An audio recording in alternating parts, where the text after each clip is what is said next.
Ready. I'll ask council to take their seats. And I will now call the public hearing of January 21st, 2020 to order. As Deputy Mayor, I will chair until the Mayor arrives. Clerk, may we have the roll call, please? Mayor Stewart is not in the chamber, walking in. Oh, I did a great job. Councillor Carr. Here. Councillor De Genova, not in the chamber. Councillor Fry, not in the chamber. Councillor Swanson. Councillor Hardwick. Councillor Weeb. Councillor Boyle. Present. Councillor Dominato. Councillor Bly. Councillor Kirby-Young, not in the chamber. You have quorum, Mayor Stewart.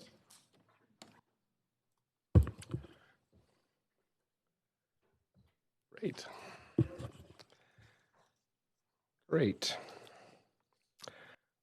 Okay, thanks. So I guess we've had the roll call, so we're just like to acknowledge we're on the traditional unceded territories of the Musqueam, Squamish, and Tsleil-Waututh, and thank them for having cared for this land for centuries and are really, I think, enjoying getting to know the local councils and working together in partnership as we build this great city together. Also want to take a moment to recognize the immense contributions of the City of Vancouver staff who work hard every day to help make our city an incredible place to live, work, and play. Just a few reminders for those attending the meeting today that in terms of conduct in the public gallery, I'd ask you to refrain from addressing council members without permission or applauding or otherwise interrupting a council member or speaker addressing council. Please also respect the directions of the chair so that we may create a respectful environment for council, the public, and staff present at tonight's meetings. Before we begin, I have a few announcements. Speakers have 5 minutes to make their comments and should limit their comments to the merits of the report being considered. Speakers should also state whether they support or oppose the recommendations. Speakers may only speak once and should follow along on Twitter at VanCityClerk for updates on the progress of the meeting, so they don't miss their turn to speak. Any comments on the public items can be always submitted in writing to publichearing@vancouver.ca. Publichearing@vancouver.ca. For those speaking on behalf of persons or groups, you'll have 8 minutes to speak, but only if those represented are also present and identified, either in person or by a representative of the group, and you can't be speakers yourselves. Finally, if council does not conclude hearing from all speakers this evening, we will recess and reconvene the meeting on Tuesday, January 28th, beginning at 3 p.m. here in council chamber. Just a reminder that council's role at a public hearing is to be a quasi-judicial body, which means council is only to consider the merits of the rezoning application or heritage designation. Council members may ask clarifying questions from speakers, including the applicant, or technical advice from staff, but should save debate for after the close of speakers, and I'll try to hold folks to that. After hearing from speakers, council may approve in principle the application made at the hearing, refuse the application, or defer the application for further consideration. So we'll start with the text amendment. If the clerk could read the application of and summary of correspondence. This is an application by the General Manager of Urban Design and Sustainability to make miscellaneous amendments to the Zoning and Development Bylaw and the Sign Fee Bylaw to improve clarity, update references, and correct inadvertent errors or omissions. The following correspondence has been received on this application since referral to public hearing. 2 pieces of correspondence in opposition. That's all the correspondence received up to 4 p.m. today.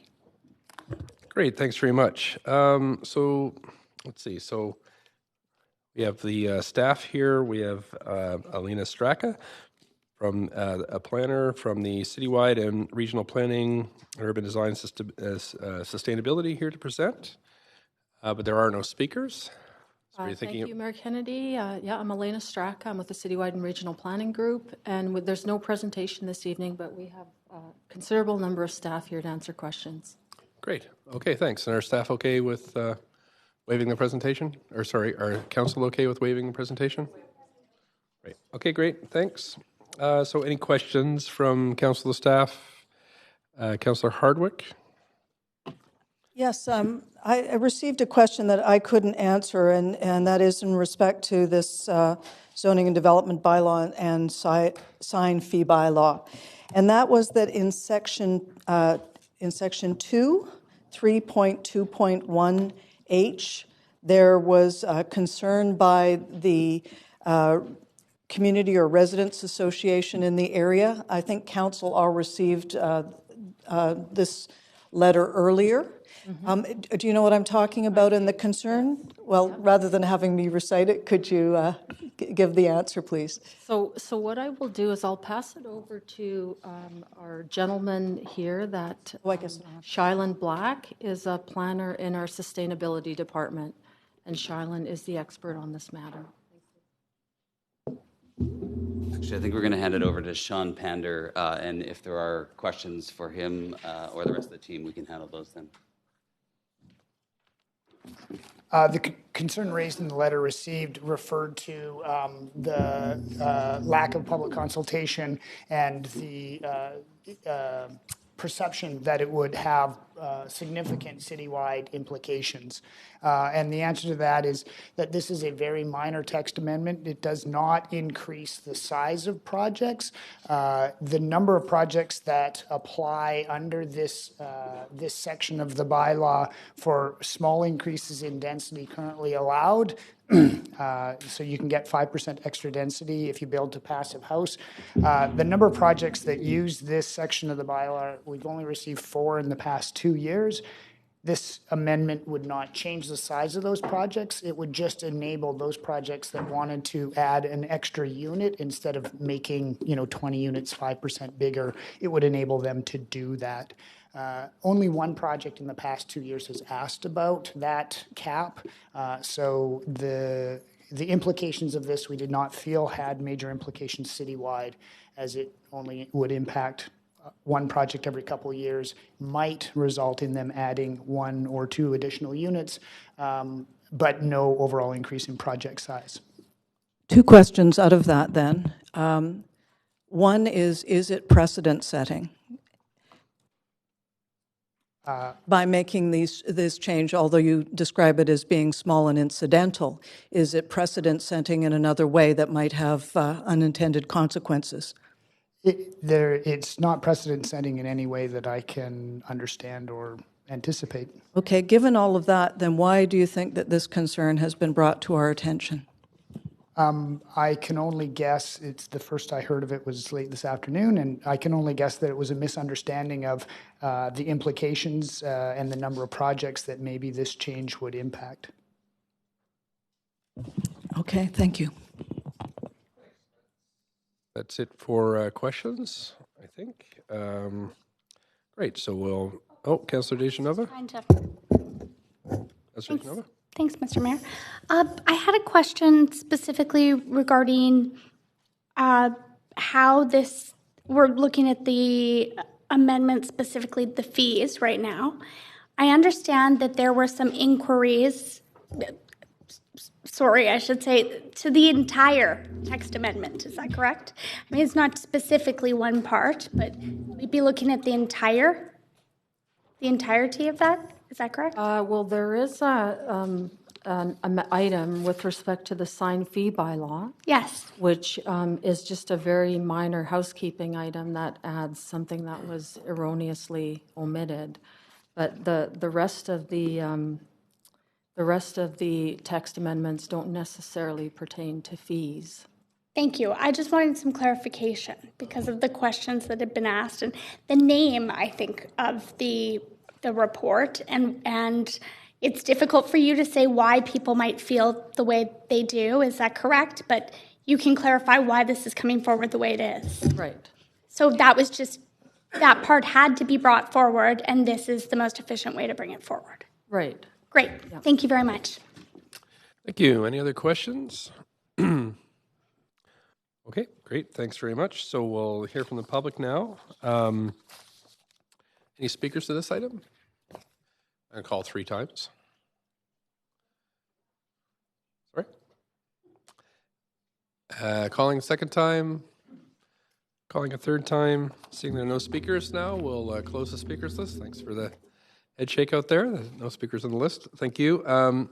So as few or no public comments were received on this item after 5 p.m. today, we'll close the receipt of public comments and move on to hearing closing comments. And so the staff have any closing comments they'd like to make on this?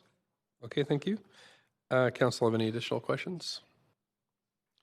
Nope. Okay, so we'll make a decision on the application. Do we have a mover? Thanks, Councillor Dejanova. Seconder, Councillor Bly, thank you very much. Is there any debate? Councillor Dejanova, we got you on the list. Nope, I was just on to move the motion. Okay, any debate? Thanks very much then, so we'll have a vote on this.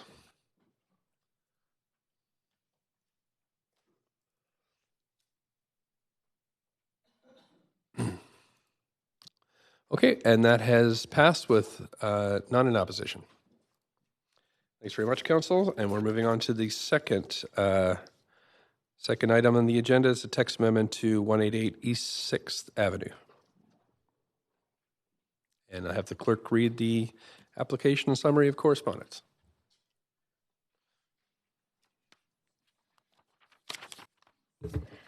This is an application by Catalyst Community Development Society to amend CD1 bylaw number 12304 for 188 East 6th Avenue to permit the addition of a social service center, the Mid-Main Community Health Clinic, as well as a structural change to the roof slab, an increase in the maximum building height of 0.14 meters or 0.5 feet to 30.94 meters, and an increase in floor space ratio of 0.13 to 3.43 are proposed. The General Manager of Planning, Urban Design and Sustainability recommends approval, subject to the conditions set out in the summary and recommendation of the public hearing agenda. No correspondence has been received on this application since it was referred to public hearing and prior to the close of the speakers list and receipt of public comments. Thanks very much. We have Simon J. from the Rezoning Center here. And it doesn't look like we have any speakers from what I can see on the list. Right, we have none. So I'll just bring that to your attention. Do you think we might waive the presentation, or would you like to? Yes, staff are willing to waive the presentation. Great. Is that okay with council? Great. Okay, thank you. Right, are there any questions? I'll just move over to the queue here. Any questions about this text amendment? I don't see anybody on the queue. Okay, so we'll move to the public.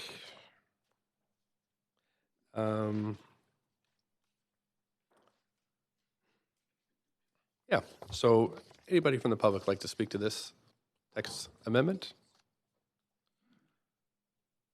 Going twice. And just calling a third time, so I don't see anybody coming forward. So thank you very much. Seeing there's no speakers, the speakers list is now closed. And we didn't have comments received after 5, so we'll close the receipt of public comments and move on to hearing any other questions or closing comments from staff. Everybody all right with that? Good. All right. So staff have any closing comments? Okay, thanks. I don't see any questions from council. Yourself on the list, on the queue? Nope. Okay, so we'll make a decision now. Can I have a mover? Councillor Fry, seconded by Councillor Carr. Sorry, Kirby, I'll get you next time. Any debate? Councillor Fry.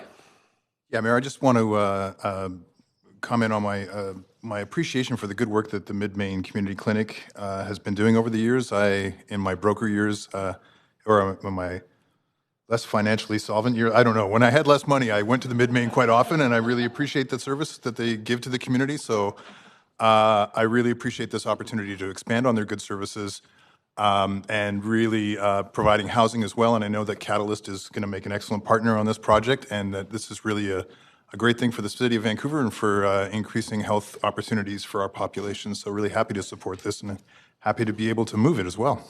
Great. Okay, thank you. And that's it for comments. And so I think we just move to the vote.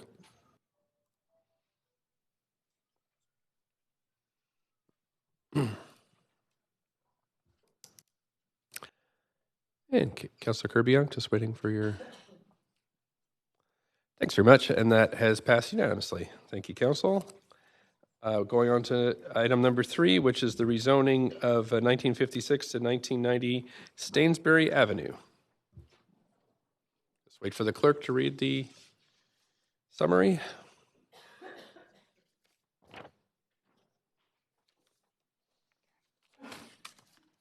This is an application by Carscadden Stokes McDonald Architects, Inc. to rezone 1956 to 1990 Stainsbury Avenue, including a portion of a city laneway from RS 1A, One Family Dwelling District, to CD1 Comprehensive Development District, to permit the development of a 5-story residential building with 80 secured rental housing units, with 20% of the residential floor area being secured as moderate income units, a building height of 18 meters or 59.2 feet, and a floor space ratio of 2.67 are proposed.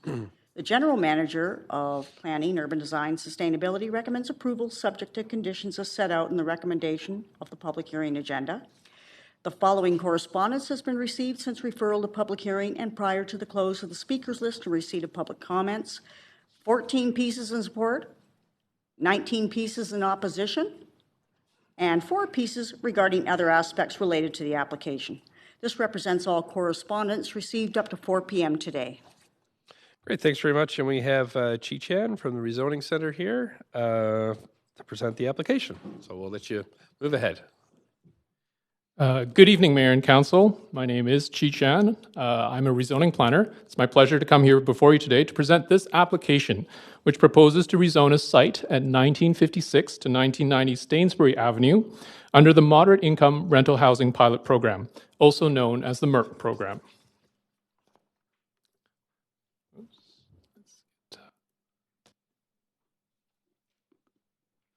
So this site is located in the Kensington Cedar Cottage Community Vision area at the southwest corner of Victoria Drive and Stainsbury Avenue, as shown here at the center of this map with a red dotted outline.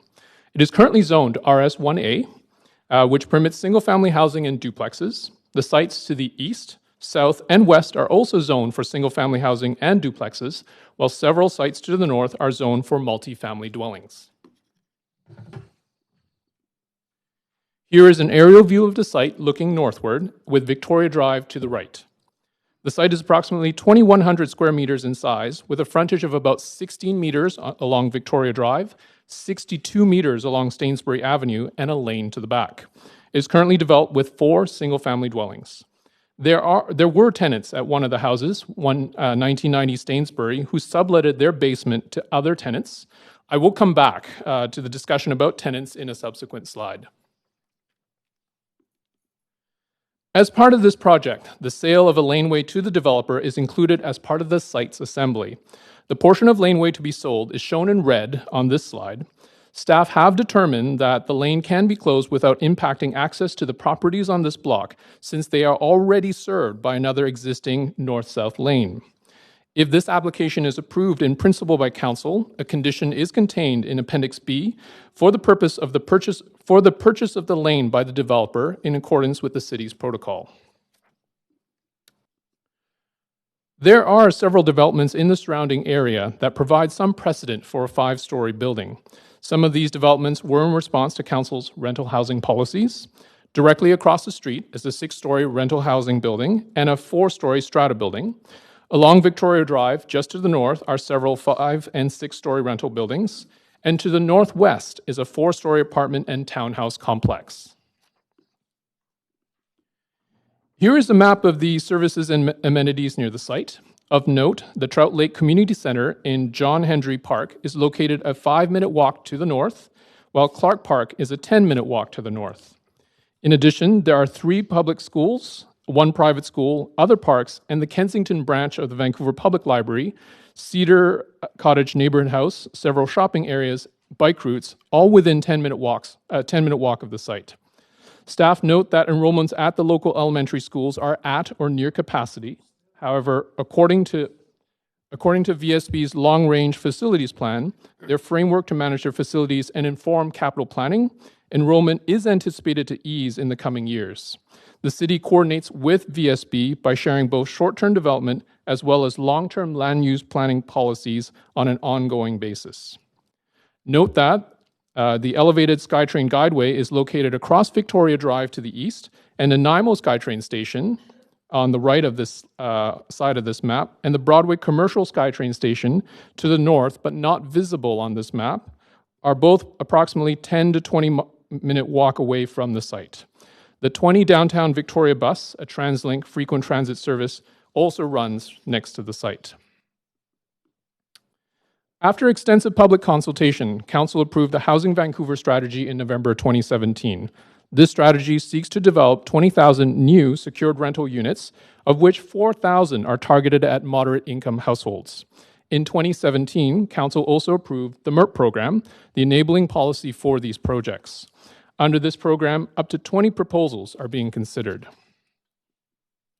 This applicant is proposing to rezone the site under the MERP program, the intent of which is to encourage new rental units secured at rents affordable to moderate income households earning between $30,000 and $80,000 a year. Applications under this policy must secure a minimum of 20% of the proposed residential floor area for moderate income units. Under this program, proposals were selected based on a number of criteria, including affordability, number of new rental units created, impacts on existing renters, proximity to transit and amenities, and neighborhood fit.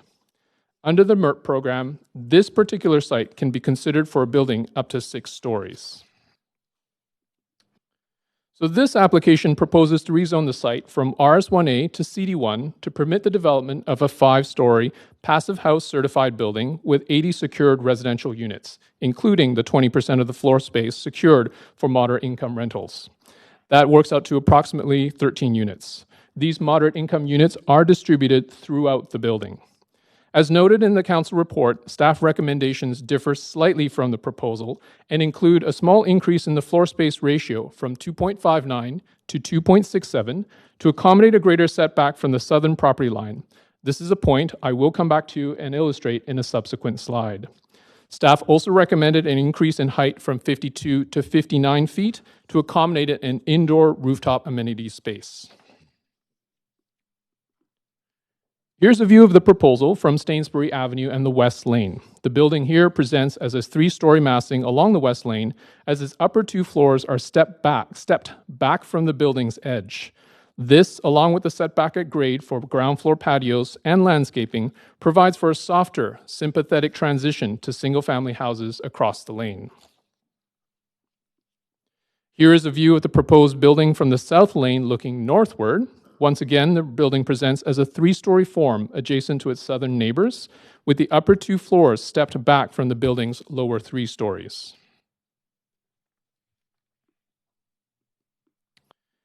Changes to the DCL bylaw were approved by Council on November 26, 2019, that allow projects which provide a minimum of 20% of the floor area for moderate income households to qualify for a DCL waiver. This application, which proposes approximately 13 units with rents between $950 and $2,000, as shown in the green columns of this table, qualifies for the DCL waiver. Rents for the remaining 67 market units will be based on market conditions in the area. The average market rents for newer buildings on the east side are shown in the blue middle columns. The household incomes required to afford these rents are also shown on this table. For comparison, the median household income in 2016 in the Kensington Cedar Cottage neighborhood, where this application is located, was approximately $70,800. So while rents in the market units may not be affordable to all Vancouver residents, the DCL waiver helps to enable development of much-needed new secured rental housing and to test the delivery of secured, vacancy-controlled, below-market units by private for-profit developers. Based on CMHC data, ownership of a median price unit on the east side of Vancouver ranges from $2,400 a month for a studio unit to up to nearly $6,000 a month for a 3-bedroom unit. These ownership costs are calculated using BC assessment data and the following assumptions, including recent sales prices, a 10% down payment, 5% mortgage rate over a 25-year amortization period, and a $150 to $250 a month strata fees and property taxes. Therefore, both the moderate and the market rental rates are well below the monthly cost of ownership. So if approved, all units would be secured through a housing agreement, which would prohibit the stratification and separate sale of individual units. The agreement would also limit the rate at which rents for the moderate income rental units may be increased even on a change in tenancy. So as I was speaking about earlier, there are 4 houses on the site, and 3 of them are owner-occupied, while the 4th, at 1990 Stainsbury, contained 2 rental units. One of the units was covered under the updated tenant relocation and protection policy, while the other unit was not, because the tenants moved in after a rezoning application was submitted. All the tenancies are, however, protected under the BC Residential Tenancies Act. The tenants covered by the TRP were provided compensation in the form of 6 months of rent, moving expenses, and assistance with finding suitable accommodations. The tenants provided a letter to us in November of 2019, indicating that they have been satisfied with the support provided by the developer during this process. A pre-application open house was held in January 2019 and was attended by approximately 40 people. Following the submission of a rezoning application, a city-hosted open house was held in May 2019 and was attended by approximately 59 people. The application drawings and details were made available online following application submission, along with my contact information and a form to easily submit feedback. In total, we received over 60 pieces of feedback.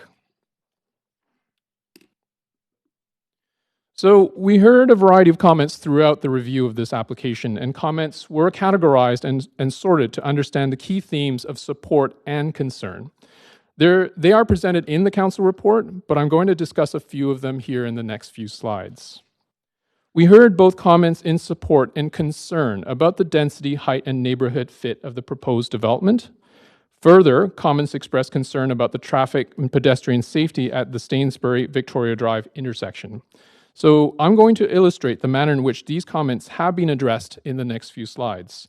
Note that the conditions in Appendix B of the council report are intended to address the comments we've heard from the neighborhood and reflect the recommended changes to the application as presented this evening.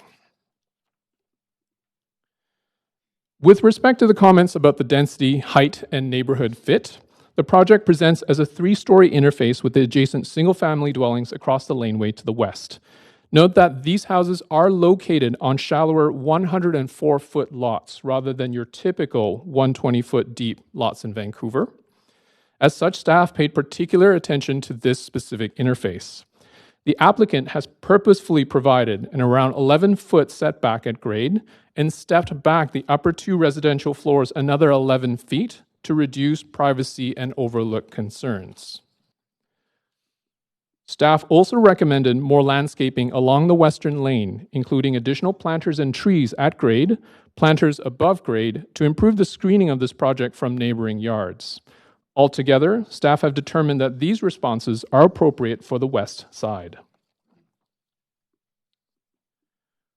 Along the same theme, and along a portion of the building where there is no lane separating the project from the adjacent house to the south, staff have recommended an increase in the south side yard setback from 13 feet as originally proposed to the 16 feet as shown on the image on the right.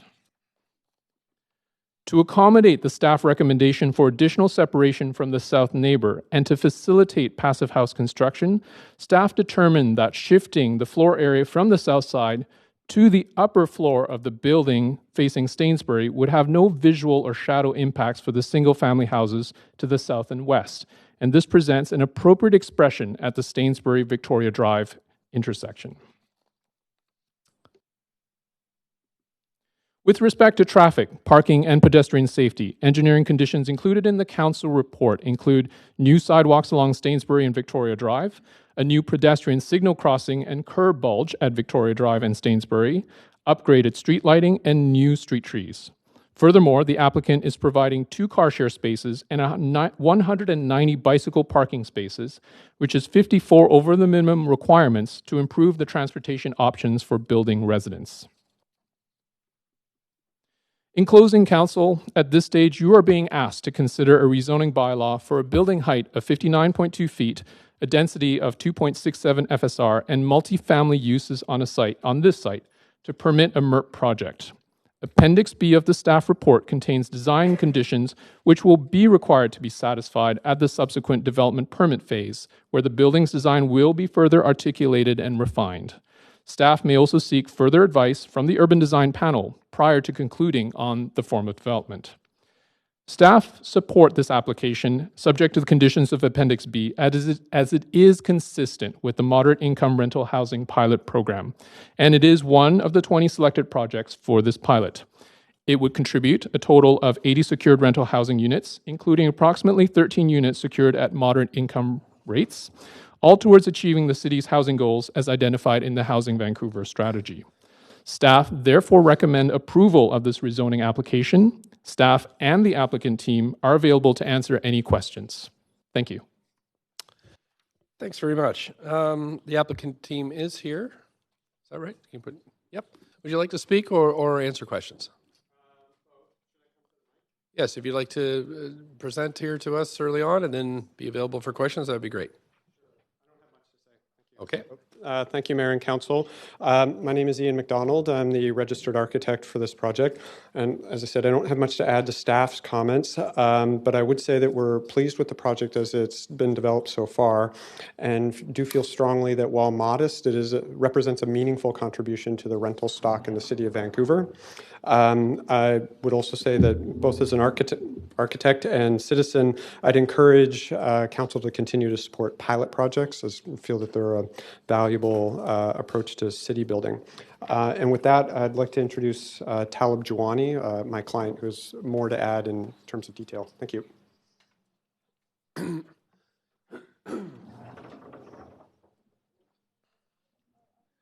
Thanks, Ian. Thank you, Mayor and Council, for considering our rezoning application for this project. We are a small, new Vancouver-based developer, and we're excited to work on this project and to have the opportunity. We're strictly focused on rentals and specifically affordable rentals. It goes without saying there is a great need in the city for various types of housing, and this project will provide rental options to people both at market rates and below market rates. To remain a competitive and compelling city for people to choose to continue to live and work in, we feel that both options are needed.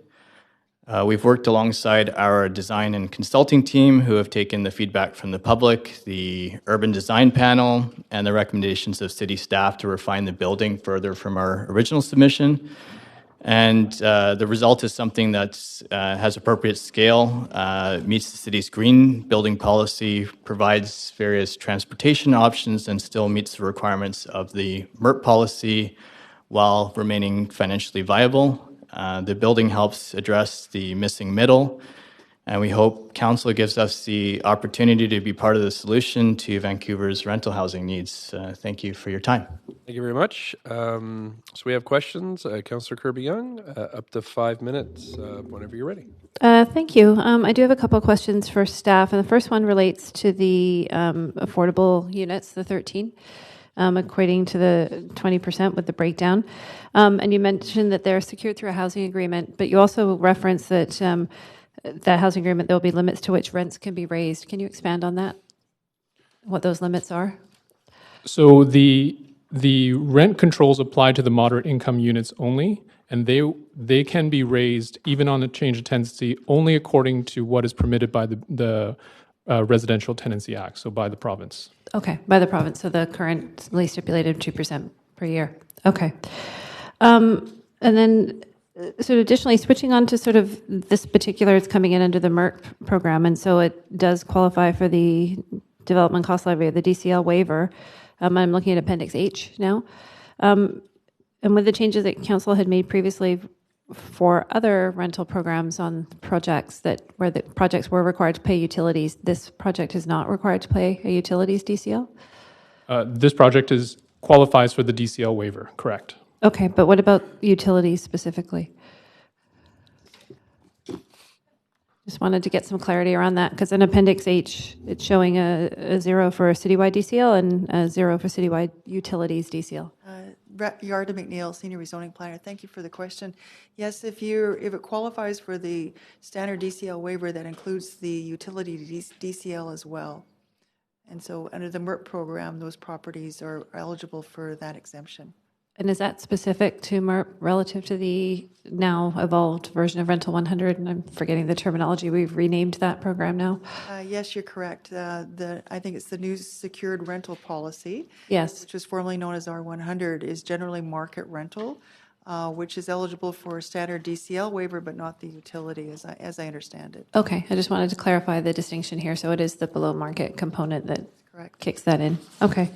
And then my third and final question is really related to where we are in terms of the housing targets. And I'm looking at page 13 of the report. When there's a target of 4,000 over 10 years for developer-owned below market rental for these 13, and we're only at 26 to date. So is that right? So thank you for that question. Actually, as of December 31st, because council did have an opportunity to look at 3 other MERP projects, 74 units have been approved to date. Okay, so even with this 13, we're still going to be at 87? Yeah. So we've got a way to go. Yes, we do. Okay, just providing some context of what contribution this project will make and where we are relative to trying to get 4,000 below market units from private industry. Okay, thank you. Thank you. Councillor Dominato, up to 5 minutes. Thanks, Mr. Mayor. A couple of questions to staff. Thanks for the presentation. Just with respect to the parking provisions, and I can't recall the reference here around allowing fewer parking spots, sort of a road management strategy that was proposed. Can you just speak to how that's evolving? Because my concern is, well, it is close to transit, and I know this is a pilot program, but my experience is people are continuing to have at least own one vehicle, even if they are living in apartments or living in even in residential neighborhoods with laneways and residential basement units. And so I'm just curious because it's quite low. It's 30 spots, I believe, in total. And so I'm just curious if you can comment on that and the implications, because it is a very dense area as it is, and I know the area quite well. So. Thank you for the question. So yes, this project will meet the requirements of the city's parking bylaw without any variances. So back in 2018, council approved amendments to the parking bylaw that allowed for measures such as transportation demand management measures to reduce the actual number, to take place of actual, in lieu of physical parking spots. So this project will meet that parking bylaw by providing additional bike spaces as well as car share spaces in order to make up that difference. Okay. Just because this is a pilot, I guess what I'm trying to get at is in practicality. Are we seeing implications of having that reduced parking in terms of congestion? And I get that it's not built, so we don't know how it's going to play out in the future. And I mean, I'm a household. I have a car, but I also use public transit regularly. I use my bike. I'm a bit of a fair weather cyclist, but I am concerned about that growing congestion. I see it in other neighborhoods, and just curious about maybe other buildings, other developments we've looked at, and the implications of that reduced parking. Sure. Thank you for your question. My name is Rosemary Draskevich with the Transportation Division. So the Transportation Demand Management Policy is relatively new. It came into effect on January 1st, 2019. So far we don't have any detailed statistics of the number of applications that are pursuing the TDM plan in lieu of parking spaces. Anecdotally, what we do see is that it is generally rental developments or social housing developments or developments that are quite constrained on their site that take advantage of this. So most developments are still choosing to provide parking to meet their market demand. I'll also note that there is some data that we have through the 2018 Metro Vancouver Regional Parking Study that speaks to the trends of vehicle ownership and parking utilization kind of across the region. So that study sort of identified, what they have identified is generally in the region an oversupply of about 35% in market rental buildings of parking. We also know that parking utilization generally in rental sites in the Vancouver and UBC area is about 0.8 vehicles per household, but that drops in rental developments near frequent transit. So developments near frequent transit that are rental quite often have a parking utilization ranging from 0.35 to 0.7. So it's still generally less than one vehicle per unit for the rental developments, especially near transit. Okay, super. That was really helpful information. Thank you. And then a second question is just with respect to the lane. And recognizing that based on the report that would come back to council for consideration at a later date. But I'm just curious, I have two questions. Is what kind of revenue would the city garner from that sale? And secondly, does that go to general revenue? Where are those funds directed from the sale of a lane? So thank you for the question. I can answer the first one, and that is for market value for the sale of the lane. As to the funds?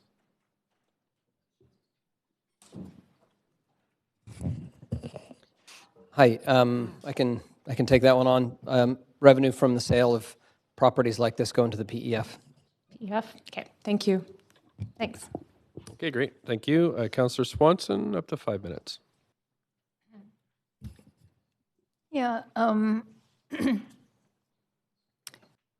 So there's different sizes for the MERP units and for the market units, right? The MERP units are smaller?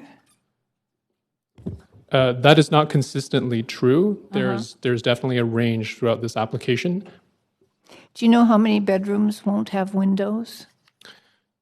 So in this application, 5 of the 3-bedroom units that are MERP units have inboard bedrooms, as allowed by the policy. 5. Okay. And is there anything in the building design to mitigate the SkyTrain noise?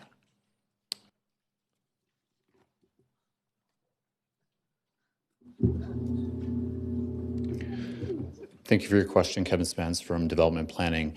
As the project moves into the development, the DP process, the review process, a provision of an acoustic report is a requirement at DP, and that would include measures intended to mitigate impacts of noise from adjacent roadways and transit. So there will be something to mitigate the noise? It's typical for us to review projects for acoustic performance, especially when they're located adjacent an arterial, or in this case, an arterial and a major transit. Okay, thanks. So this is an 80-unit development, and there's only going to be 13 MERP units? That's right, yes. And I understand that MERP is supposed to be 20% of the floor area. 20% of 80 is 16. So it seems to me that that's kind of weird because the MERP units aren't bigger than the other units. So thank you for that question. The way the MERP policy is worded is that it's not actually 20% of units, it's 20% of the residential floor area. So with the total of all the residential floor areas, 13 of them sum up to approximately 20% of the residential floor area that's dedicated to moderate income rental units. So how can that be if the MERP units are smaller than the other units? I just want to clarify, there are a range of sizes. Not all of them are necessarily smaller. Okay. Okay. Are there any rent limits on the non-MERP units? Are there just the sky is the limit, or? Yeah. Thank you for that question. It is the market that will determine what the rents will be for the market units. And do people in the MERP units have to leave if their incomes go up beyond a certain amount, or will the developer find a place for them in the same building or allow them to stay in the same unit at an increased rent? Or seems like it's not a good idea to make families move. Thank you for the question. I'll let Dan Garrison answer that. Thank you, Councillor. Dan Garrison from Housing Policy and Regulation. The MERP program in the housing agreements that will secure the rents does have a provision for this so when incomes rise, there actually allows a pretty significant buffer for people to be able to remain for exactly the reason you're raising. If they do exceed that buffer, there's an extended period of time which they'd have to find an alternative accommodation either within the building with the developer or in another building. But it is a balance that is challenging to strike in all of our affordable housing programs, whether they be nonprofit or this kind of program where it's a publicly supported housing that's secured for people with moderate incomes. So as the incomes go up, it's something that operators of affordable housing are challenged to do, but generally speaking, we find it's possible to either accommodate them within the same building or to find alternate accommodation. How long is the buffer? I'll have to look that up in the policy and get back to you. Oh, sorry, I'm just being told it's 6 months. So they've got 6 months and then they have extra time after that? You'd have 6 months from the time that there's a test of incomes. Mm-hmm. You would then have 6 months and it's determined that your income exceeds the parameters of the program. You'd then have 6 months to find an alternative accommodation either within the building or elsewhere. Thanks very much. That's 5 minutes. Thank you. Councillor Bly. Thank you very much. And thank you for the presentation. Just a couple of questions. A number of mine have been asked already. One really pertaining to the amenity space on the top floor. I know we've discussed this in the past in terms of other projects, but could you remind me the rationale of putting the amenity space on the top floor? So thank you for that question. The amenity space as originally proposed in this application is located at the ground floor in a northward facing courtyard. Due to some concerns expressed by staff about sunlight access, staff recommended consideration of amenity space elsewhere in the building. We have seen many buildings across the city look to locate indoor amenity space on the roof for sunlight access, but also it co-locates that next to the outdoor amenity space. And so there's an opportunity for residents to share that space indoors and outdoors at the same time and easily. Okay. Okay, I'm going to come back to that in a moment. So my second question is around the transportation network, and perhaps this might be for our transportation planner who's here with us. I'm assuming that the additional bike parking spaces is to encourage, of course, people to take that mode of transportation. But I'm just trying to figure out what bike routes there are in the area that safely have, if we're going to increase bike commuters. I'm a little concerned about the Trout Lake bike path that cuts right through the park and is already quite concerning for many people using that park because of the nature of the way it cuts right through where a lot of kids are playing. And I think we hear from time to time that bikes can travel quite quickly through that park. And by increasing that, I just want to make sure we're working with the community center and park board to make sure we're not causing any unintended issues and safety issues through the park. And or perhaps there's another route I'm not familiar with, but I'm pretty familiar with the area. Yeah, so yes, your assumption was correct that increasing the bicycle spaces is intended to encourage the alternative sustainable modes of transportation to and from the site. The nearest bikeways are currently to the east and west, Dumfries Street and Gladstone Street, which are quite a few blocks away. However, the city is continuing to improve the overall cycling network by providing improvements to roadways and moving towards an all ages and abilities cycling network.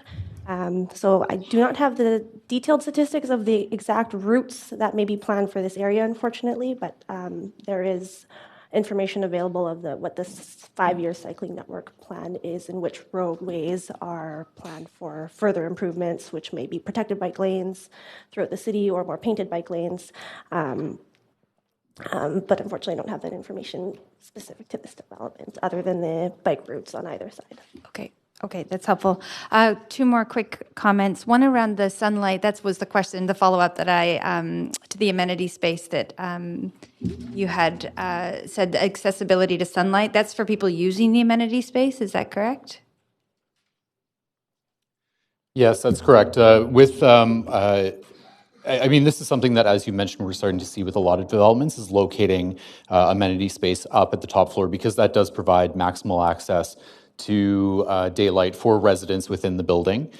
In this particular instance, the recommendation that that be located on the roof is a byproduct of the location as proposed of the amenity space and outdoor amenity space, which is located in a relatively heavily shadowed entrance courtyard area. So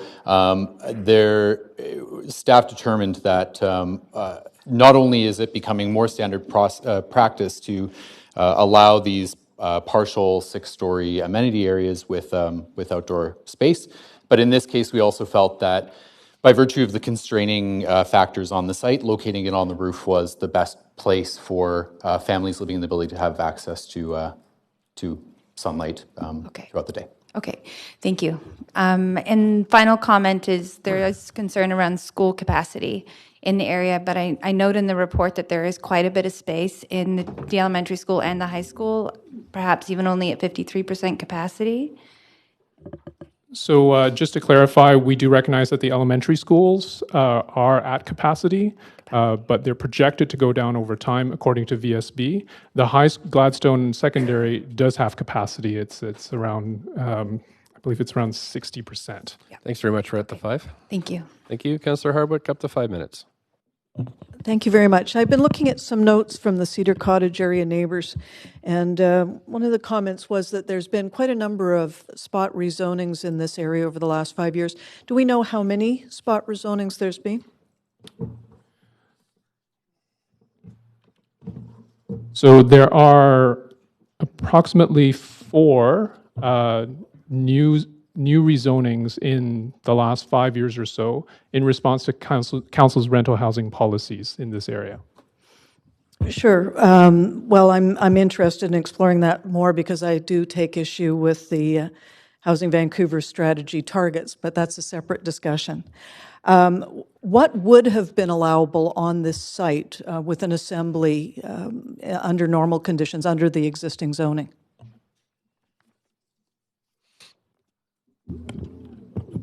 The existing RS1A zoning would permit single-family developments up to a height of approximately 31 feet. Right, and instead we're going up about double that to almost 60 feet, correct? That's correct, yeah. Okay, I think one of the key things about this program is really the financial viability of the project. And so the nature of my question there is, have you analyzed, I'm sure you have, but I just still want to hear the answer. You've analyzed the pro forma to determine that that it does add up in terms of giving up the DCL waiver and to the benefit of the city. Yes, thank you for the question. Yes, real estate staff, as part of the MERP program, do look at the performance for this project and determine that there is no additional lift beyond the moderate income rental units provided, given all the given that there is a DCL waiver and whatnot. It still is just reasonable for the developer. I'm sure others would have asked this question, but I understand there's large mature street trees in the area. Could you address that? Yes, thank you. There actually there aren't street trees on this development site per se. The trees there are 4 permit-sized trees on this site. Unfortunately, due to development constraints, they could not be saved.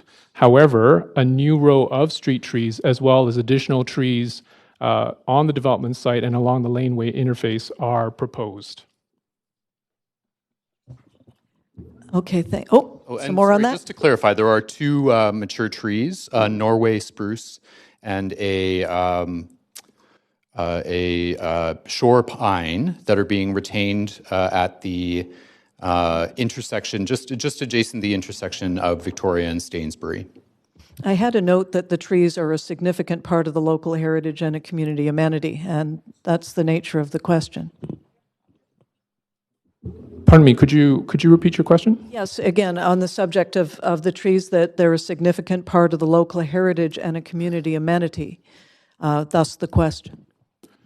So we do recognize that there, like as Kevin had mentioned, there are two large mature trees at the intersection of Victoria and Stainsbury. Actually, I do want to add a clarifying point. Due to an engineering requirement, as is typical for rezoning applications, an upgraded and widened sidewalk along Stainsbury actually will encroach into the roots of those trees. So unfortunately, they cannot be saved as part of this application. However, we have included conditions in Appendix B of this report to request that the applicant plant new trees as a replacement. Do I have time for one more? Got a minute. Balancing off the loss of community amenity support and the DCL waiver against the additional pressures on the community, the schools, the other, you feel confident that without having any more community amenities supported with this large bump in the local population, it's not going to have an effect?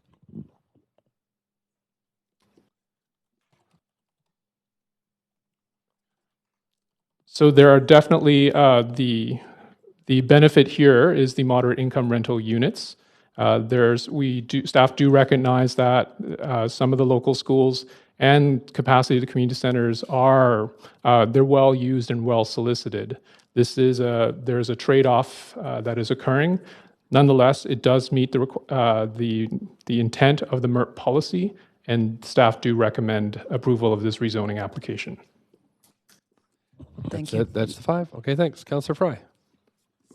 Yeah, thank you.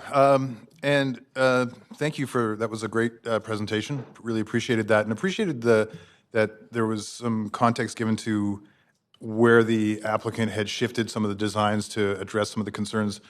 And so I'm specifically, and because oftentimes these rezoning schematics and the renderings and then the models aren't always consistent, I was looking at the south property line there, and the setbacks didn't seem to be kind of as robust as what those earlier conversations were reflecting on the south property line on Victoria, adjacent to a house there.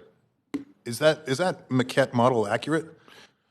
So thank you for the question. That model there reflects the original proposal, which has a 13-foot separation from the south property line. Staff have since recommended that be increased to 16 feet. Okay, so that is the south property line that I'm referencing. Okay, I appreciate that clarity. It does get really confusing when we get all these different versions that come before us.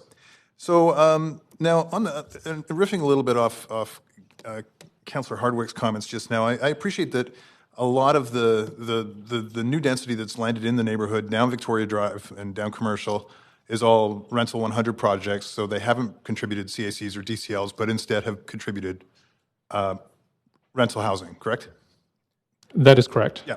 And so on that note, and then riffing off something that Councillor Dominato was touching on, I'm wondering what the fair market value of this laneway purchase will be. And if there's, and this might be a question for the city manager, if there's an opportunity to leverage that market value and turn it around, and rather than send it to the PEF, can we, through some kind of resolution or consideration here at council, ask that be redirected to provide some kind of community amenity, some kind of benefit, maybe a participatory budgeting project? Do we have that flexibility with the purchase and what that laneway, I don't know what the laneway is worth, but maybe you do.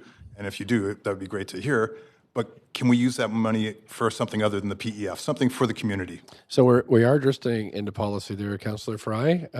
Can you narrow it to this? Well, it is germane to this project, because I think if there's an opportunity for us to redirect the proceeds from the sale of the lane, which is this entire project is contingent on the city selling the lane at fair market value. What is that fair market value anticipated to be? And do we have to put that into the PEF, or can we use it for some kind of community benefit? I'm going to turn this over to the city manager because it's a slightly broader question, but I'll allow it. Yeah, thanks. I mean, I guess going back to your indication here, Mr. Mayor, this is really a broader policy question that we need to have, not in particular to one project, but the policy around how we handle land dispositions and the use of those resources. So I'd recommend that we have it as a broader conversation, not as specific to a project this late in the day. Can we push it a little, though, just to give us, with our current policy, what are the range of choices for us here tonight when it comes to the sale of the lane? Perhaps staff is it absolutely locked into PEF, or are there other options? If you, at this point, that's the direction we're going. If you want to redo the project and try to build in an amenity and use those funds, we're starting the project over. We're not like you need to design an amenity from the get-go, knowing what financial resources there are to put toward it. And land dispositions are not CACs. They're not community amenities. They're the disposition of land that go back into the city coffers to cover the costs of the organization and largely to acquire additional lands as needed, which often go back to providing amenities or enabling us to allocate land for affordable housing or schools or libraries or those types of things. Okay, so I guess my question is, what is that laneway worth? And are we locked in by virtue of the charter that it has to go into the PEF?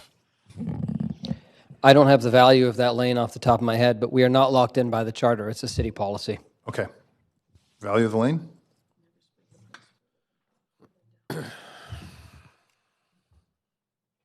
Councilor, I'm sorry, we don't have that information for you this evening. That's a process that typically goes through real estate. What you're approving tonight does not approve the abandonment and the transfer of that property. That will come to you in a separate item at a later date.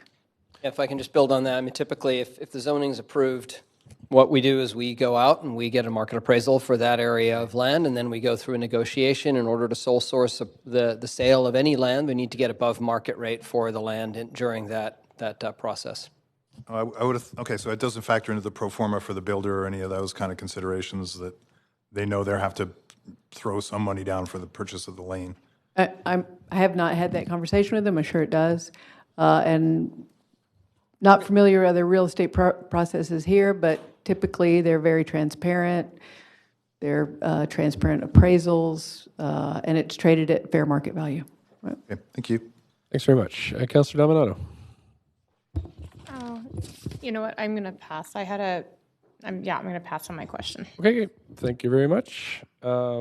Just a reminder of councillors too, this is our one period of time we can ask questions to the applicant. You may not have questions for them, but it is also just a reminder because we don't have a chance to ask the applicant questions after we've stopped the public input. I see Councillor Wiebe on the list.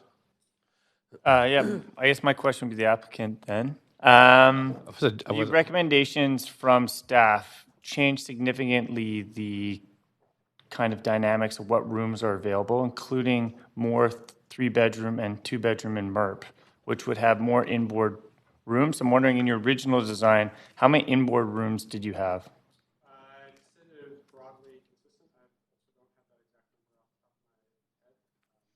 Does staff know how many inboard rooms were in the original design?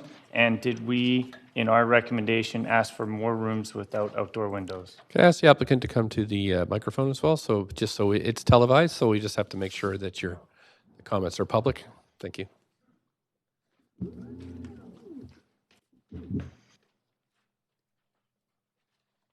And these recommendations, were there things that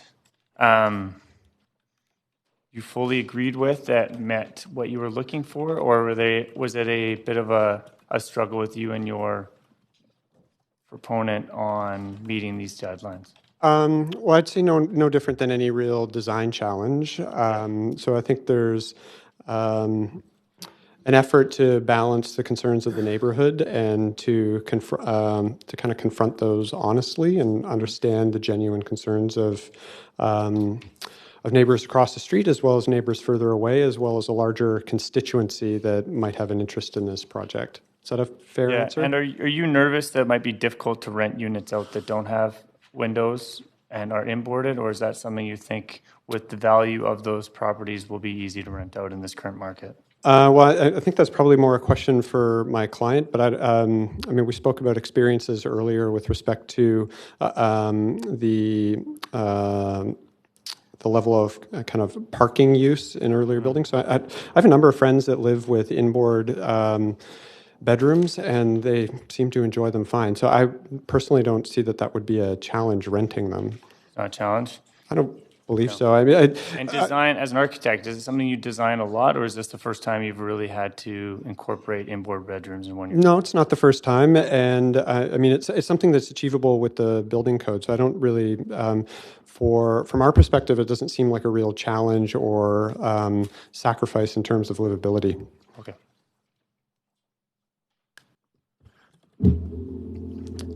So just in response to the question as to numbers, in the original proposed application, the applicant had actually only proposed 2 moderate income units, but whether those moderate income units had inboard bedrooms at that time was actually not specified, and they didn't necessarily need to specify them at that time. After comment from the public and receiving comment back from UDP and further staff review, we did ask the applicant to actually revise their unit mix to bring it more in line with MERP targets. As part of that revision process, they were able to do a little bit more work in looking at their unit mix. So they went to 6 3-bedroom units for MERPs, but 5 of them are currently planned to have inboard bedrooms. Okay, and our recommendation is staff to move more units to 3-bedroom and 2-bedroom. Is that because of the market demand in that neighborhood for more family units and the MERP rate? No, so as the application when it first arrived, the MERP program has a policy target of 25% studios, 40% 1-bedrooms, and then 35% 2+ bedrooms. Yeah. The original application, when it first arrived, didn't quite meet that mix. So staff recommendation said, please adjust that. And so part of the adjustment was they managed to work out some of the unit layouts in order to accommodate some of that, the staff recommendation to adjust. Okay, thank you. Thanks very much. Great. I actually have a question for the applicant, just since there's no other speakers on the queue.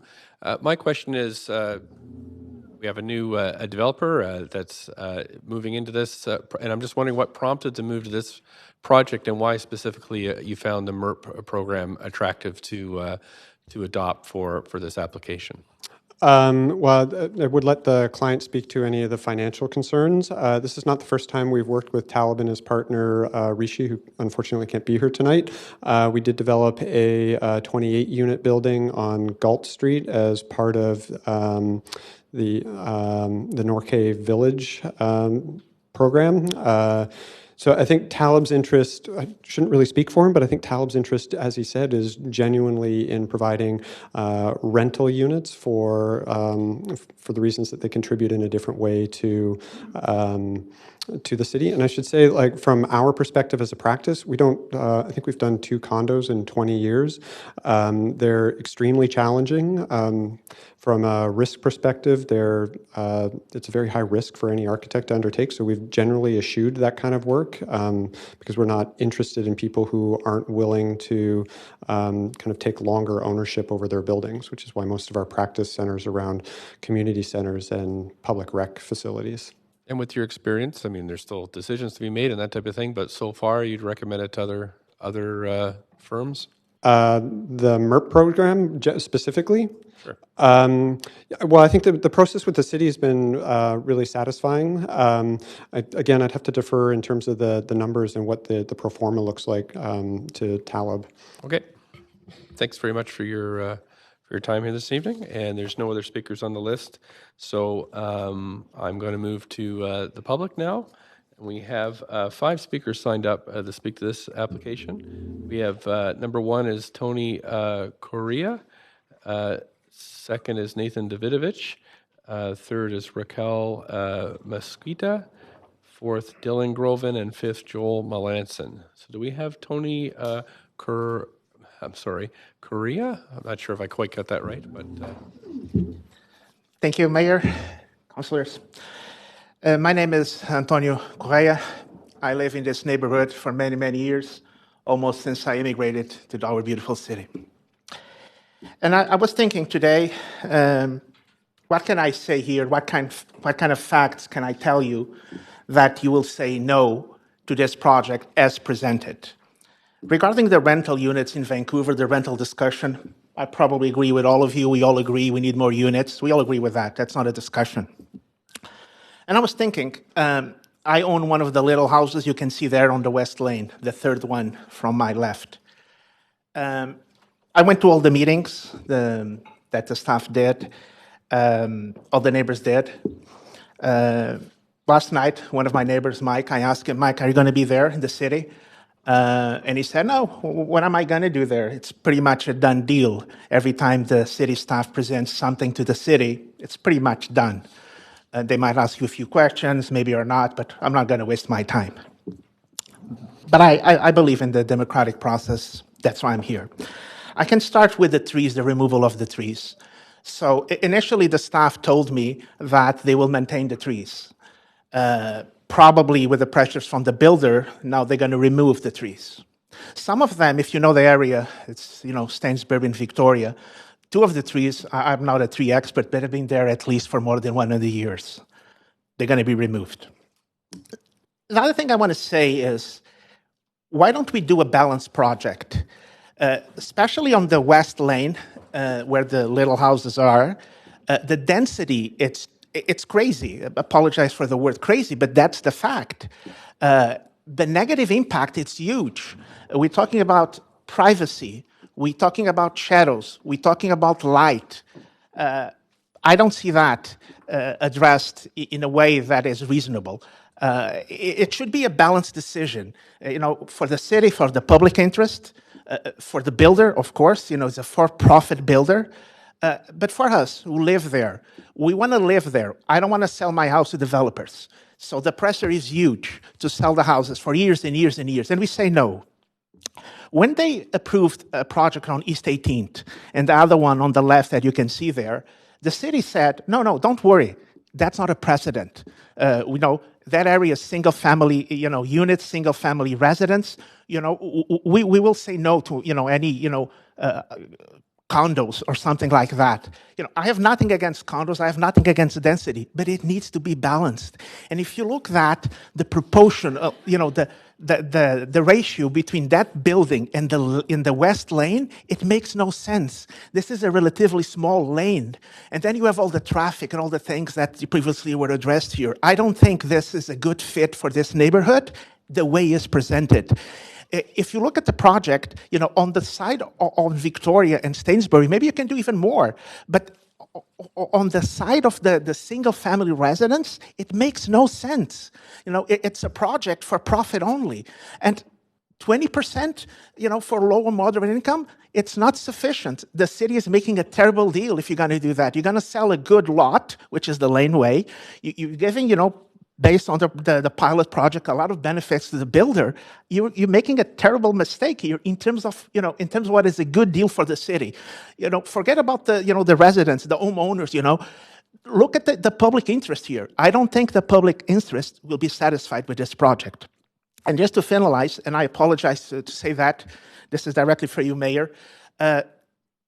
We try to communicate with the city. We are not professionals. We are, this is a working class neighborhood. We work, we have our lives, we are sick, we have kids in school and all of those things. And it's very difficult for us, to interact with the city. The process is not made for us, the public. It's made for professional builders with architects, with lawyers and all of that. We don't have the ability, maybe we don't have the knowledge to deal with that. So this is something you should also pay attention.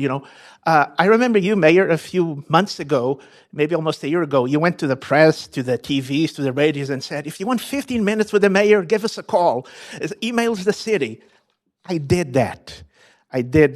And almost a year ago, I'm still waiting. And what I want to say, not specifically this project, but that neighborhood, the impact, the traffic, all of those things that is happening, the gentrification in this neighborhood, it's terrible, terrible, terrible. So just to finalize, please say no as presented, say yes with the balanced project. Thank you. Thank you. You do have some questions. Councillor Hardwick, up to 5 minutes. Please go ahead. Hi there. Thanks for coming in. I do hear you. So what would be a good fit in your view? A good fit will be on the West Lane. It should not be more than 4 floors, and the last one, the way it is right now. So 3 floors at the same level, and maximum 4. Some of you were here a few years ago, but this never came to council. But a few years ago, another builder actually proposed something to the city, and it was declined a few years ago, and they only wanted 4. floors. And I think it was a townhouse project, and the city said no. But I would say maximum 4, and it should be balanced, specifically the way when it connects with the west lane. Those are very small houses. And then there's no privacy, there's no shadow, there's no light for the houses there. Okay, so it's not that you wouldn't be open to multi-residential or Oh, no, rental I'm or in favor. Oh, density. it could be all rental units, it could be low-income units. I'm in favor of all of that. If I may say, across the street, there's a huge lot. I think it's city-owned. It's a project from Simon Fraser University for many, many years. There's a house. There's nothing there, just the SkyTrain lanes. You could do 10 floors there. The neighbors will probably say, oh, yes, it makes sense on the other side. So it's a huge lot. It's empty right now, and I believe it's city-owned.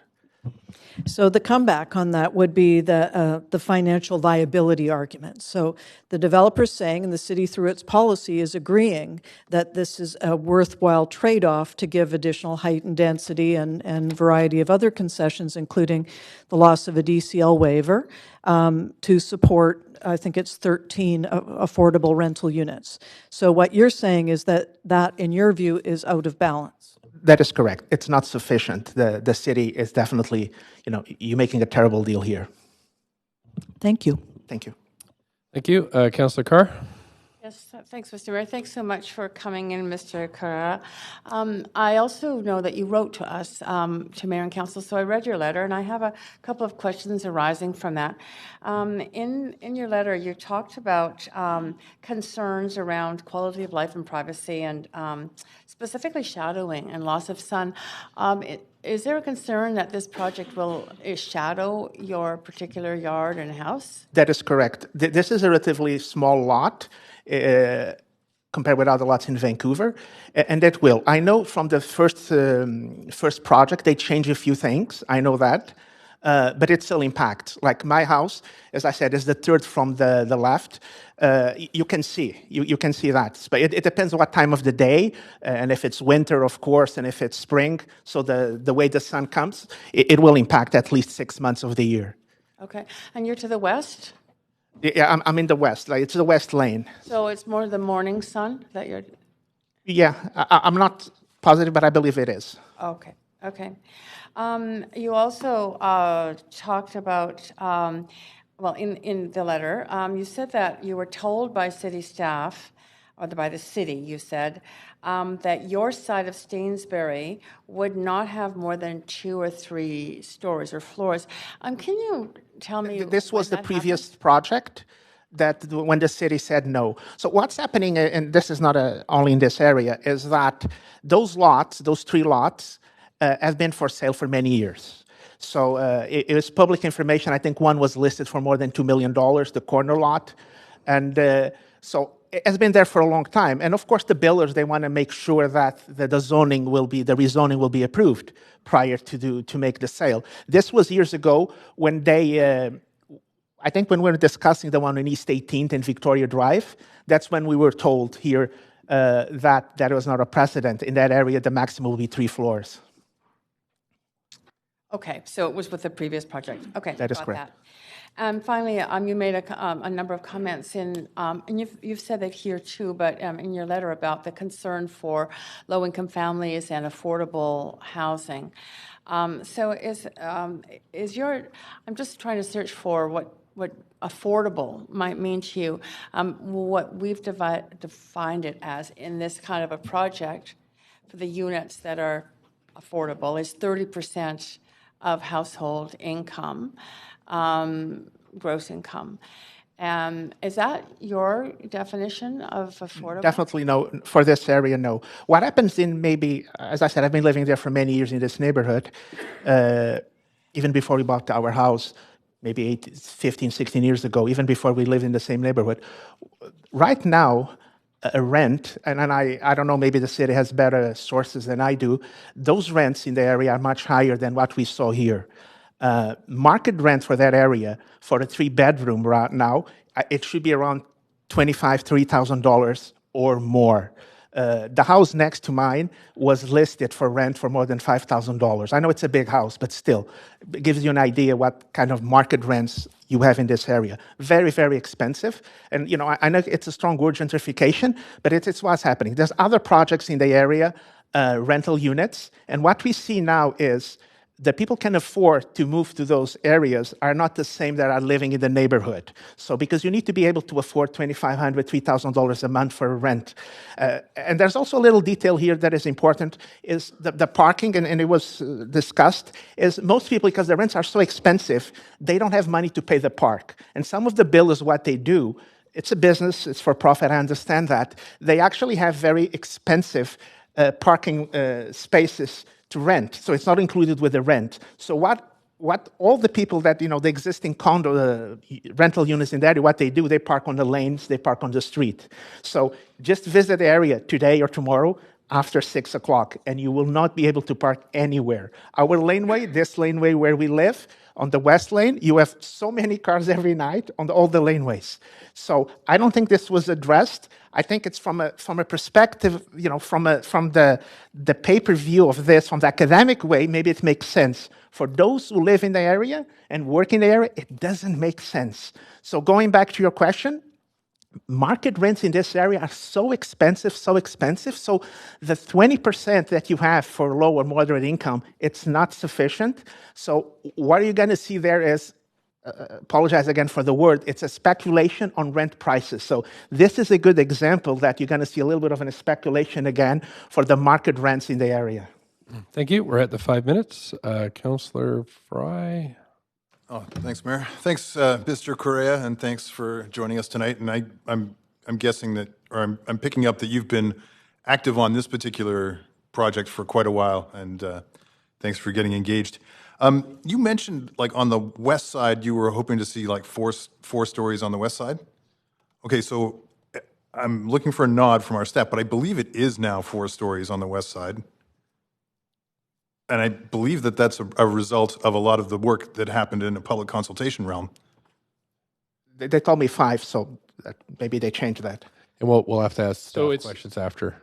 Okay, I'm pretty sure. I'm looking at the report, and it is confusing, and we get several iterations as it goes through. But my understanding is that it's now at 4 stories on the west side. They told me 5, and now they have the amenities on the top floor. That was not discussed previously on the discussions we had on the public housing. So I think the mass is shifted more to the east side, to Victoria. So, but I just want to reflect that some of those comments are clearly being addressed in the subsequent redesigns, and they've put more setbacks in. And then just in the conversation around market rents, and I totally appreciate what you're saying, because a lot of the newer rental developments that are just to the north along Commercial and the Porter and all those places are built at market rent. Did you know that this particular project is bringing in a new pilot that is introducing some well below market rents? But just for 20%. Yeah. Oh, yeah. No, I agree. But it's. Do you see it as marginally better than the other ones, or is? Well. Everything that adds affordability, I would say yes, go for it. But as I said before, it needs to be balanced, but balanced for everyone. For the business to make a business sense, for the builder, for the city, but also for us who live there every day. Yeah. So that's all my concerns. But if I may, maybe they can confirm that it's only 4 floors now and not 5. On the west side. On the west side, on the laneway. The massing scales to that is correct. To the east side, but apparently we're not allowed to talk about that until. Thanks, Mr. Correa. Thank you. Thank you, and that's it for questions. Thank you for coming in this evening. Thank you, Nathan Davidovich. Thanks for coming in. As you know, up to 5 minutes. Thank you, Mayor and members of council. I was on all the planning advisory committees during the construction of the Expo line, and there's nothing mentioned here about the station at that intersection, which is, basically right on the Victoria commercial diversion that was promised to us back in the early 80s. Staff probably not even aware of it. We don't have any stuff from the 80s anyhow. And, well, the last one, I presume Jerry, he left to the MVRD, you know. But that was a firm promise, and they actually made the guideway of the SkyTrain at that intersection straight to allow a future station to be built there. And so if there is going to be a station there in our lifetime, then there'll be a station area development plan, and the whole area, of course, will change. There wouldn't be any single-family homes left, really, once once the station is going to be built there.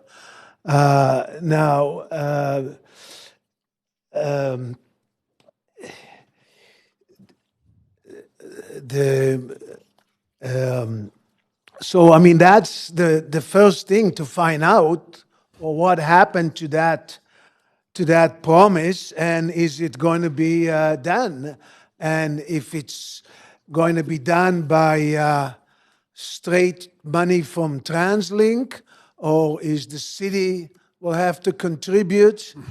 Now, starting this month, every single family home that's built in a city has to pay $2,100 development cost to TransLink. Could I steer you to this project, though, that we're discussing this evening, which is really the nature of the public hearings, is that we're really limited to... Yeah, well, how much money is this project going to pay TransLink? You don't know exactly, or would they be exempt because of the 20% low housing? So it's a fair question to find out, because if there is money coming in from development cost, you could use that money toward building the new station. I mean, that's what Richmond did, to build the new station in Richmond. So again, we're on this specific project. Everybody's here this evening to talk about this particular project. So are you in favor or opposed to this project, perhaps? Well, I'm in favor, basically. I rather see it higher and taller if there's going to be a station where they was proposed in the 80s, and the whole area would get a proper plan for the whole area to have proper amenities and everything included. Just having, there is, as staff mentioned, there is new project along Victoria Drive that has been built, and some are in the process of being built, and there is a new project between about 26th and Victoria and Kingsway that is in the development stages. I understand they're doing a land assembly. So anything about this specific project? Yeah, so there are different higher density project around this particular proposed project, which, as I said, makes sense from overall thing. And the transit demand management, it's okay, but it's not as good as Burnaby, where they give the residents a 2-zone bus pass for up to 2 years to use transit as part of the development. We're just about out of time, so we're at the 5 minutes, so thank you very much for coming in this evening. Yeah, thank you. Okay, and you have no questions. Okay. Thank you. Raquel Mesquita. Sorry if I've said it incorrectly again, but Mesquita. Hi, good evening, Mr. Mayor and council members. I'm opposed to this project due to the simple fact that it's too much density in the area. I'm not against density, but I am against irresponsible density, which this city has seen much too much of in the last 8 years or so. It is my belief that if the city really wanted to resolve the affordable housing crisis, it would have done so by now, or at least have been halfway there. A 5-story building is much too high in this location, as there are houses right behind it, and it are only separated by a laneway. Even if the 5th floor is built recessed, 5 stories are 5 stories, no matter how you build them. I know that you will take as a precedent the building that is being built across the street on the corner, which is 6 stories in the front, 5 stories in the back. The last 2 stories are recessed, and trust me, it does not make a difference. But this building should not have been allowed to have been built at this height anyway. It's way too big for that area. But at least that building, it's surrounded by a 4-story rental building on one side, and behind it, it's 3-story townhouses. It won't have a little tiny laneway and then single-family houses behind it, like this one will.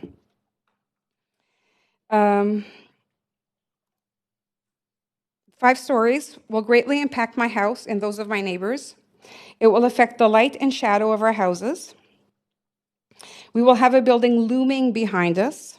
We stopped using our patio because our neighbor built a laneway house which overlooks onto our patio, and it seems like the people who live in the laneway house are sitting on our patio with us. So we've stopped using that for that reason. When I attended the open house, I was told this was a pilot project. Everybody sounded very excited about it. But then I found out that this pilot project was only allowing 20%, which I at first thought were going to be 16 units, but I have been corrected, and I've been told it's been 13 units here, that are going to be moderate income housing. That means out of 80 units, only the 13, which will be moderate income units. And I don't understand why those units have to have inboard bedrooms. Why can't some of the market value units have inboard bedrooms? Just because you make less money doesn't mean you don't deserve a window.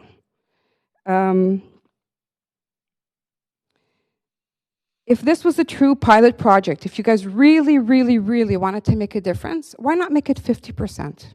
You know, I have no problem with you building this building, just not 5 stories. And if you want to do moderate income, which we really need in the city, then do 50% at least. You know, if you're going to do it properly and make a real impact in the city. Or is the 20% only being used by the developer to assure that this will be given the green light? So basically it's a trade-off. Yes, I'll give you 20% if you let me build this building. Parking in this area is already difficult to come by as is. Once the 6-story building is complete, it will be even worse. Most people are not willing to give up to their car just to be able to rent an apartment, especially if they have children. And they have to drop them off at daycare and activities and school? Or is this not being built for families? 30 parking spots are not acceptable for a building that is being considered for family housing. I find it rather disturbing that these are the kind of housing projects that the City of Vancouver continuously deems appropriate. Who, in fact, are they appropriate for? The residents of the city or the developers? In my opinion, I believe that the residents and future residents of this city deserve so much better. Thank you. Thank you. Do you have a question, Councillor Dejanova? Thanks very much. Thanks for coming out and for speaking to us and sharing your opinion on this. My question specifically to your suggestion of 50%. Mm-hmm. You had said that 5 stories is too high for your neighborhood, in your opinion. I understand that it's also the market units subsidize this. So to add more units, I would assume, and I'll ask our staff later, that we would need to increase the density. If there were more units of housing, would you be okay with the density and the height going up? Or? Well, affordable housing under the policy, as you stated. Sorry. Like Mr. Correa pointed out, there's an empty lot across the street. where there's one house sitting on, which was a project done by SFU. I don't understand why they don't build affordable housing on that lot.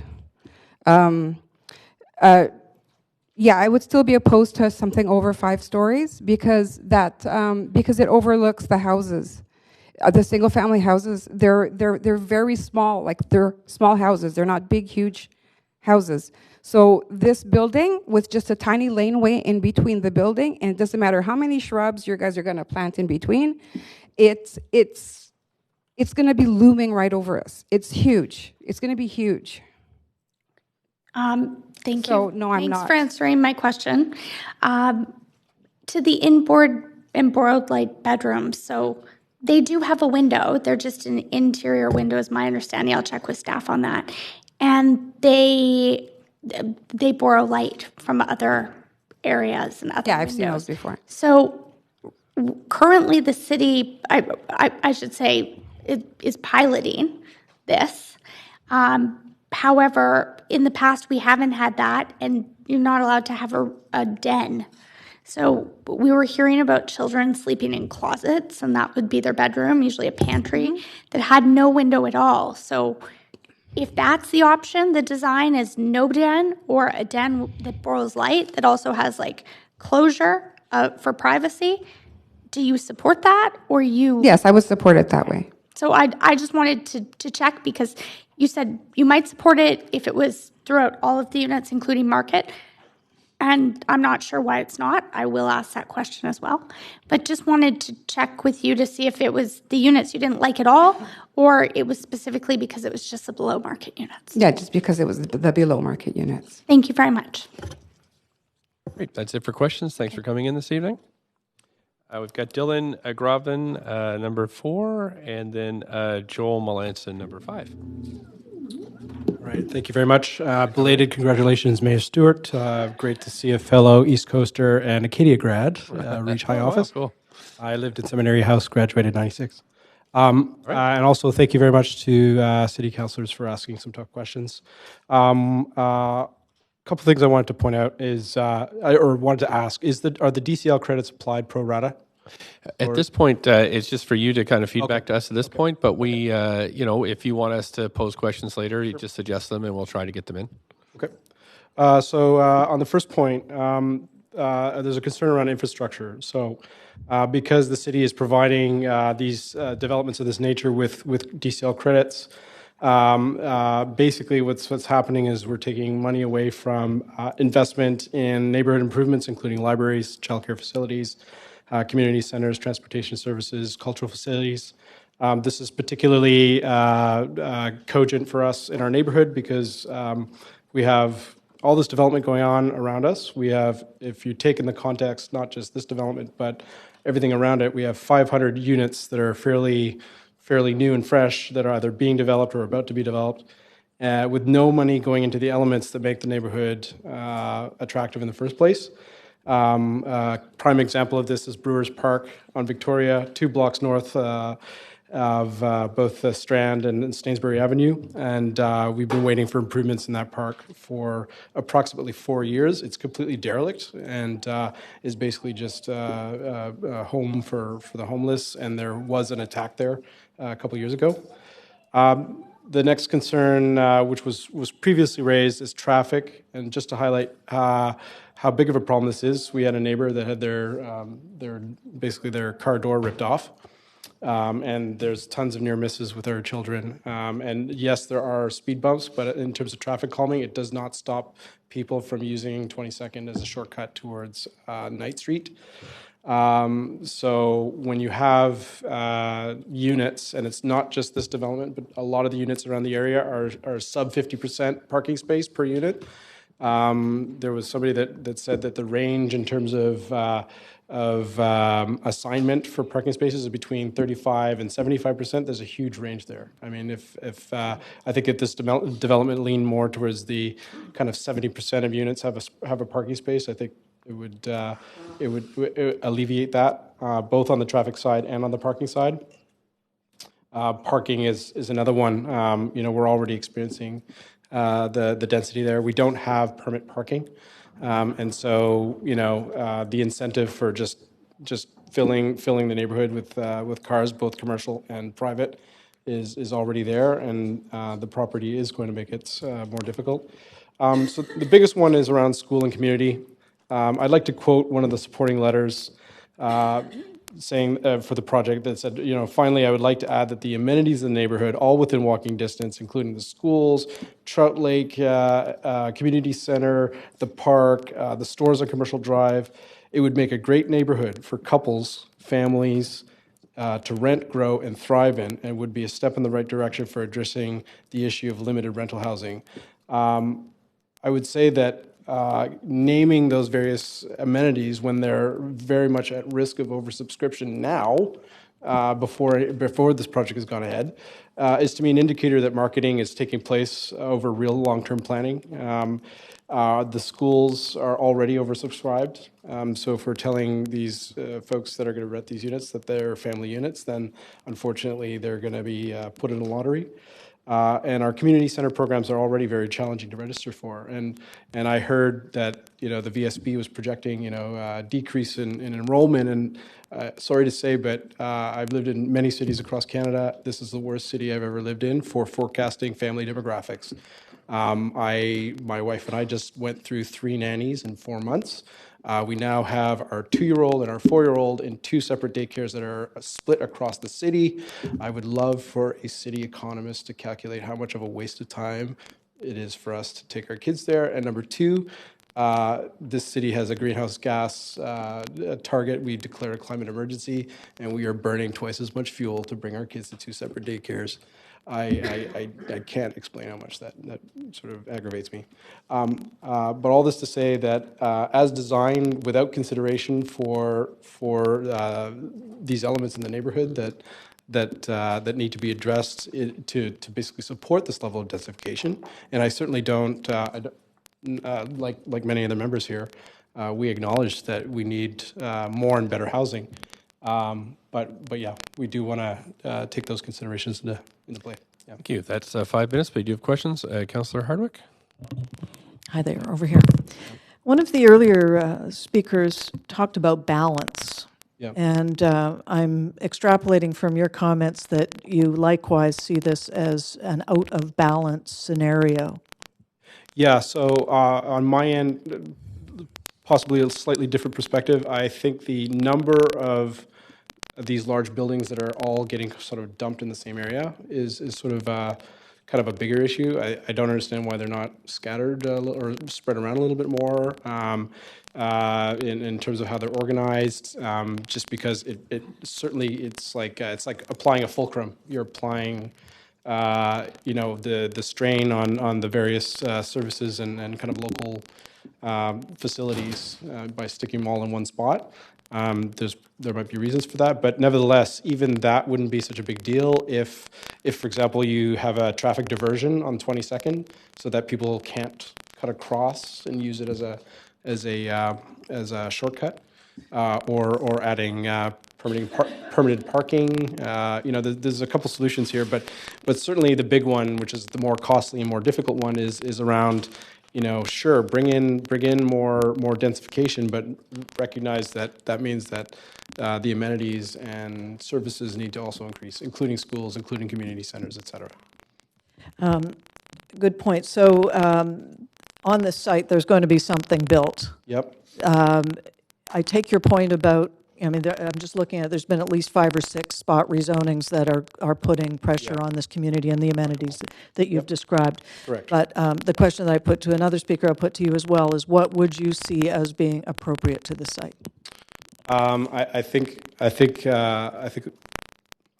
and this is something that Councillor Fry brought up, and again, it seemed out of purview to talk about. But we're not seeing, there was just announced $5 million for park upgrades. None of them were in our neighborhood. And so I don't think we're seeing some kind of commensurate response on that front.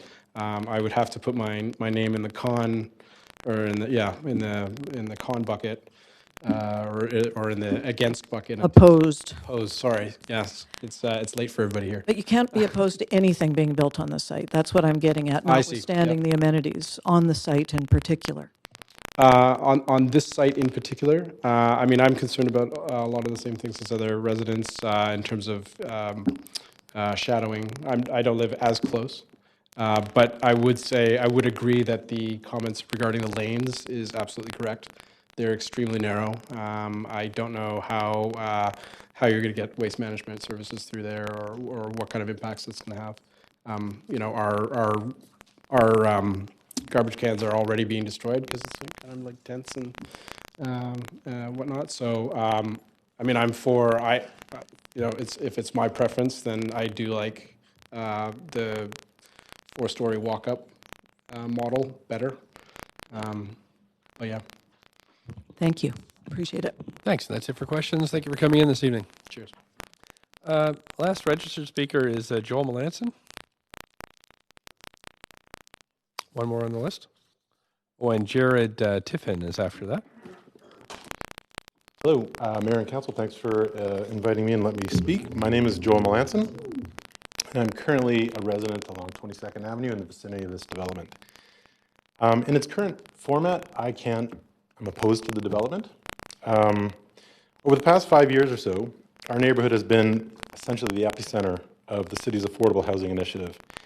Although I'm in favor of this initiative, and I think the city really needs it, and I also appreciate the benefits of the density and the diversity that this program brings to our neighborhood, my concern is overall the knock-on effect of this development and others that have been in our neighborhood, in and around our neighborhood,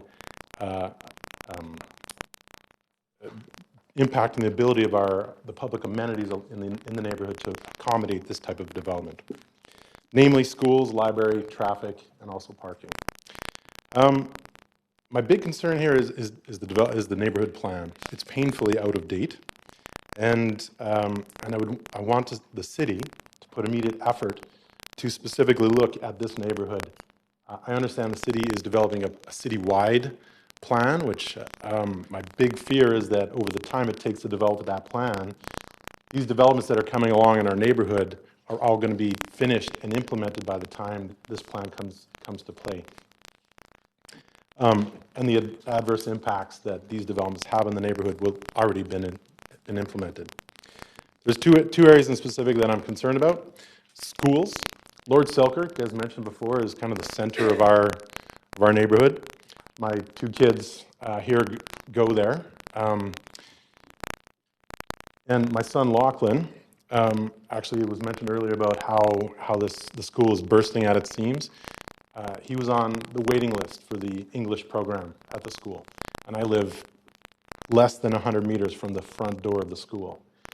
Luckily, he was able to get in, but this is a serious issue. And I think somebody else mentioned, like, to invite 500 more families to this neighborhood with the idea that they're going to get to go to Lord Selkirk without, you know, and use all the amenities at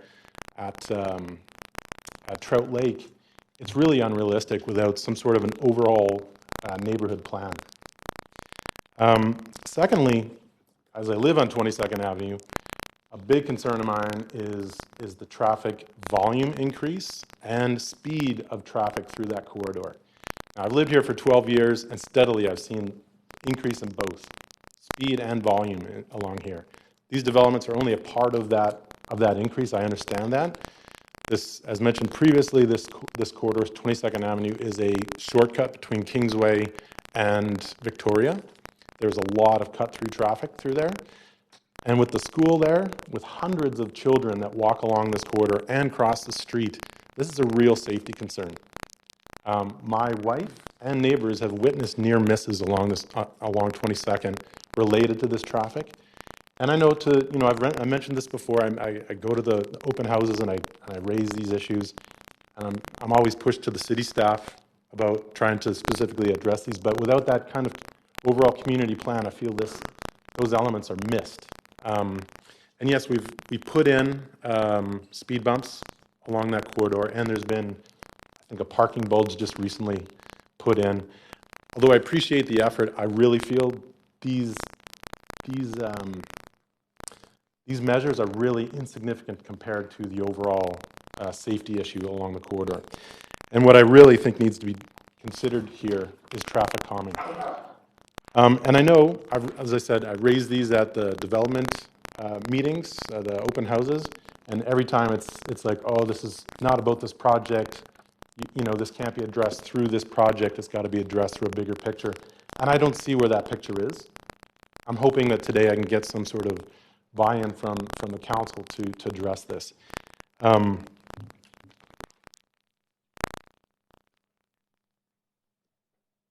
Yeah, so as I mentioned, you know, I think it was Councillor Fry that mentioned this. I know without the development fees that come from developments like this, a lot of these amenities, it's hard to fund that, right?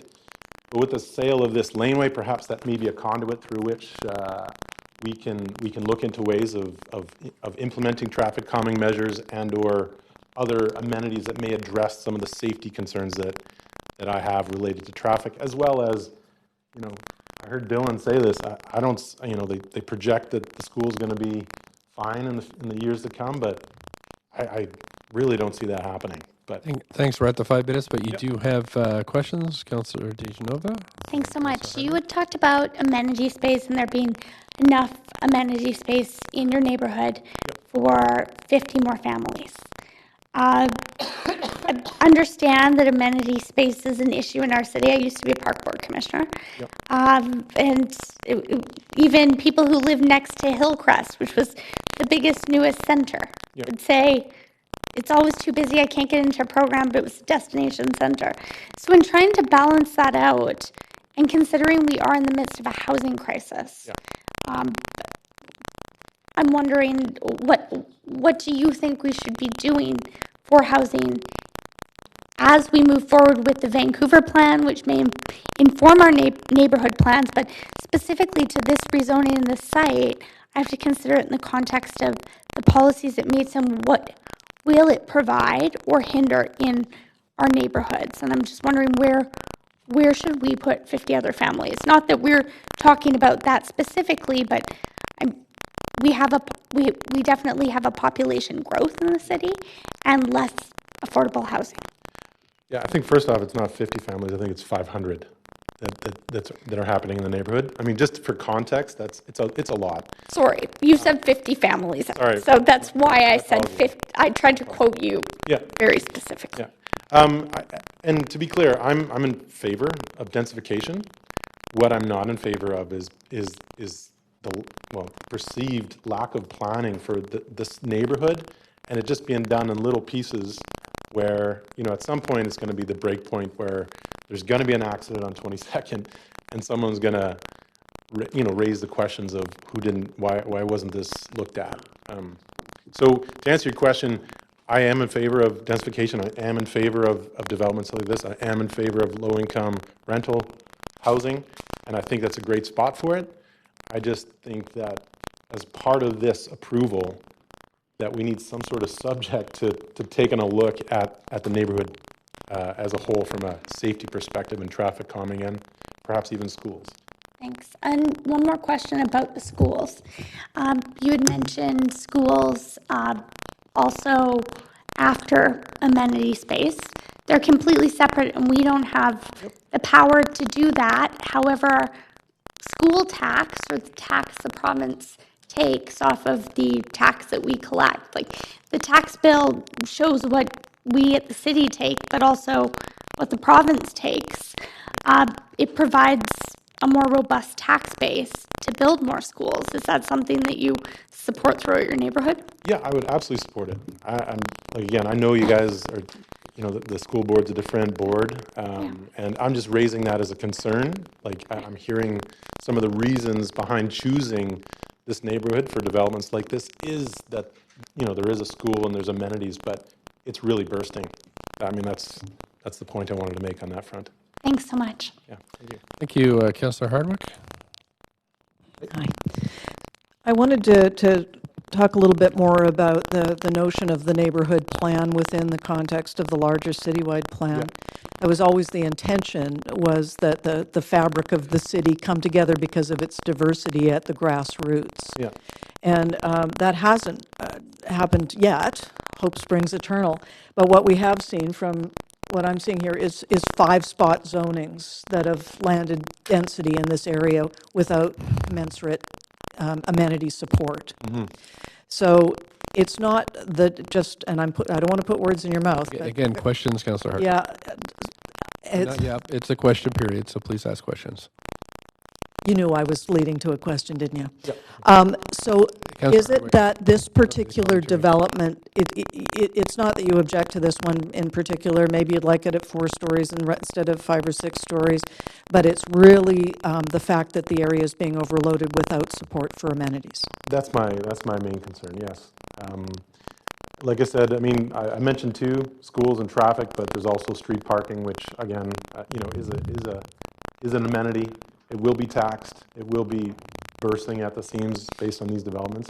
But really, the concern is I believe that the traffic calming that's needed in this neighborhood to accommodate all the developments. I mean, there's one down at Kingsway. I think it's right at Kingsway near the old Lowe's store. That's going to be a massive structure, which is on 22nd Avenue. I'm not sure how many homes are in there, but like you can see, we're attacked by both ends. So anyway, that's my concern, is that I really feel that I want some commitment to look at this corridor as a part of this approval. I don't think we can do that, but appreciate your input. Thank you. Thank you. Councillor Bly, questions, please. Thank you, and thank you very much for being here. I happened to look up the existing plan, which was approved in 1998, so yeah, I can see how it might feel like you guys have fallen through the cracks, so to speak, in between plans. So I guess my question is, how long have you lived in the neighborhood? 13, almost 14 years now. Okay, and are you aware did you go to the open houses as it relates to this? Yeah. Are you aware of other developments pending that are in the neighborhood? Yeah, there's one right at the commercial in 22nd Avenue, another 7 or 8 apartment buildings there, 7 or 8 apartments. None near as big as this one, except for the one at the western end of 22nd Avenue near the old Lowe's hardware store. It's a big one. It's right on Kingsway, but backs onto 22nd Avenue. Right, and Rona. My bad. It's Rona, not Lowe's. in your own opinion, and you don't have to answer, how much would you attribute this sort of influx of development as a result of lacking an updated community plan? I mean, when I take a look at it from the city, like a big picture, I see so much of it focused on this area that it begs me to believe that is there enough effort being put into the bigger picture? Like that's what I see. I mean, I see it happening all over, within like 200 meters of my house. Like that's all these developments are within that zone. So, I look at the cities developing. You mentioned we're getting bigger and we need more densification. I'm in full support of that, but it's the in-between stuff, that I'm concerned about. Again, namely the safety on 22nd. My kids walk along it every day to get to school. I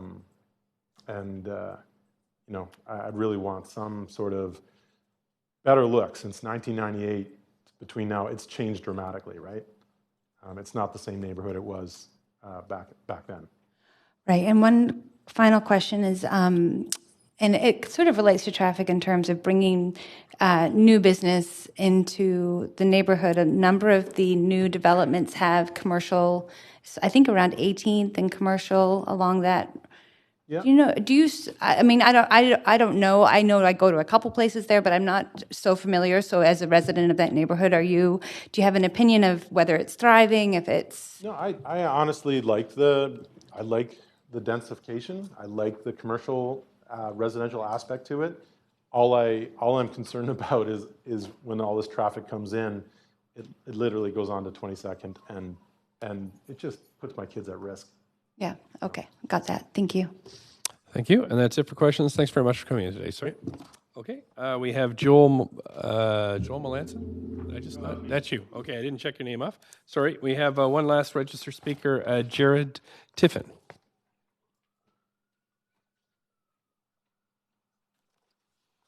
Thanks for coming in, Mr. Tiffin. You have. Thank you, Mayor Stewart, for having me, and council for letting me do this. I'm not a professional speaker, so I'll try not to mumble this too bad. I'd like to just start by reading the letter that I wrote on May 19th about this project, and then go on from there. After living and watching the building that is being built across the street from it, I can talk about what the construction is going to be like for the next one to happen right after this one. So on May 19th, I wrote to Mr. Chen. My name is Jared Tiff, and I live at 1947 East 22nd Avenue, just behind the proposed development. I appreciate what goes into the design of a building and know that it's impossible to please everyone in all parts. I'm not a stranger to development, as I am involved in some development companies here in the city, so the need of housing is not lost on me. I am writing to you to express my concerns in parts of this project that concern me, and I am hoping to make them known and have answers to them at your open house. One, the height of the building seems to be about 1 story too tall to me. When looking at the elevations in relation to the existing homes on the south side of Stainsbury, it dwarfs the existing homes and doesn't blend in as well as it could due to its height. It stands out. And I understand that the north side of Stainsbury, the new development being constructed now, is a taller 6-story building. However, I feel a 4-story building blends the visual line from the new 6-story building to it at 4 and to the existing homes at 2 much smoother. And at the moment, it just seems like a giant wall in the alley. The lane behind, at the moment, the lane is a twisted, broken road with a lot of potholes and dirt. By increasing the amount of traffic to this building from behind, even with one direction sign proposed, this lane will become destroyed.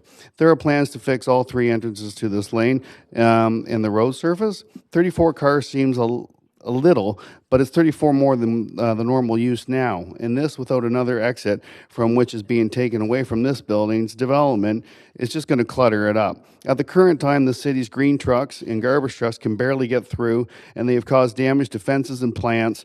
I feel that this will become a problem in its current state.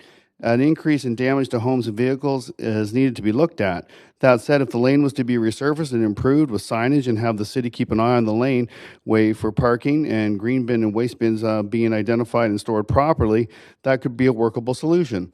Another concern is the parking in the neighborhood. The building doesn't have enough parking, and the overflow will end up on the streets and the lanes as it always does. Our area is now struggling to park a car. We often see people from 2 blocks away parking in front of our house. There is a lot of young mothers and elderly people in our neighborhood who cannot be dealing with walking with grocery bags for blocks on end because of poor planning. With the other buildings for families being built in the area and the ones that have already been built, I am concerned about the school catchment. I live 1.5 blocks from Lord Selkirk. My 5-year-old twin started kindergarten last year and attend this school. That said, we were almost not accepted due to the lack of spaces available in the English program. How can a city just add units for families, talk about adding units for families, but when it comes right down to it, you can't get into that school? It's not going to happen. As I stated before, I am pro-development, but it seems to me that this development with 80 units, with also the other proposed 69 units at 356 370 Hull Street, the other one at East 20th, 150 units at Victoria across the street. This is over 301 new units for families. Combine this with the Porter, the new development on 18th and Victoria, the existing 5-story buildings and developments beside Victoria and all along Commercial Street, the area is now becoming overloaded and is starting to have a bit of a feel of a transient neighborhood, which is not what this neighborhood is. It's a family-oriented one. My kids cross the street to play with Joel's kids. Dylan's kids live 2 doors down from mine. Our other friends live right around the corner, and they're the same age. They all run around and play. They ride their bikes in the same alley that we're talking about. I'd just like to thank you for your time on this. And I just have a couple more notes that I want to talk about. And that's more for Tony. I'm a rigging gaffer. What that is, I study light. For movies, and I read blueprints, I design movie sets, and I have devices that let me tells me where the sun will be at any hour in the day on any day of the year, because that's what I need to know. What's not in this model is the 80-foot trees along Beatrice. So as the sun comes around by 1 o'clock, nobody's getting sun on that west side. You're not going to get any sun in the morning, especially in winter hours, because the horizon line when the sun comes up. These people are Tony's in a blackout. That's what's going to happen to him. These trees are 80 feet tall. There's just going to be no sun. And as far as that whole 3-story thing, it's 3 stories up on the west side, and then it adjusts to 11 feet back, and then it goes to 5 stories. So it is a 5-story building. It's just it starts 11 feet back from the 3 stories. But It's a 5-story building. Thanks very much. That's your 5 minutes, but you do have a question from Councillor Kirby-Young. Hi, over here. I think I have your letter here too in front of me if I'm connecting the person in the letter. Can you just clarify a bit and relates to the parking permits? Is it permit? Do you have permit only? Do you have open no parking permit there? parking. Okay. It's street parking all around our neighborhood. And what's not taken into account is that all these houses here in Vancouver have a unit that rents underneath. There's another car that no one ever talks about. Do you think if council were to direct staff to look into sort of management strategies of putting resident only or 100 block or sort of parking in the area, that would help to alleviate? Absolutely. I feel that would help a lot because right now with the construction of the Strand, all the construction workers, which there must be about 100 of them there, they're parking on 22nd. They're taking up all the parking throughout the day. You can't park when you come home because they're still working. Right. Yeah, and we do see that a lot. We used to see that a lot around Cambie and some of the issues with. And that's 100 people. You put 63 and there's 2 people. Now you're up to 200 people. Okay. Some people have 2 cars, some people don't, but it's definitely an increase. So if there was a review of sort of the parking kind of restrictions or kind of criteria around the neighborhood that favored residents, and that would that go towards alleviating your concerns? Oh, absolutely. I think that would definitely help. Okay, that's great. Thank you. Appreciate it. Thanks, and that's it for questions. Thank you very much for coming in. Okay, now we're just going to move. That's it for registered speakers. So I'm going to call to the audience. Is there anybody else that would like to speak to this proposal? If you would, please come up to the mic and state your name clearly so we can record it, and then you'll have 5 minutes. Come on up. Thank you. State your name, and then I'll start your timer. Good evening, Mayor and councillors. My name is Anna Strata. I'd like to point out that many of the individuals who spoke tonight are of a similar demographic. They are perhaps middle-aged homeowners who are habituated to an idea of Vancouver that no longer exists. So I'd like to bring forward a different perspective. As a 20-year-old university student, I see firsthand the major housing crisis that this city currently faces. It's so disheartening to speak to my friends that I have grown up with and to hear them speak about how they plan to leave the city post-graduation due to housing issues and concerns. So the responsibility falls on the city to rectify this issue. It is entirely counterintuitive to curb pilot projects such as these, which would set out to benefit a demographic that has been dealt an unfortunate hand when it comes to the future of this city. I'd also like to address the issues surrounding the trees in the area that have been brought up by multiple speakers tonight. I am actually a forestry student in resource conservation and have actually taken urban forestry courses surrounding green space initiatives. I obviously have a deep appreciation and admiration for nature. And I can say with utmost confidence that the removal of this vegetation for a project like this is quite negligible. Further, it's a known, proven, documented fact that housing in apartment-style areas instead of individual single space homes actually carries a significantly lower carbon footprint and carbon emissions per capita, per person. A previous speaker brought up the concern that there's little money going into projects that make this community of quality. To this, I'd like to say that the city makes revenues from projects like these, from the purchase of the laneway, from the licensing fees that the developers will pay. And so to me, it seems that this is more an issue that comes from budgeting and not from these projects, which actually provide the city with the funds they would need to invest in the city's future, in us, in the future of the individuals who will inhabit the city in the future. And so, to sum up, I'd like to just say that we do need projects like these. And as a student who grew up in this neighborhood, I attended Cedar Cottage for preschool. I attended Lord Selkirk Elementary School. I know this area. 20 years of my life I've spent here, and I do fully support this project. Thank you very much for coming in this evening. There's no questions for you. Oh, Councillor Wiebe might have a tree question for you.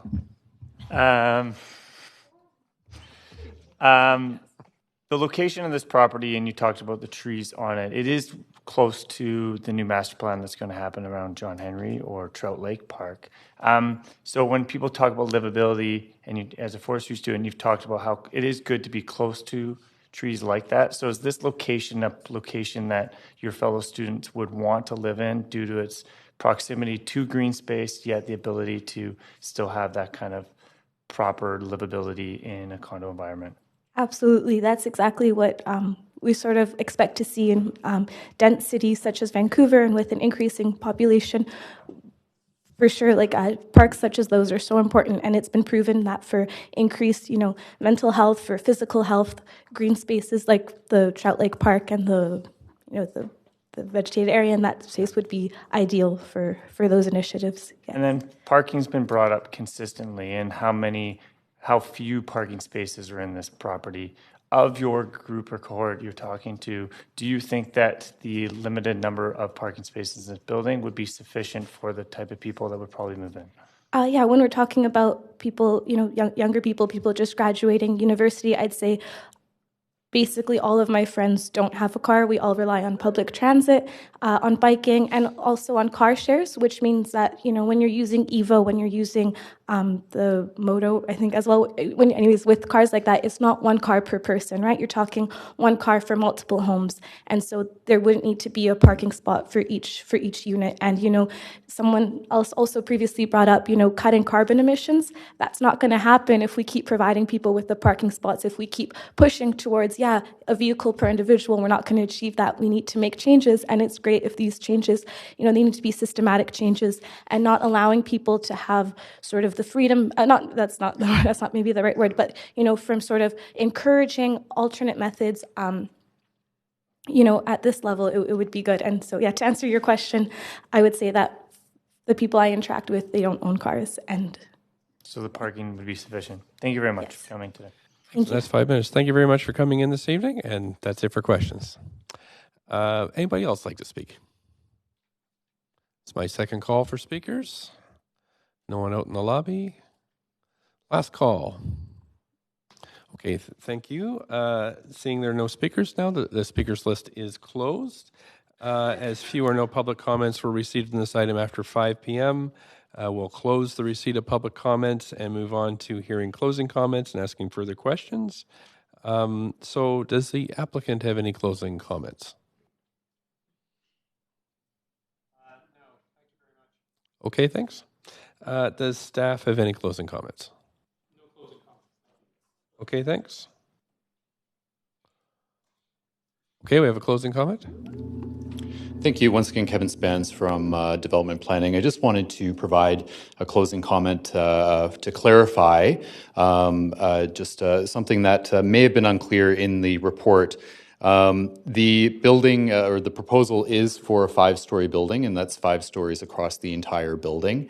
And I would just direct Council's attention to page 9 of the rezoning report, which just addresses, I think, where that notion that it's a 4-story building facing the west side, I believe may have been within the neighborliness part, which refers to a setback at the 4th level, but doesn't refer specifically to the 5th level, of which there is still one facing the west properties. Thank you. Okay, great. Thank you very much. And there are some questions on the queue, so we might have to get you to jump back up. Okay, so does council have any questions for staff? And yes, you do. Councillor Wiebe, up to 5 minutes, please go ahead.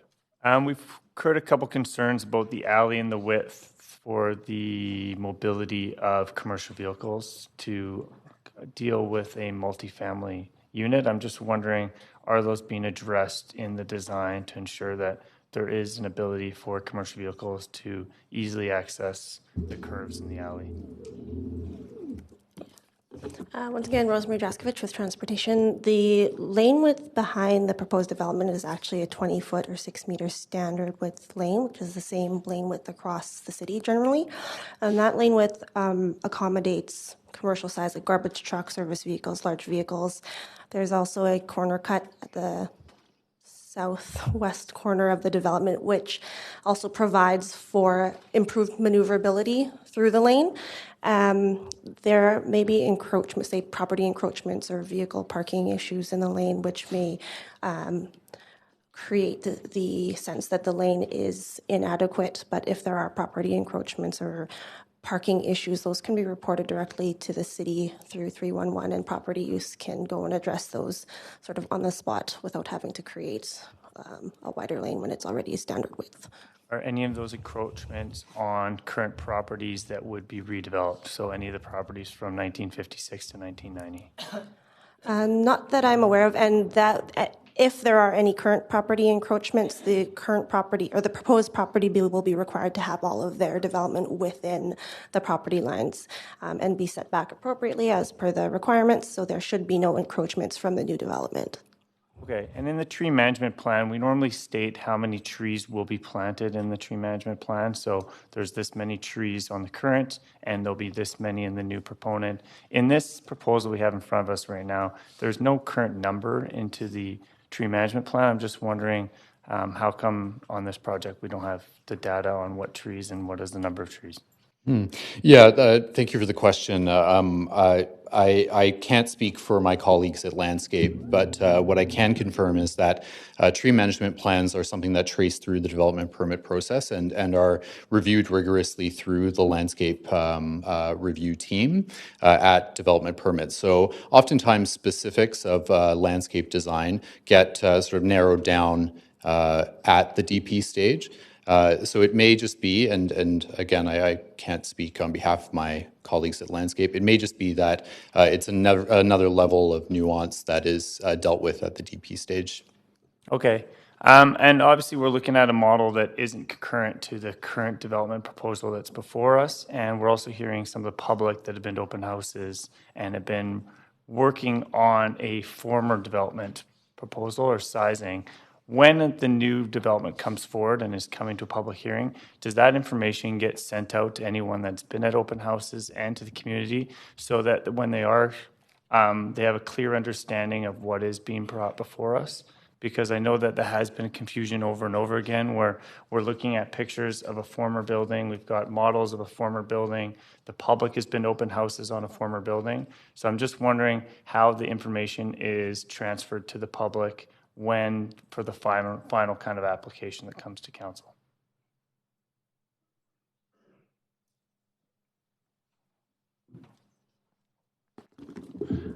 Thank you, Councillor Weeb, for that question.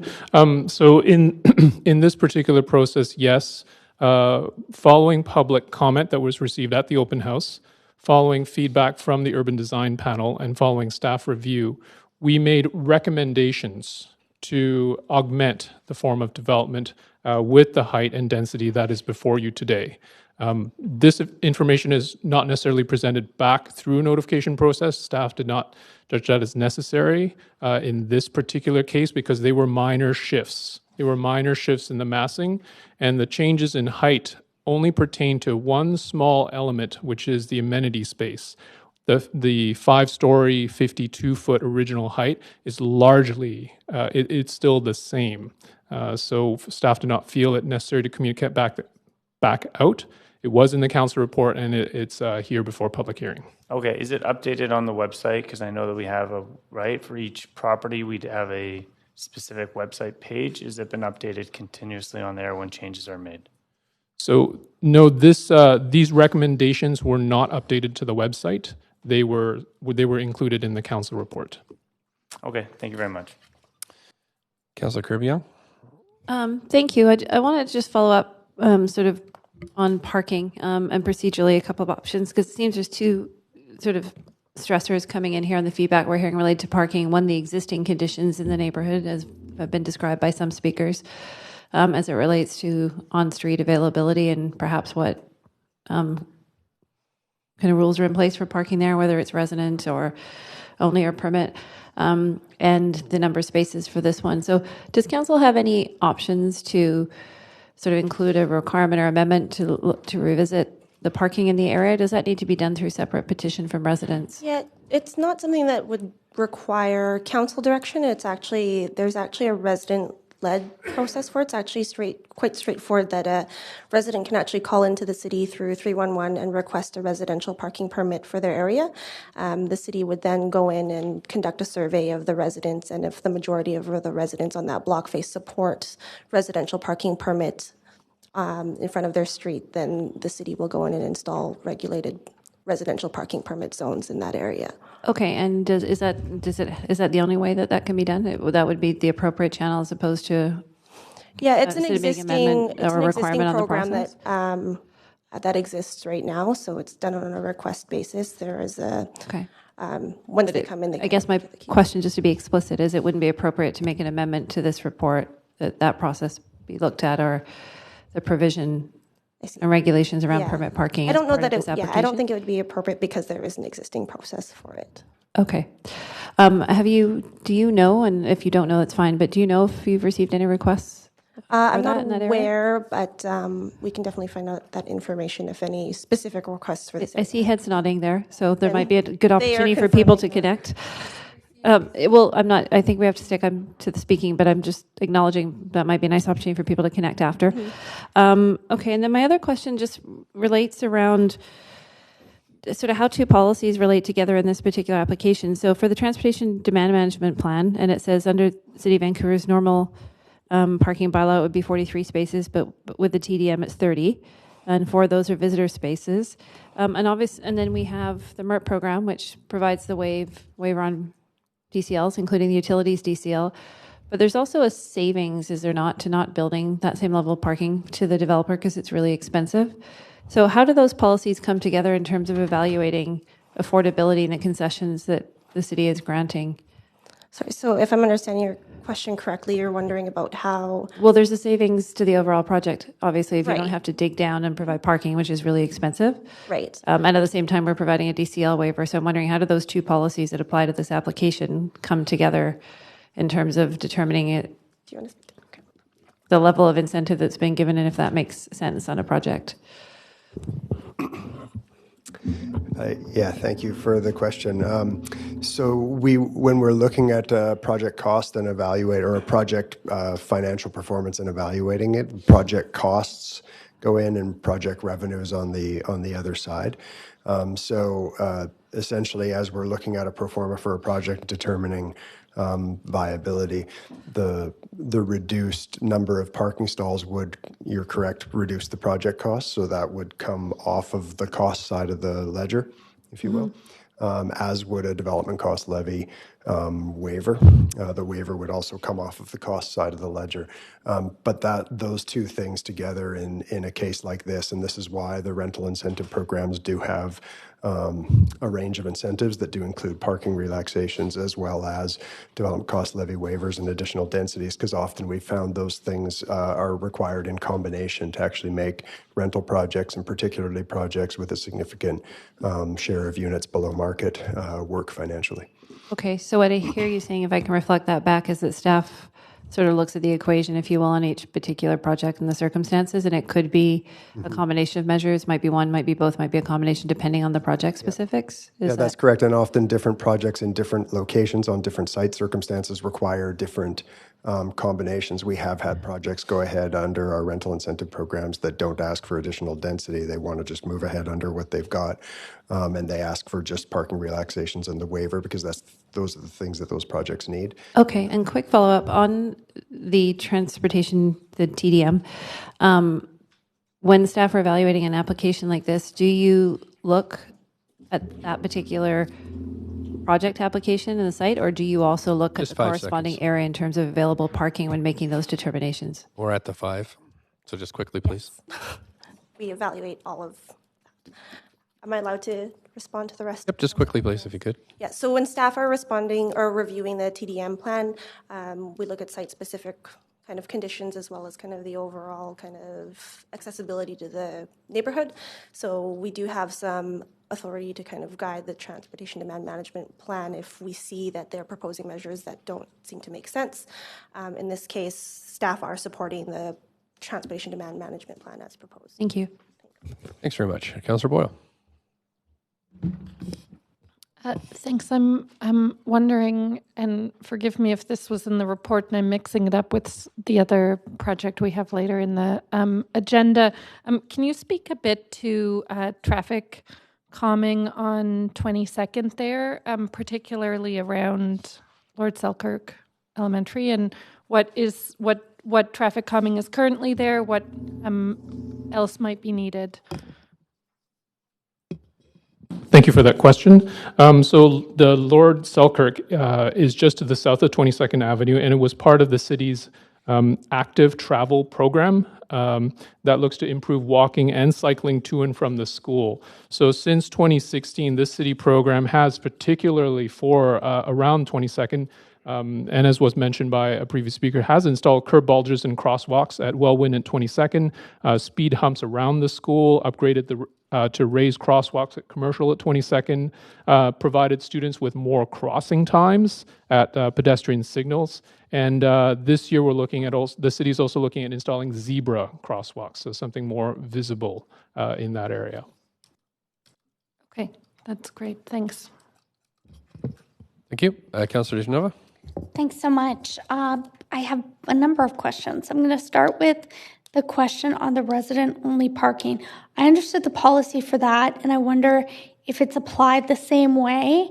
Is 2/3 of the street has to approve that, and they have to come to the city with that suggestion?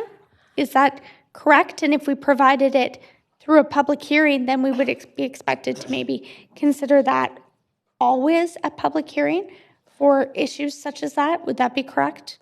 So the resident parking permit program is done by resident request. It was previously required that 2/3 of the block support it. However, that's since been lowered to help support the requests for residential parking permits.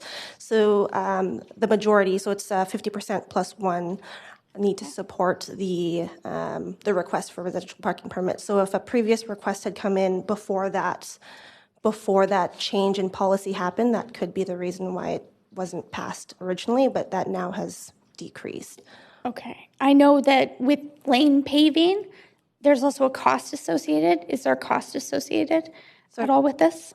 With lane paving? Well, like lane paving or sidewalks on streets where the homeowners are asking for it. I'm just wondering if there is a cost, and engineering approves it. You need a certain specific amount, 50% plus one or 2/3. I'm wondering in this case, is there a cost associated to any of the residents for this parking? If it was to be approved. Oh, yes. So if the resident parking permit was approved, then the residents within that resident parking permit area would then be required to buy an annual resident parking permit from the city to be able to park in that area. And their visitors may not have those parking spaces also. It's for residents. For residents. Okay. I've heard these issues come forward, so I just wanted to ask those questions because now I completely understand why we wouldn't deal with it in this process. Thank you. I think my next question probably will be for Mr. Garrison, but I'm not sure. It's on housing policy and the inboard and board light bedrooms, and why specifically only are we considering the units with the deepened affordability? Yeah. Because we're not allowed to say affordable units. The deepened affordability, but not the market units. Yeah, okay. So as we were doing both the Housing Vancouver strategy and the work on our rental programs and having conversations with members in the community and the public around family housing, for example, and ways we can promote additional family housing, the issue of inboard bedrooms or borrowed light bedroom has been a sort of a hot issue, if you will. And there's two really clear perspectives on it around, one around concerns around livability of that approach, but another around the opportunity that presents to provide additional housing that's suitable for families with children.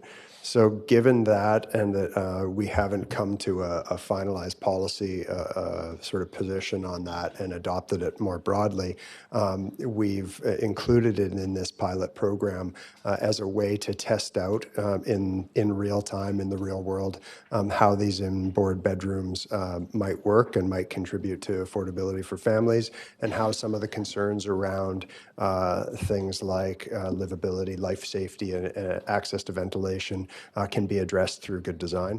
And so those are the reasons why it's included in the pilot and limited to the affordable units, because it really is something we're testing out as a way to try to achieve more affordable family housing. We think this pilot could, as we look at the outcomes of it, will help inform a broader discussion about whether or not this is an appropriate thing to do and allow more broadly in the housing market. Thanks. One more question about that, and that's Otherwise, you would have to have bedrooms along, unless it was courtyard building, which is not, or along the outer exterior. All bedrooms would have to have a window, so they'd have to face outwards, and that could be more expensive. So will this actually deepen affordability for those affordable units? Possibly, because they could be built within the interior, not necessarily all bedrooms exterior.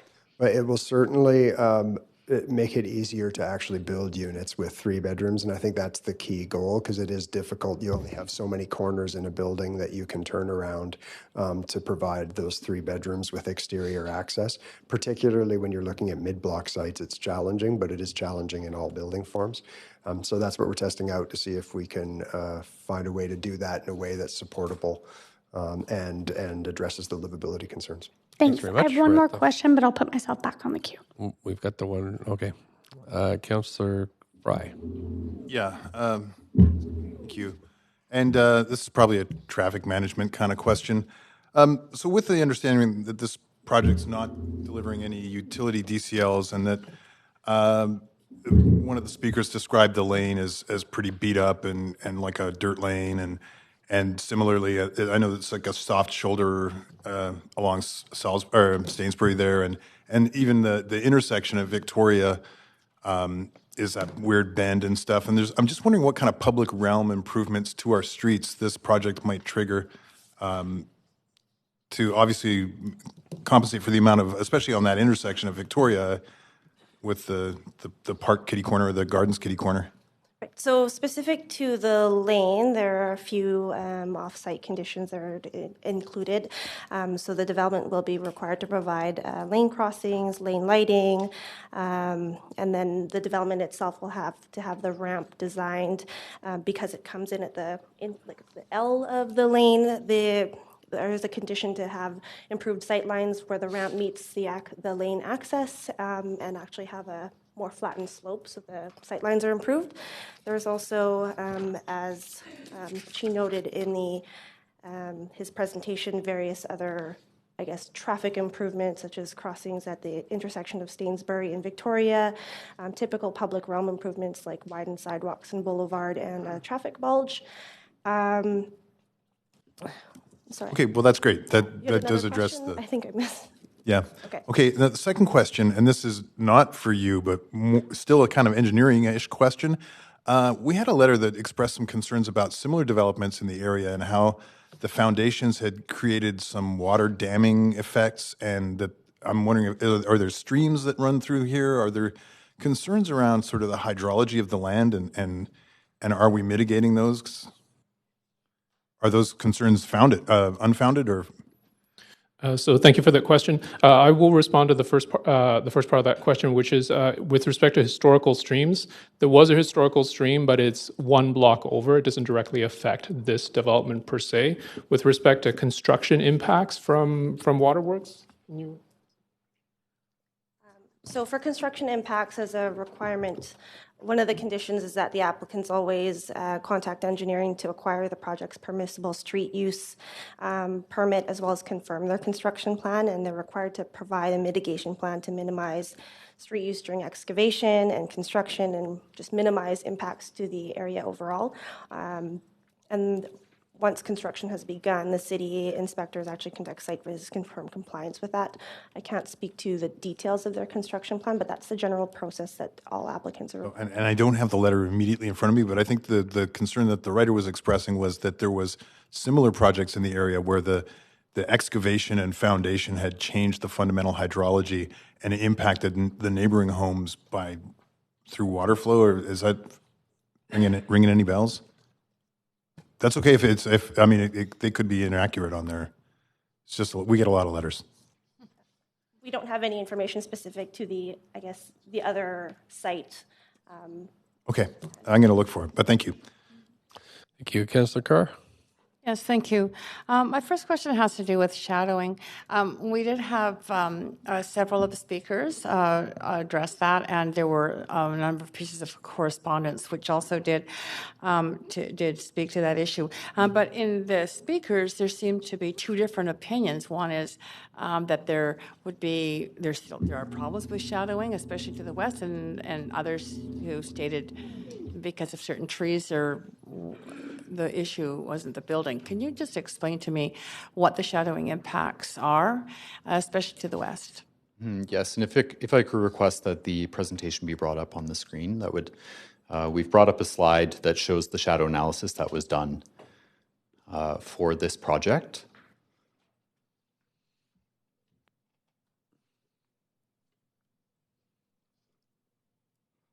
So what we see here, it's unfortunately very small, but we've got our equinox condition, and then we've got the winter solstice condition, which we typically don't ask for at any stage of an application because it is a very constraining condition. Obviously, it's winter. But what you can see here is the sort of worst case scenario in terms of shadowing is typically 2 o'clock at the equinox. And in this case, the building massing does shadow adjacent street, but there is no increased or undue shadowing on adjacent properties to the west. If you look just to 10 o'clock in the morning there, and unfortunately we would have to extrapolate back as well, probably to 9 o'clock and 8, there is some morning shadowing that traces along the property line on the east side of those properties to the west. Okay, great. Thank you. I appreciate that. Thanks. And I actually appreciate you including the worst case scenario, which is winter solstice, or sorry, yeah, it is. So I appreciate that. My second question has to do with the height and the general heights. There's been a lot of different statements about the heights, but I'm going to go straight from the report, page 9, which speaks to the fact that that the general, although you did state that this is a 5-story building, but under neighborliness on page 9, it says the proposed building is generally expressed as a 4-story form, with step-back fifth level at the northeast corner, and a 3-story form with step-back fourth and fifth at the remaining frontages, which would include the west. I just want to confirm that. And remind me, how far back are we stepping it back on the west? I think there was an increased step back, right? Yes, so the step back that's provided, so in answer to that question first, I'm sorry, I'm just trying to find a good slide to show here. We'll go with this one. The step back that's provided above the third level, which is approximately 30 feet above grade, is a hair under 12 feet. We're not conditioning any increase to that, but what we are conditioning is that there be a buffer in the form typically of, like say, a landscape buffer of some sort of 3 feet to mitigate overlook down onto adjacent properties from that height there. Now, in response to the first question, which is some confusing wording for sure, is when we discuss sort of the expression of the building, it's the primary expression, meaning the most the expression that's at the forefront of the building that isn't set back from a property line or from an SRW, in this case, initially as originally applied, was expressed at the corner as a 4-story expression with a 5th-story setback. That 5th-story setback has since been reduced as the rezoning planner presented. And then toward the west, we've got a 3-story primary expression with the 5th and 6th level, or pardon me, the 4th and 5th levels step back from the edge of the building. Okay, great. And if there's anything on a 6th floor, it would only be an outdoor, indoor amenity space. Is that correct? Yes, and that's highly conditional as well. That is with thorough review to ensure that that doesn't result in any additional shadowing of adjacent properties, and also isn't applying another level of bulk to the building. In this case, it would be a relatively small penthouse addition on the top, centered on the building. I see I'm out of time, but I did have one more question. I'll just put myself back on. Thank you. Okay, thanks, Councillor Dejanova. I was going to, that's fine. I'll hold my question. Okay, thanks, Councillor Carr, then. Great, thank you. My final question was going to be, or is, whether or not the stepping back, like if any changes had taken place around the kind of general appearance of the form and the stepping back in response to publicly raised concerns. Mm-hmm. So there were a couple of responses, and when we were reviewing this, there are two particular relationships that are particularly that require another level of rigor when we're analyzing this project. One is the aforementioned relationship with properties to the west, and the other one is the relationship with a single-family house to the south. In response to that relationship, which we heard concerns about at the open house, we introduced that. It's not a shifting of the building; it's actually a shrinking of the building footprint to increase the side yard setback. That's in addition to the same kind of stepping that you see in this image here. And then the commensurate increase in the sort of expression at the corner. With regard to the step back at the west, the most of the focus on dealing with the concerns of the neighbors was to introduce those measures intended to mitigate overlook and also to soften the interface there. In our review, we determined that the 12-foot plus minus 12-foot step back at grade from the lane plus the width of the lane was sufficient to present a sympathetic interface with the neighbors. Thank you. Thanks. Mr. Mayor, I don't see anyone else on the list, so I am prepared to move the recommendations in this. Thanks. Yeah. Councillor Carr has the floor, so thank you, Councillor Carr. Do we have a seconder for this? Thank you, Councillor. I'll be prepared to speak to that. Thank you. Okay, thanks. So I'll just reset your timer here. Anybody else who wants to join the debate, please put yourself on the queue. Go ahead. Oh, I don't know what happened here. Oh, I'm sorry. We're just moving some things around here, but we'll get back on the queue there, Councillor Carr. Great. Okay, thanks. Please go ahead. Thank you. I certainly was impressed, and I may start by thanking those members of the public who both wrote in and who took the time to be here to speak. That's what a public hearing is.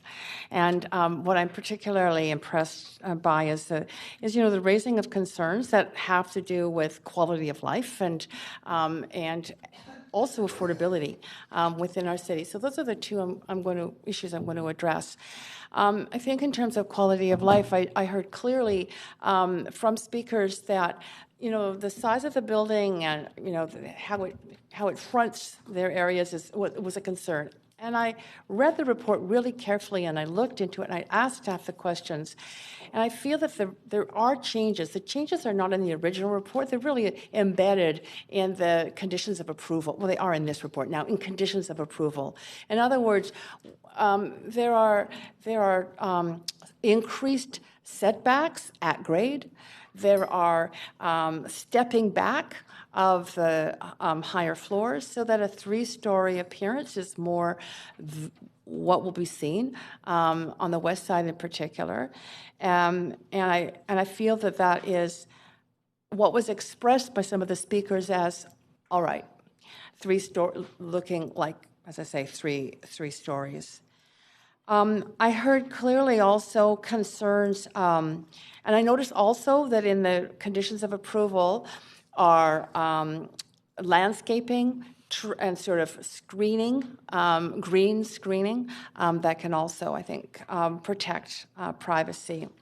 I also have concerns around safety issues. I think that the pedestrian controlled crossing Victoria is really important in that regard. There may be more that need to be addressed, but if there are safety concerns like that, I really want to assure the members of the public you can go to staff and you can say we still have concerns in this neighborhood around pedestrian safety or around in particular, safety around children and the families. Which brings me to the issue of families. I listened carefully to the issues arising around the number of units that are affordable and that there are fewer potentially than would be the 20%. The 20% would be 16 and there are 13. And that's because more of them are family units. And I have heard so many times people say they want more family-sized units at the affordable level. So for me, that's a bonus. It may be fewer, but it's very hard to get 3-bedroom units that are affordable, which leads me to the question of what is affordable.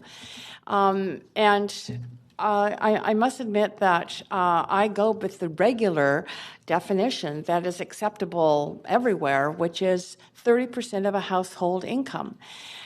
So for me to have 13 units that are at 30% of a household income, including 3-bedroom units, this is quite rare. And I think, it doesn't sound like many, but it's just a step in the right direction.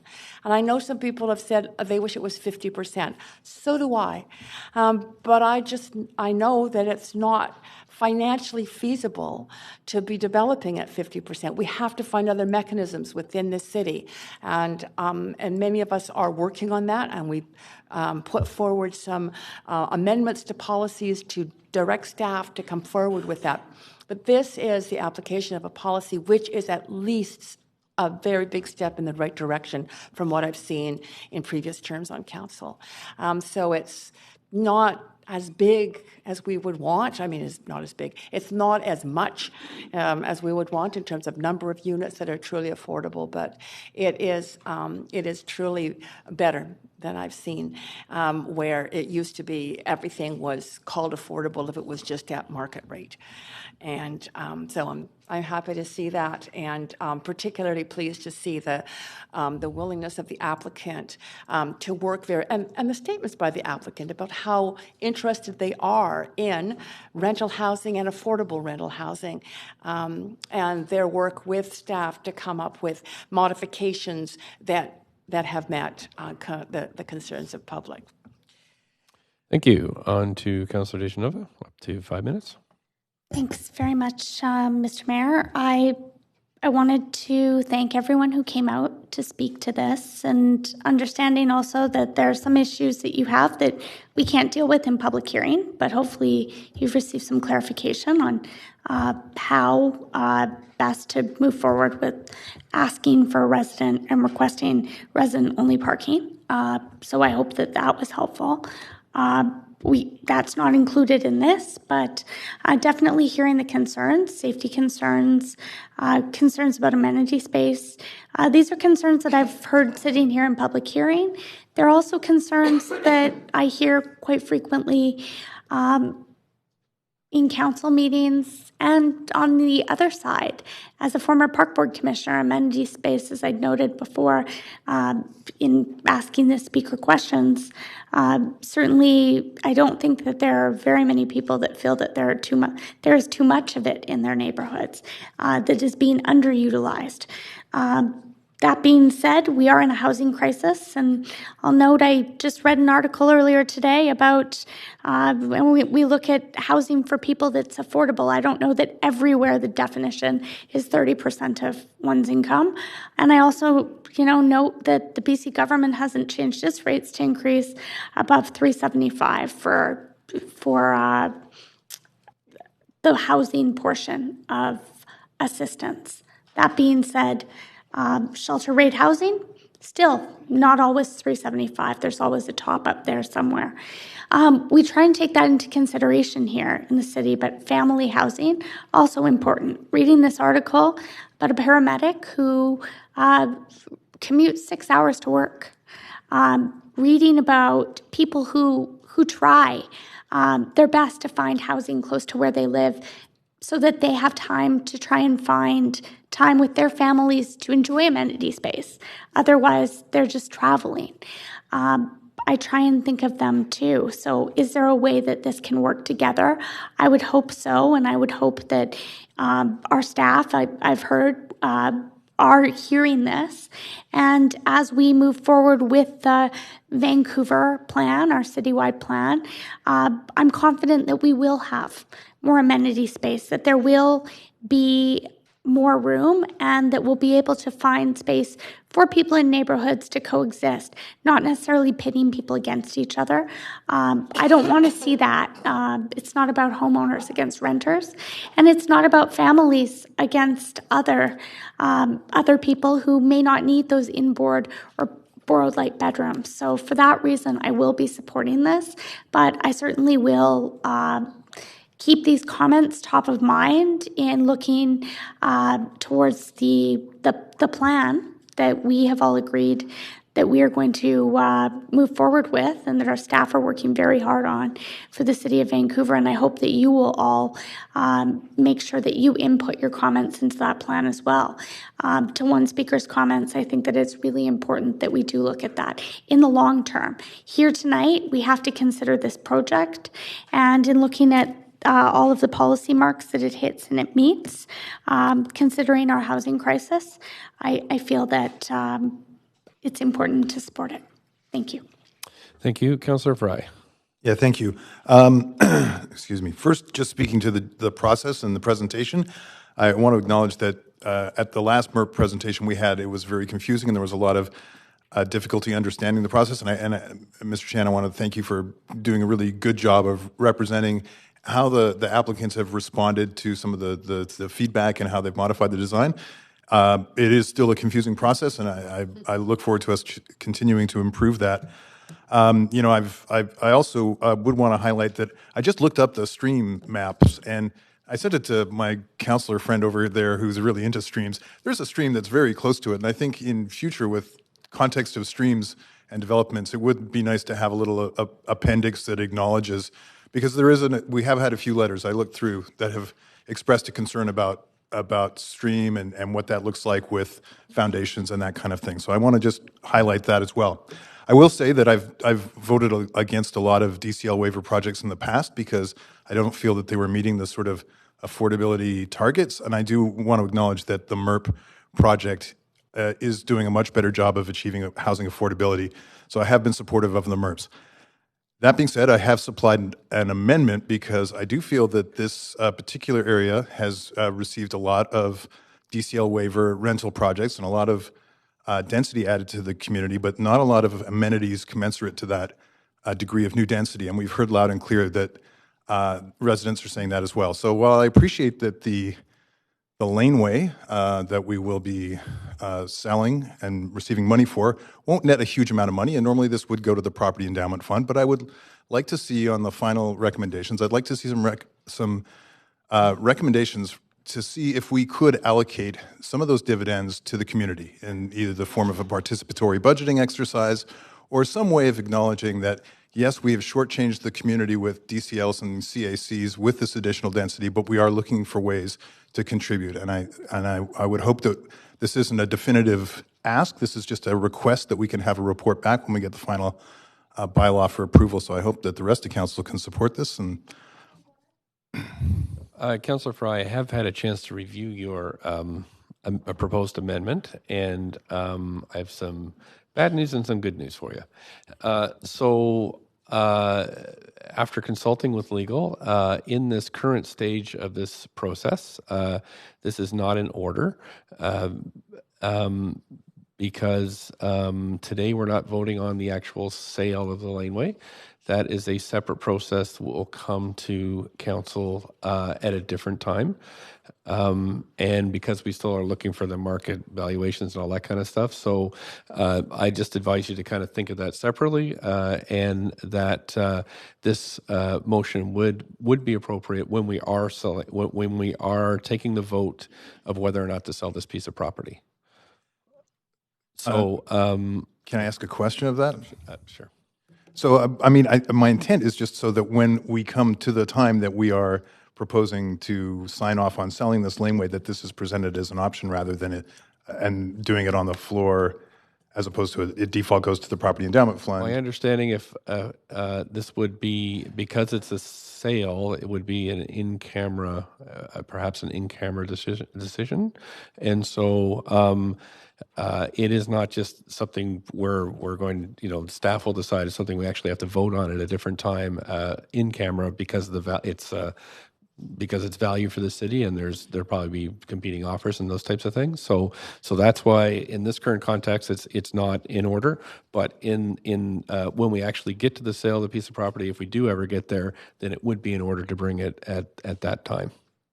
So at this point, it's a no, but it's not. It's kind of like what we had with Councillor Swanson and the SROs around St. Paul's. Is that it is I think an idea that's worth considering, but we can't consider it until we actually have the decision to make. So if a member motion was to perhaps suggest that we create a study to look at sale of public lands that might be diverted in a general context, not specific to That'd be this. another way to do it, to look at how we distribute lands generally. But on this specific one, this could be, when this comes to us, I believe in camera, and I'm not 100% correct, but I'm not 100% certain, but I'm pretty sure this is, by the nature of it, an in-camera decision.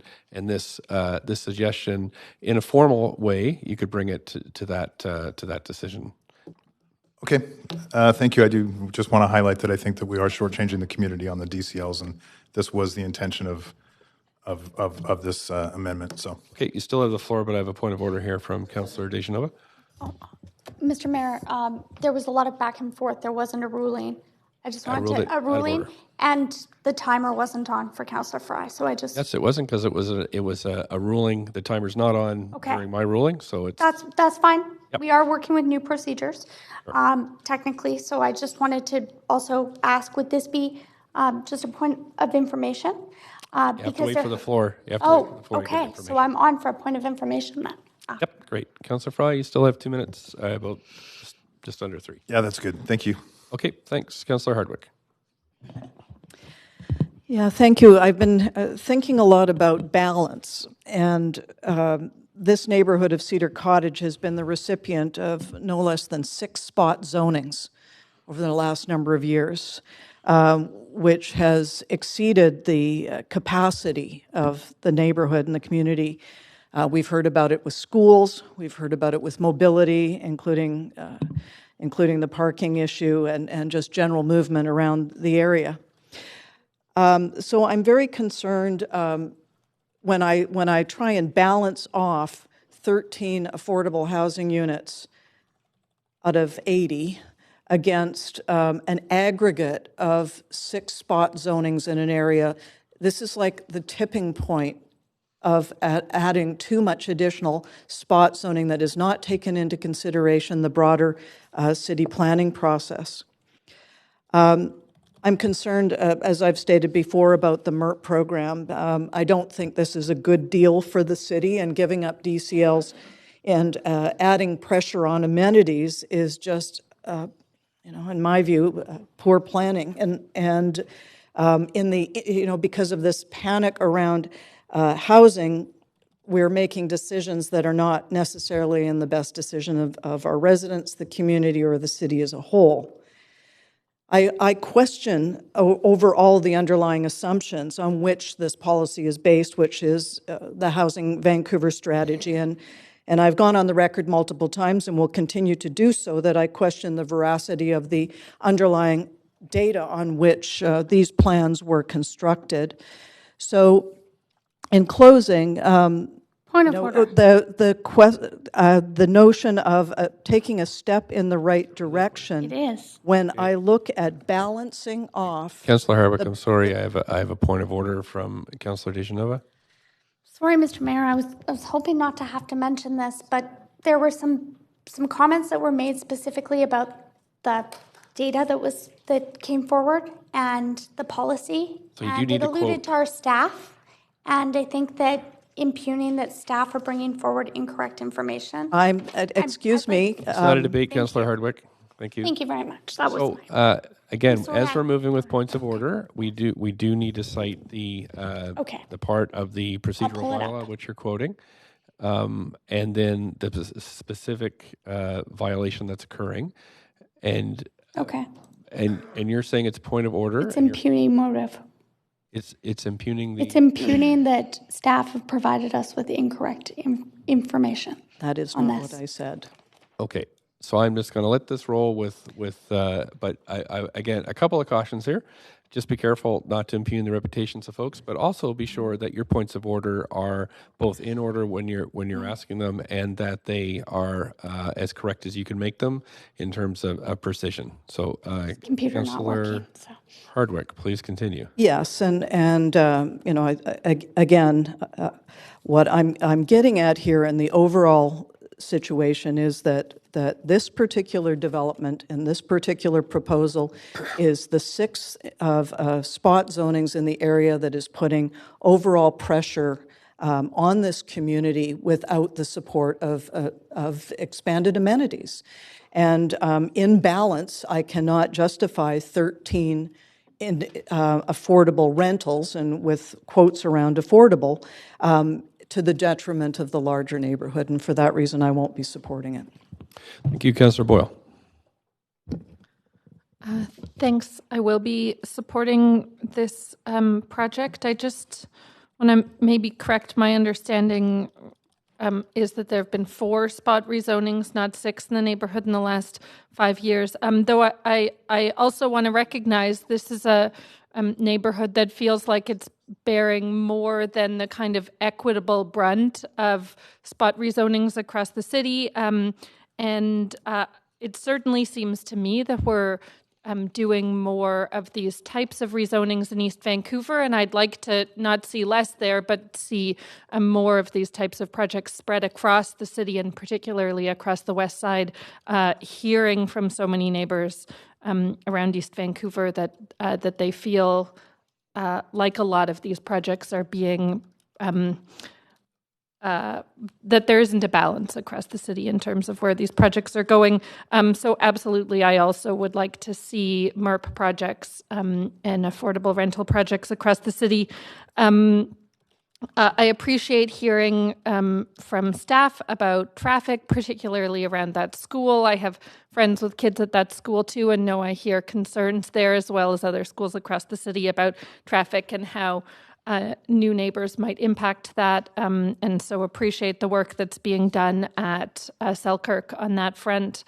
And lastly, just want to echo what other folks have said, and what I have said before, which is that I really feel like this type of housing, 5 or 6 stories with a mix of moderate income units, is the type of project that we need across the city, and that I'd like to see a lot more of. If we don't want 60-story towers here and there, this is the type of missing middle housing that I think really strengthens communities and gives people a place to live. We know it gives people who have grown up in a neighborhood but can't afford to buy their own home there a way to stay in their own neighborhood as they become independent and move out. So there are lots of reasons that I support this project. Thanks. Thank you. Councillor, oh, sorry, I'm knocked you off there. Councillor Swanson, put you back on. I'm kind of feeling like I'm between a rock and a hard place. I hear residents who say that they wanted more affordability, the developer to contribute to amenities, and a community plan instead of spot zoning. I think those are all good points. I ask myself, what does the community get out of this? The community would get 13 units for people earning 30 to 80K with vacancy control. But it's not a donation. I think from the figures I've seen from the Canadian Centre for Policy Alternatives, these units would probably pay for themselves over the life of the project. What does the developer get? The developer gets almost quadruple the FSR, a DCL waiver, a CAC waiver, the ability to build lower standard, smaller units for poorer renters, and the ability to collect rents from 67 units with no rent cap between tenancies for over 60 years. So I know we're desperate for affordable housing, and I don't think that this development will have much of a gentrification impact, which is not something that I could say about all the MERP projects. If we had non-market housing, more non-market housing, we could get cheaper land, we could have cheaper financing, we could have no profit, and we could have a lot more affordability. And that's what we desperately need to solve this housing crisis. We need a source of revenue for that non-market housing, which could be cheaper for everybody. So, yeah, it's between a rock and a hard place. I think I'll probably vote for it because no gentrification in this case. Thank you. Councillor Weeb, were you on the list? Okay, I'm sorry, I knocked somebody off the list, so I'm not sure who it was. I didn't. Okay, so thank you, Council. We can move to a vote on this application.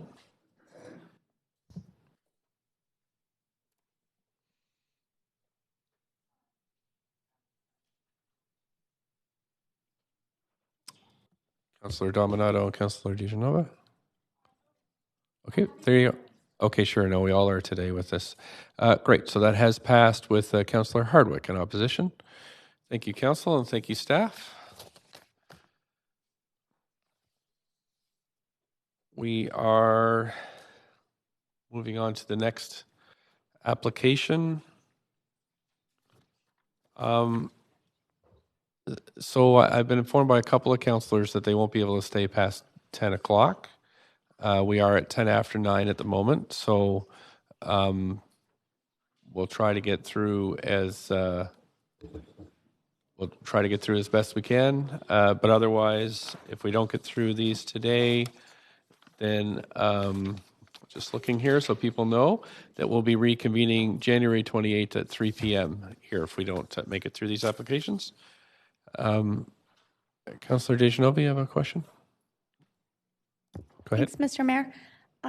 Mike, I just wanted to note that even though I can't stay past 10 p.m. due to childcare reasons, yes. I'd be happy to approve extension, and I could watch this from home if the debate and decision. I understand it has to be unanimous for the debate and decision to happen. So I'm happy to allow speakers to continue and presentations to go on, depending on where we're at. Just wanted to note that. And I could watch from home if others wanted to continue. Okay, well, we'll see how we're doing when we get there. We do have 16 speakers on the list, so I doubt we'll get through this all this evening, but because we do also want to see the presentation. So again, we'll try to get through as many speakers as we can this evening, but I don't imagine we will make it all the way through. With that in mind, I'd like to have the clerk read out the application, please. This is an application by PCI Development Corporation to rezone 3600 East Hastings Street from C2C Commercial District to CD1 Comprehensive Development District to permit the development of a 14-story mixed-use building with commercial uses at grade and 94 secured rental housing units, with 20% of the residential floor area being secured as moderate income units. A building height of 46.6 meters or 152.9 feet and a floor space ratio of 7.14 are proposed. The General Manager of Planning, Urban Design, and Sustainability recommends approval subject to conditions as set out in the summary and recommendation of the public hearing. The following correspondence has been received since referral to public hearing and prior to the close of the speakers list and receipt of public comments. 55 pieces in support, 13 pieces in opposition, and 3 pieces regarding other aspects related to the application. This represents all correspondence received up to 4 p.m. today. Thank you very much. We have Marcel Gellin? Gellin? Okay. Thanks from the Rezoning Center here to present for staff. Thank you. Good evening, Mayor and Council. My name is Marcel Gellin, Rezoning Planner. The following is a combined staff presentation for items 4 and 5 on tonight's agenda.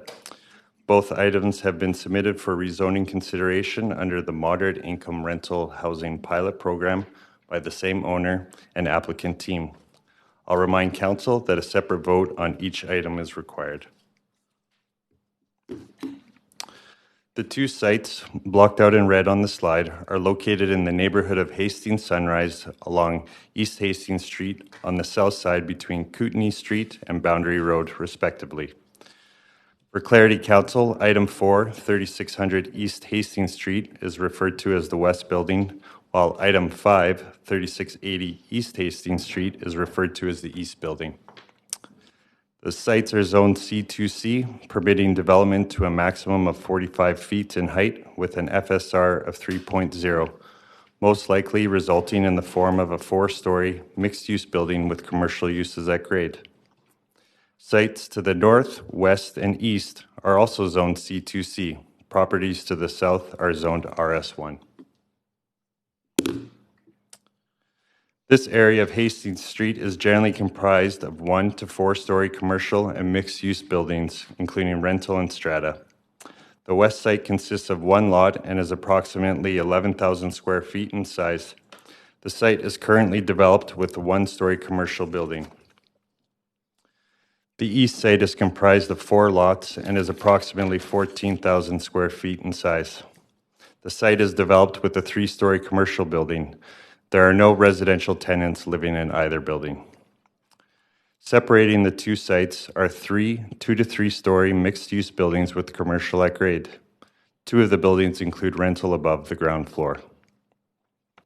The block the sites are located on abut Burnaby. Northeast of the east site, across Boundary Road, are 2 existing 13 and 16-story apartment buildings, providing a higher building typology than found across the lower to mid-rise forms found in Vancouver. Hastings Street is a major transit arterial for the city and connects the city to Burnaby, the Trans-Canada Highway, and the North Shore. The Kootenay Bus Loop, a key public transit hub for the Lower Mainland, is located across the street from the proposed sites and provides access to 11 bus routes that travel across Vancouver, Burnaby, North Vancouver, and Port Coquitlam. There are a number of nearby amenities within a 1 to 15-minute walk of the sites. Within a 5-minute walk, there are commercial shopping areas, Kootenay Bus Loop, and Sir John Franklin Elementary, which has capacity for approximately another 75 students, as well as childcare on site. Within a 5 to 10-minute walk of the site, you have several parks and the Adidak bike route, and within a 15-minute walk, you have Hastings Community Center, childcare, and Dr. A.R. Lord Elementary with an estimated capacity of nearly 183 seats. After extensive public consultation, Council approved the Housing Vancouver strategy in November 2017. The strategy seeks to develop 20,000 new secured rental units, of which 4,000 are to be below market, targeted for moderate incomes. In 2017, Council also approved the Moderate Income Rental Housing Pilot Program, the enabling policy for these projects. The applicant is proposing to rezone both sites under the MERP program, the intent of which is to encourage new rental units secured at rents affordable to moderate income households earning between $30,000 and $80,000 per year. Applications under this policy must secure a minimum of 20% of the proposed residential floor area for moderate income units. Under this program, up to 20 proposals are being considered, selected based on a number of criteria, including affordability, number of new rental units created, impact on existing renters, proximity to transit and amenities, and neighborhood fit. Both sites under the MERP program allows for consideration of additional height and density of up to 14 stories for C2C sites located on arterial intersections. Council, the combined applications before you tonight would allow for the creation of a total of 212 units, of which 43 are MER units. The next slides refer to each application. The application for the West Building proposes a 14-story mixed-use building with commercial at grade and 94 secured rental housing units, including 39% family units, 75 market rental units, and 19 moderate income rental units are proposed. Since the site is at an arterial intersection, a tower height up to 14 stories may be considered. Although the intersection is at one arterial road, East Hastings Street, and one local street, Kootenay Street, Kootenay Street is wider than a regular local street and has the same right-of-way as Kingsway. It also includes a wide public realm and landscaping on both sides, and as a result, the intersection is capable of accommodating a relatively higher building. Staff recommend a modest increase in height and density higher than that submitted in the rezoning application. The original height was approximately 148.9 feet. However, the applicant corrected their submission to account for a slight change in the floor slab design, resulting in a recommended height of 152.9 feet, an increase of approximately 4 feet. The FSR has slightly increased as well from 7.10 to 7.14 to accommodate for additional rooftop outdoor amenity space in conjunction with the provision of a green roof. The MUR units are dispersed between the first and fourth floors and include studio units that have been relaxed below the minimum 398 square feet. The average studio unit proposed is approximately 362 square feet. The applicant has confirmed they are willing to disperse the MUR units across the first 6 floors to increase the mixing of MUR and market units in the building. All of the 3-bedroom MUR units in the proposed development have inboard bedrooms. Conditions are included in Appendix B to ensure that all units meet the livability criteria of the city. Staff also recommend an increase in the vehicle and bicycle parking along with transportation demand management measures to meet the parking bylaw.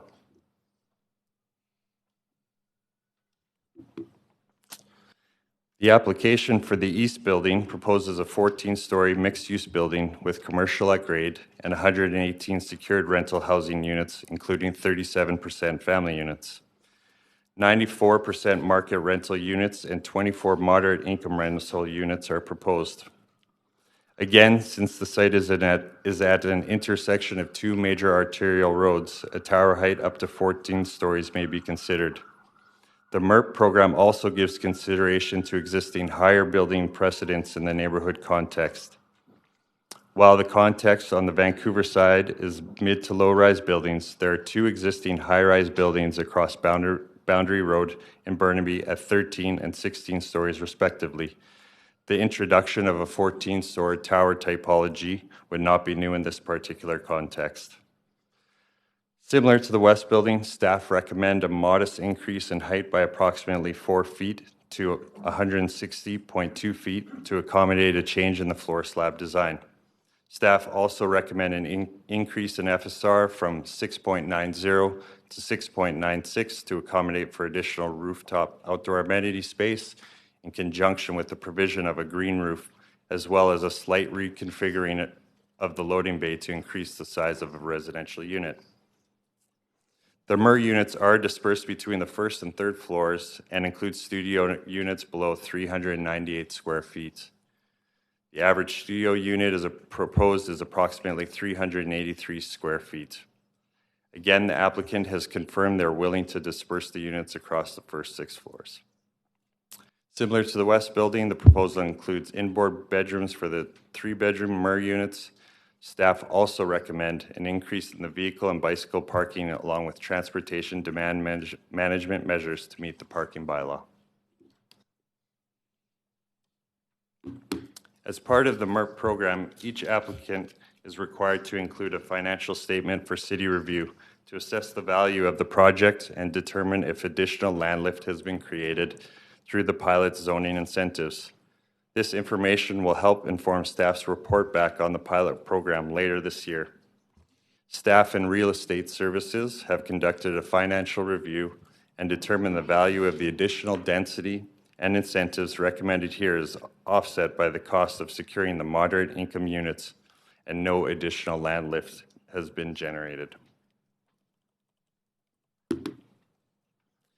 This slide outlines the moderate income rents. The two applications combined propose approximately 43 MUR units at rates shown here between $950 and $2,000 per month. The median household income is approximately $68,000 in Hastings Sunrise. The rental rates proposed would be affordable to a number of households in occupations such as a graphics arts technician for a studio or a transit driver and a mid assistant for a 2-bedroom unit. Changes to the DCL bylaw were approved by Council on November 26, 2019, allowing projects that are providing a minimum 20% moderate income units to qualify for a DCL waiver, while still setting rents for the market portion of the project according to market conditions. As such, the remainder of the project rental rates are not known. However, the applicant has recently confirmed the proposed rental rates for the market portion will be consistent with the maximum rents proposed under the DCL waiver. Average rents for newer buildings on the east side are shown here in blue for comparison. Staff recognize that while not all units proposed in the project will be affordable to all Vancouver residents, the DCL waiver does help to enable development of much-needed new secured rental housing along a continuum outlined in the Housing Vancouver strategy, while also, in this case, providing the city with the opportunity to test delivery of secured, vacancy-controlled, below-market rental units provided through the private for-profit development industry.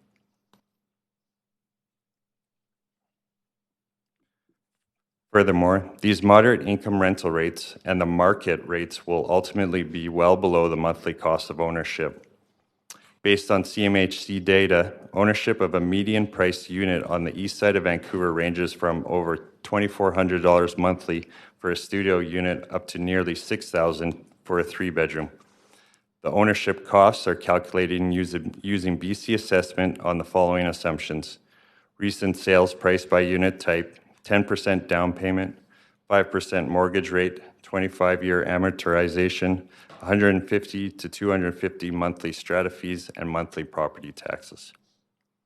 If approved, all units would be secured through a housing agreement, both prohibiting the stratification of units while also limiting the rates at which rents for the moderate income units may be increased, even on a change of tenant. 2 open houses have been held with the public. An applicant-hosted pre-application open house was held in December 2018, and a city-hosted open house on June 4th, 2019. The city-led open house was attended by approximately 127 people. In total, we received approximately 151 pieces of feedback. Generally, feedback received throughout the process was largely that of concern, specifically about transportation-related issues, neighborhood fit, impact to private views, lack of community amenities, and the consultation process. Feedback of support includes support for rental units, impact of new residents on local businesses, and heightened density. Given the specific feedback, staff have reviewed the concerns and have taken this into consideration in their review. Impacts to private views are cited as a concern. However, the proposed sites are not located within view cones that protect public views in the city. Respondents also had a concern about a lack of community amenities in the area. However, as previously shown, the sites are located within a 1 to 15-minute walk of many key neighborhood amenities, including 3 parks, community center, 2 elementary schools, childcare, transit, bike route, and commercial areas.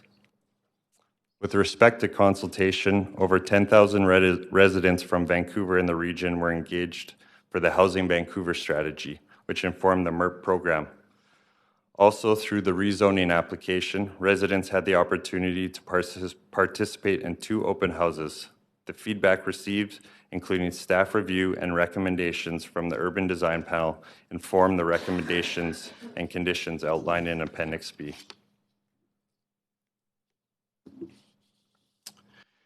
Generally, transportation-related issues were cited as a concern from respondents, including neighborhood traffic congestion, parking, and public transit. With respect to traffic congestion, engineering has reviewed the applicant's traffic study and confirmed that new vehicle trips generated by both developments would be minimal and have no meaningful impact to the existing roadway network conditions.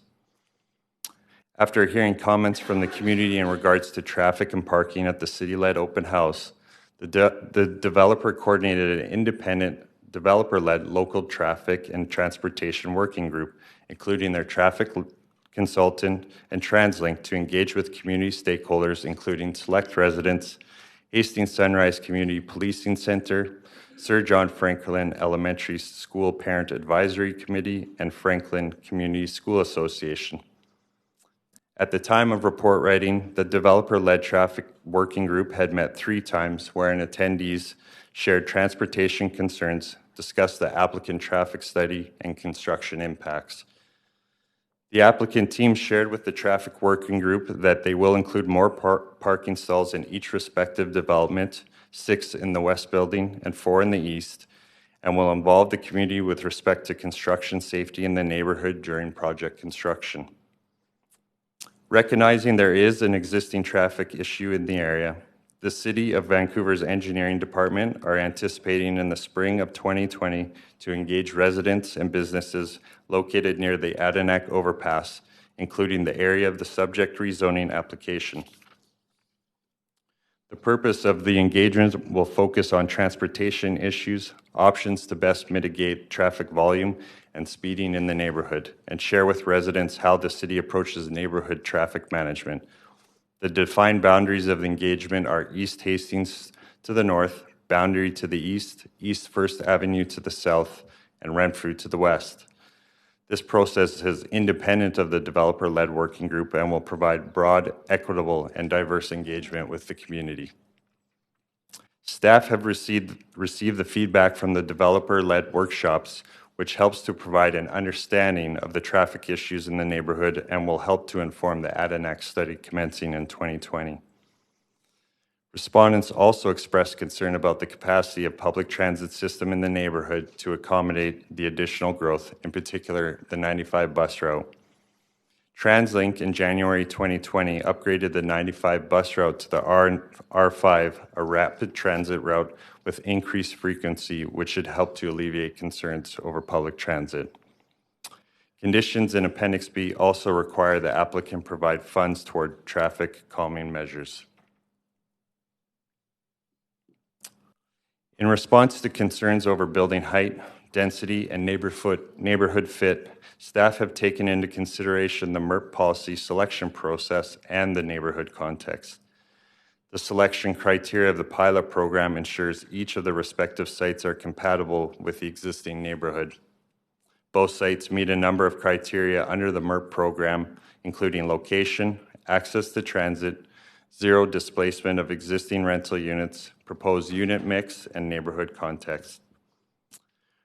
With respect to neighborhood fit, staff appreciate that the proposed development varies from what is allowable under the base zoning. However, the broader community context, as well as rezoning policy, can help to inform the type of development that can be expected in the area. The base zoning has shaped the existing context in the area, predominantly low and mid-rise forms in Vancouver and the high-rise building forms across Boundary Road and Burnaby. The building podium heights of 6 stories is not unusual in this area. A number of mixed-use rental 100 buildings have recently constructed and are approved in the area, which are all 6 stories. At the ground plane, the proposed development will help to support and further activate the commercial experience of the street and meet the intent of the C2C zoning that seeks to create a pedestrian-oriented shopping area by increasing the residential component. The 3 roads that surround the sites, Hastings, Boundary, and Kootenay, all have rights-of-ways approximately 28 to 30 meters in width, which are capable of handling the larger buildings proposed. The surrounding context is likely to change over the coming years as a consequence of recent direction from Council to provide additional rezoning opportunities for RS and RT zone lots close to the arterials. These new policies will permit additional height and density for secured rental housing. The RS1 lots across the lane will be eligible for these incentives and could redevelop to a 4 stories for rental apartment buildings. And finally, the impact of tower forms on lower density areas are often the result of the shadows cast onto these sites. Staff note the 2 proposed towers are located on the south side of East Hastings Street, where the shadows will fall to the north onto the road and adjacent commercial areas, not on the single family dwellings to the south. Conditions in Appendix B will further refine the building to better integrate into the surrounding context. As a reminder, Council, these are rezoning applications, and Appendix B of the staff report contains design conditions which will be required to be satisfied at the subsequent development permit phase, where the building's design will be further articulated and refined. Staff may also seek further advice from the Urban Design Panel prior to concluding on the form of development. In closing, staff support both applications subject to conditions in Appendix B, as it is consistent with the moderate income rental housing pilot program and would contribute a combined total of approximately 212 units of new secured rental housing, including an estimated 43 units secured as moderate income rates, all towards achieving the city's housing goals as identified in the Housing Vancouver strategy. Staff and the applicant team are available to answer any questions. Thank you. Thank you very much. Council, we're just at 25 to 10, so we'll just keep moving along here. Is the applicant team here to speak to the... Great. Did you want to speak or... Very briefly, if you could. Sure, please do. Good evening, Mayor and Council. Thank you very much for considering our proposal. I'm Tim Grant with PCI Developments. We just want to take the brief opportunity to thank staff, particularly Marcel, for working with us over the past 2 years on this application, and we have nothing further to add to the recommendation. We also want to take the opportunity to thank the community for their active participation over about the past 14 months of our community engagement, particularly the traffic working group that Marcel mentioned that dedicated a number of evenings to review our plan with us, to our Caslo building, share their concerns in a collaborative process, collaborative discussion with us, and ultimately refine our proposal to one that we think could potentially make for a much better development. We value very much being an active, responsible member of that community, of their community, and look forward to doing so for many years to come. Thank you. Thank you. Great. So we have questions then to staff or the applicant. I've got Councillor Deschanova on the list. Okay, Councillor Dominato.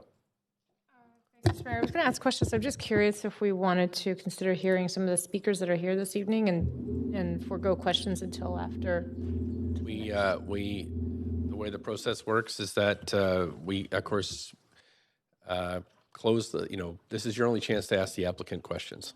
Okay. You can ask staff questions after we close the public speakers list, but this is your only chance to ask applicant questions, so perhaps we could do that if you wanted to, and then wait to ask staff questions after we close the public speakers list, but that's... Okay. Well, I'll start with a question to the applicant then. Okay. I'm just wondering, sorry to make you come back up. I'm just wondering if you could expand on just you're acknowledging the contributions of the community and meeting and the stakeholder group and residents around the transportation piece.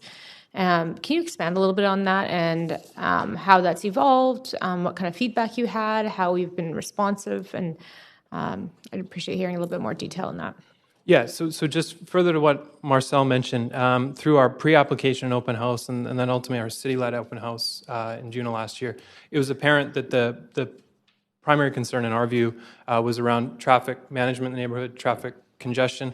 As noted, there is an upcoming city-led study because of a lot of the concerns that have been raised, I think, over the years. So we took a number of people from the open house, asked them if they would volunteer to participate with us in a working group. We had 3 sessions. The first session was primarily with our architect presenting an updated summary of our proposal.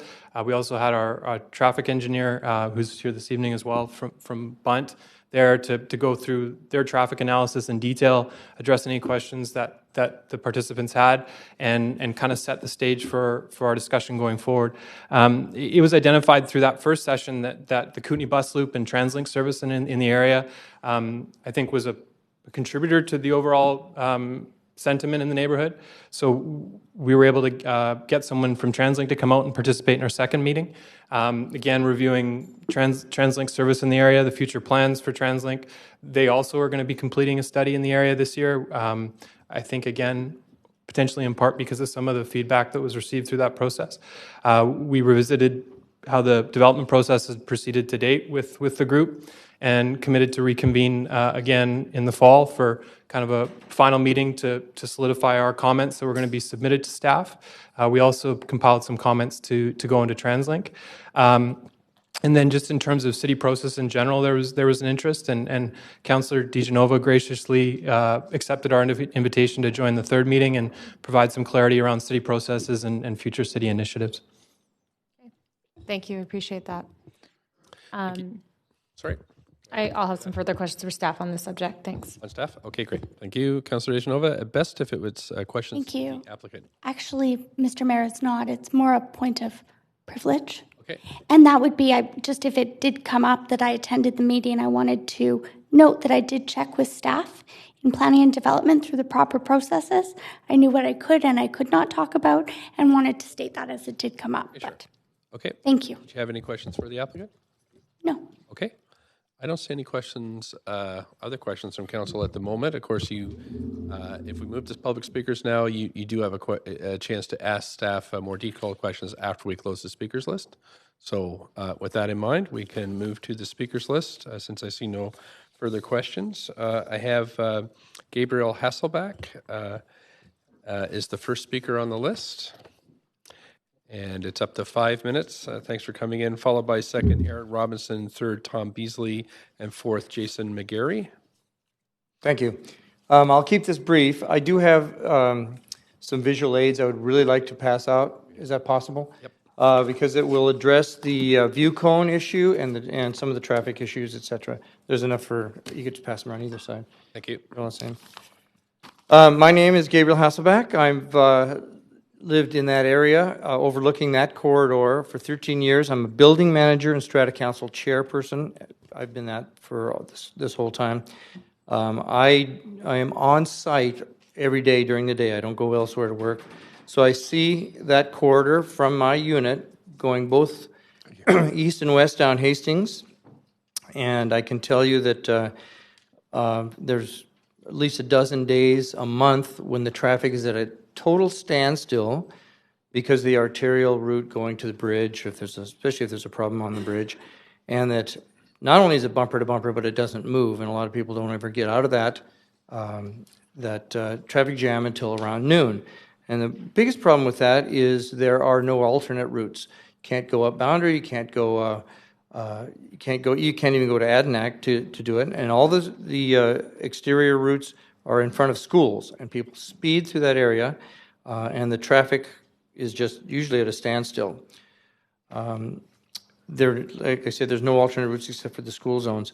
Now, the density, which is beyond what is normally allowed for that type of area without a SkyTrain, far exceeds what that bus loop can do no matter what you do to it. It's a small bus loop to start with. If you add additional buses to it, it just adds to the congestion and to the traffic jams. And like I said, there's no SkyTrain, so the density on this is basically double of what it would be normally in that area with those amenities and that infrastructure. Now, the PCI proposal talks about bike lanes and stuff like that. Well, the bikes aren't feasible in that area. There's too many hills. There are no bike lanes to start with. There's no room to add any bike lanes because the roads are too small. And nobody can ride their bike because of the hills. So that's kind of a non-starter right there. There's a big issue with parking. Right now, residents who own their properties in any 5-block area around there can't find regular parking in front of their own homes because the parking is so stressed. The building that they built, the 5-story or 6-story at Kootenay and Hastings, has stressed out that area a lot. All the residents in that area will tell you the same thing. And that was just a 5-story building. So you add a building of this size with so few parking stalls and you've basically heaped, it's like a St. John's snowstorm out there with parking. There's, right now the parking is going so far that it's moving into Burnaby, and it's just impossible to park. So I know that residents are going to have a hell of a time with that. And there are not, the buildings as proposed have commercial units below it, but a lot of the social amenities that were in the original proposal has seemed to have disappeared from this whole plan. And the commercial units, we already have an excess of commercial units in the area that are not being used, that are sitting vacant. So adding more commercial units, the building across the street is all commercial units that is not being used at this time. Just they can't even rent them. So adding a building of this size with more commercial units is just another waste of space, and doesn't add anything to the social and economic structure of that neighborhood. Skyline view is kind of a moot point. Of course, that is in the eyes of the beholder. But if you see the visual aid right there, that is a view cone all the way down Hastings, looking at Vancouver, and that's what that would look like from there. So it would block the main. Hastings has always been limited to 5 stories. In the 60s, when they built those 2 BOSTA towers, they did a moratorium on buildings of that height and restricted it down to 5 stories. And the whole Hastings corridor has stayed that way all these years and should remain that way to keep the flavor of that neighborhood and of that whole arterial route the same. The infrastructure along that route will not sustain those buildings. When you start the construction on it, you're going to add 2 years of construction, not only the parking of the construction people, but of the construction equipment and everything, even making more blockage on the road. We're at the 5 minutes, so but you do have a question. I was just going to say the last thing is the negative impact far outweighs the positive. Thanks very much. Over to Councillor Carr. Yeah, thank you very much. Thank you so much for coming. I appreciate that, and for the handout. This is a photo taken, obviously, from the east. Do you live in Vancouver or in Burnaby? I'm in Burnaby. Okay. And when you talk about neighbors are against this development, are those your neighbors in Burnaby that are against this, or? I think in a radius of 10 blocks either direction are against it. But when it comes to parking and the issues that I talked about, that's the Vancouver side I'm referring to. Okay, so you did mention, though, in your presentation to us that parking spills over into Burnaby. Are you feeling the impacts of parking? Oh yes, yes. But I'm not complaining on Burnaby's behalf. I also do charity work at Seton Villa up the hill, and the parking goes all the way up that far. People trying to find parking places. So that Seton Villa is 6 blocks. I'm familiar with it. My mother was there. Right. So I'm very familiar with the parking problems in the Vancouver area. Right. And the concerns are primarily that you've mentioned are parking and congestion, traffic congestion. I'm familiar with that congestion as well. Is it views as well for you? Is it what? Views of the downtown, because those views are, quite. I mean, I know from further up the hill too, like Seton Villa, but are views one of the issues? Well, I think to some degree it would affect my view, but that's not why I'm here. Right. I can, for the good of the greater good, the view, I can live with the view, and that's just how that goes. I'm more concerned about the traffic because the traffic sits in either direction, east or west, in front of the PNE side and in front of the Burnaby side, sits there at a standstill often until 11 a.m. People can't get to the North Shore. We've had people move out of our building to relocate to the North Shore because they can't get to work over there. So. Right. Okay. Thank you. Appreciate coming. Thanks, and that's it for questions. Thanks very much for coming in. Okay. Thank you. We have Aaron. One last thing. Can this comment stand for item 5? Sure. We know there are 2 separate votes for us, but we can. Since they were presented together. It would just be redundant for me to say that all again. Right. And I know we're going to run into this difficulty as we go through. We do have to treat them as separate votes. I understand that, but may I have my comments stand? We can just write ditto beside your name on the next vote. It's similar. Okay. Thank you. We have Mr. Aaron Robinson. Second speaker, Mr. Aaron Robinson.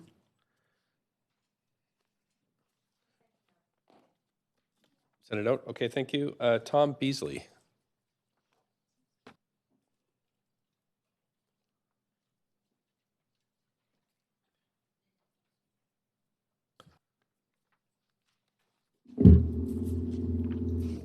Mr. Mayor and Council, I'm here with my wife, Vicki Donahue. We are both on the agenda for both items, but we're going to try to compress it with your permission to 2 voices within the 5 minutes, if that's all right. So actually, because this is a quasi-judicial hearing, we kind of have to treat it like a court, and so you have to be registered and you have your 5 My minutes. wife is registered. That's right, but we don't move the order. So, but however, there are some people missing. So maybe you would come quicker than you Well, think. she's going to speak to the one issue, and I'm going to speak to the balance. Okay, sure. Okay. But you go ahead and go right ahead. Mr. Beasley, you're registered first. Okay, so I'm going to speak for her, which I've never done before. Okay. So she was going to speak on the passion point, Okay. which is on housing. Okay. And you have probably our 4-page submission, which we jointly submitted today. Okay. And the housing piece is imperative. The city is in crisis. I don't think I can, or probably Vicki can, speak more eloquently on that issue than the 20-year-old did in the previous presentation. She did a fabulous job in identifying the issues.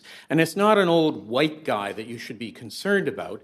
It's our son and our daughter and all of the other youth and young people in this city who cannot afford housing. Okay. I got a nod. So on the next piece, I was part of the traffic advisory committee because I got picked because deal with a couple of things or on boards in the neighborhood, as well as Maritime Museum Board, where I was tonight. But I was there, or we on the committee were very impressed by PCI because they reached out to the community to ask when the issues came forward, and the issues are dominant here of traffic, yes, but it's more traffic in the neighborhood than it's traffic on Hastings. Because people zip through the neighborhood, turning right to go down, or south, I guess, never right or left, go south, and going home, or coming into town, zip right going north to try to get around traffic congestion on Hastings, and it becomes bizarre when the bridge gets backed up. But that's not the concern of this development. That's an overarching concern. And you, City Council and staff, have ignored our area for years. We do not have a traffic management for our area. People think we live in Burnaby. Oh, you live up, isn't that Burnaby? It's past Cassiar because we're forgotten. And there's a 3-block strip there. You had the previous speaker talk about empty stores. Yeah, there's a lot of them. There's bridal stores, nothing against that. And there's empty stores and stores that have a street front but no apparent clientele. There's no apparent clientele going into them. And it is not part of the Business Improvement Association, which another speaker will address. It's forgotten. You, the City Council and staff, have ignored this area, and they can't do it any longer.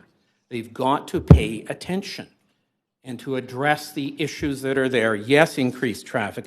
Yes, congestion. Yes, street parking. All of that. And that chaos has got to end. But my main pitch to you is an overarching pitch of you've got to make this city livable. And by livable, I mean affordable, transparent in its offerings to the residents, and that they get along, that they engage with themselves, that they can walk to the stores. We don't have any stores to walk. Well, there's a couple, yeah. But bridal stores and empty stores? No. You can't walk to get your groceries. Got one great organic grocery store, but that's about it. because it has been ignored. Well, that's got to end, and you've got to make this, you've got an opportunity here with this development, yes, to add good housing for the city, but to also make this development sparkle and be a real beacon for how you interact between building and community, to build community with what I call the streetscape, the presentation of the building to the street. And I'm sorry, but your engineering staff have not, it's got a sterile risk avoidance, boring streetscape. They have not allowed any benches, to my knowledge.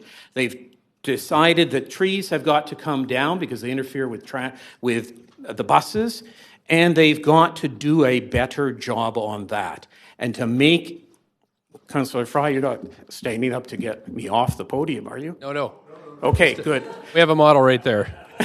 Just looking at the model. Okay. I'll give you the high side. So. Okay, because I've got a few more points to make. Not many, but a few. Got about 20 seconds. Okay, so you've got to make it more livable. And and one other point I should have made on the involvement of PCI. Not only did they have those 3 sessions with us, but the minutes of that went out from one of our members who has a email server list of 400 people in our neighborhood. He got blasted out to 400 people. So the community heard from what was going on in those meetings. Great public process on part of BCI. But you've got work to do to make this development livable and more engaging with residents in the building and the neighborhood. And there's an old public art on this.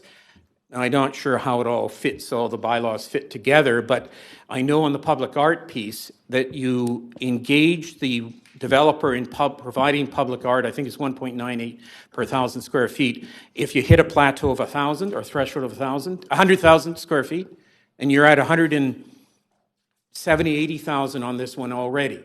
So add the public art, engage on the street, make it livable. There we go. Okay, thanks. I'm just going to stop you there. Thank you for your comments. So, Council, we have a decision to make. We are at 5 to 10. We're actually at 4 to 10. I have 4 people to ask questions to Mr. Beasley.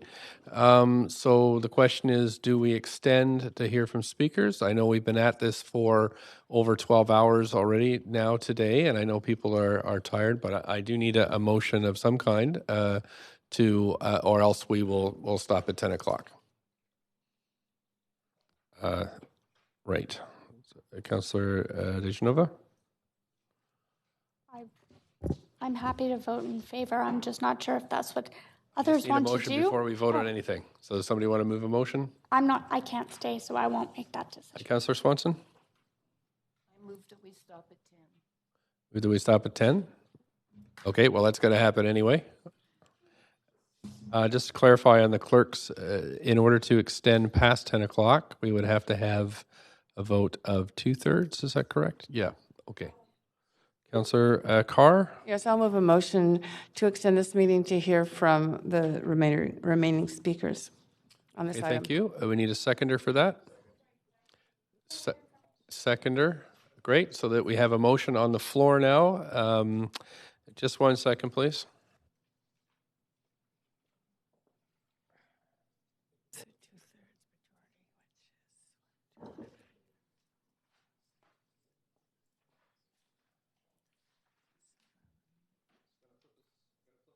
A queue. If you'd like to address this motion, can you just put yourselves on the queue and I'll just deal with you in order. Councillor DeGenova? Mr. Mayor, I've stated my reason, but I am very aware that tomorrow I'm chairing the city Services and Finance Committee meeting, and I'm not sure how many speakers we have or how lengthy of a day it will be. So I was wondering if a point of information through you to the clerk possibly, if we could have maybe an estimate of what we're expecting for tomorrow, because it may help some council members to determine their ability to. I don't know. I think we have a very long to meeting also tomorrow. We have a speaker sitting yes. right here, so we're probably not going to get to the estimate. Does anybody else wish to speak to this before we vote? Okay, then I'm going to call a vote on this. Recorded vote, please. on Councillor Carr's motion?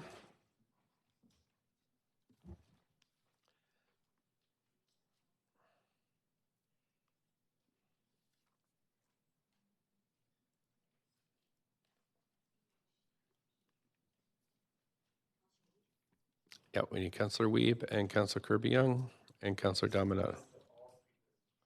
That's the extension. Yep, we're going to go till we're, that's the motion. On this motion. Yes, on this motion. Nope, just for this one. We have a vote on this one, and then we'd have to vote. There's 2 votes on these Hastings projects, 1 for each building. We just go through the speakers on this one is the motion. And that's in. Okay, we have passed with 2/3 with Councillor Boyle and Hardwick in opposition. Yeah, because abstentions are possible. No, we are have to have the floor for a point of information. So we've completed the vote, and now we're asked back to the questions with Councillor Boyle. Please go ahead. Point of privilege, Councillor Swanson. I have to go, but I'll listen. Okay, that's whatever it's your choices. If we lose quorum, it ends. So it's up to councillors what they're going to do personally. But at this point, we've voted to extend. Thank you. There's not one of those, so it's either privilege or order. Privilege or order. Councillor Boyle, you have the floor. Please go ahead for questions for Mr. Beasley. Thanks for being here and speaking and wading through a long evening. I'm curious to hear the traffic situation there in your neighborhood better than I do. In the larger picture challenges of it, what you would like to see happening to make the traffic situation and livability there. Traffic management plan. And it's not just about closing or not closing Adanac. It's about managing traffic that zips through the neighborhood, either going to work or coming back from work.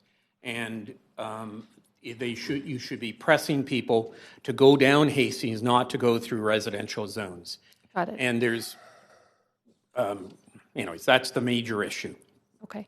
And you haven't managed that, to our knowledge. We've asked, as a number of us have asked and invited city staff out to observe one particular intersection about 1.5 years ago when maybe fortuitously on that day, there was a bridge traffic backup and there were, 2.5 blocks on our little street backed up. Okay. Not going anywhere. My other question is my understanding is there's retail at grade in this new proposal, and I appreciate your comments about the streetscape. Are there particular uses you'd like to see there, commercial needs in the neighborhood you think your neighbors would? Potential use that you would be able to walk to instead of drive to. You'll see my submission focuses on walking, not driving. So groceries, pharmacy, all the health care dental care. There's a dentist coming in soon.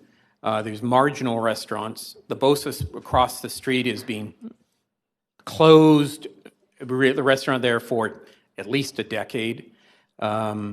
So whatever you need to enjoy life here, we don't have a lot of. Yeah. We have empty stores and bridal stores. Okay, appreciate it. Thank you. Thanks, Councillor Dominato. Thanks, Mr. Mayor. Thank you, Mr. Beasley, for being here. Good to see you again. Quick couple of questions. Just clarifying, what I'm hearing from you is you're supportive of Correct. This development project, correct? Correct, both of them. Both of them. Thank you. Okay. With respect to the transportation congestion issue, I wholeheartedly agree with you. It's a very challenging area given the proximity of the freeway, very unique in the part. I'm curious, staff have indicated to me, as well as I've raised these concerns with them before as well, and they've indicated the parameters of further work here being kind of Renfrew to Boundary first to North Hastings. Would you agree with me that we need to be going north of Hastings because that captures sort of Bridgeway Street and other areas because there is sort of rat racing through there? You're correct, and thank you for raising that point. our submission comments, you should do the traffic study. I put it, certainly on the south side, that's easy. That's where we live. But on the north side, it's people going to work that go down there, and you should at least do the same traffic management up to, I think, Cambridge, which is the cross street going across, underneath the highway. Okay. So at least to there on the north side. Okay, thank you. Thanks very much. Councillor Fry. Thanks, Mayor. And yeah, Mr. Beasley, I was just looking over there because I realized that that's where that little pub is, and you're going to Oscars is, yeah. Yeah. I'm assuming they've got to bring in another pub.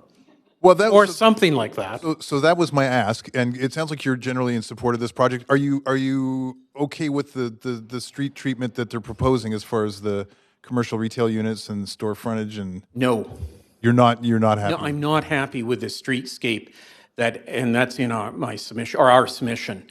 They've cut out trees. They've put grass in. There's no engagement. There's no park benches.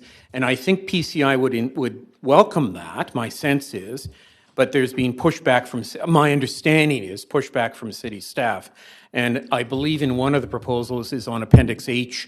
I don't have the page number, but it's take the trees out on Hastings and a couple of trees on Kootenay and grass on Kootenay. That doesn't. No, and I appreciate that you're highlighting that Vancouver Heights in general needs a planning thought, and we are engaging in this citywide planning process, and that's definitely going to be a highlight for us. I was really getting at the retail, the built form retail, like a lot of new retail focus tends to be bigger box kind of, big Shopper Drug Mart kind of profiles, that kind of thing.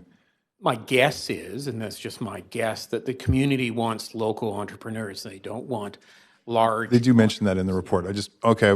Thanks, Mr. Beasley. We'll move on. Thank you. Councillor Dejanova?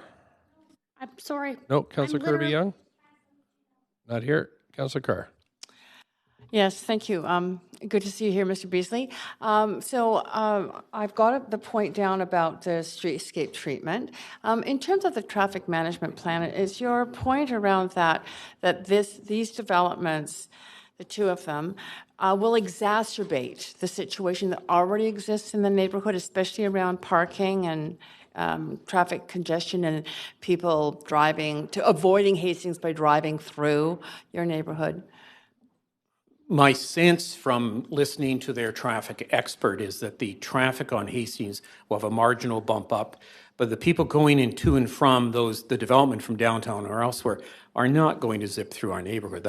So the zipping through the neighborhood part, the calming of the neighborhood is what needs to be done, independent of this development. Now, there will be some probable impact of parking from if the residents in these towers don't have place in the towers to park, they will go on the street.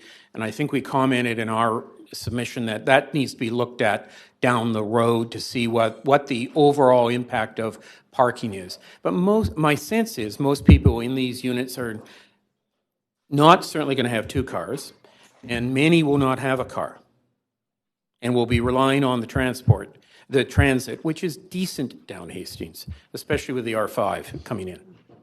Now, I remember from previous discussions on a separate issue, the Adnac overpass, issues related to the access to the school and access to the north side of Hastings, amenities that is there a concern with these developments, this one in particular, because we're on this subject, that there will be even more of a problem or a concern around the school kids, for example, or accessing the north side of the street and traffic management in that regard, pedestrian traffic?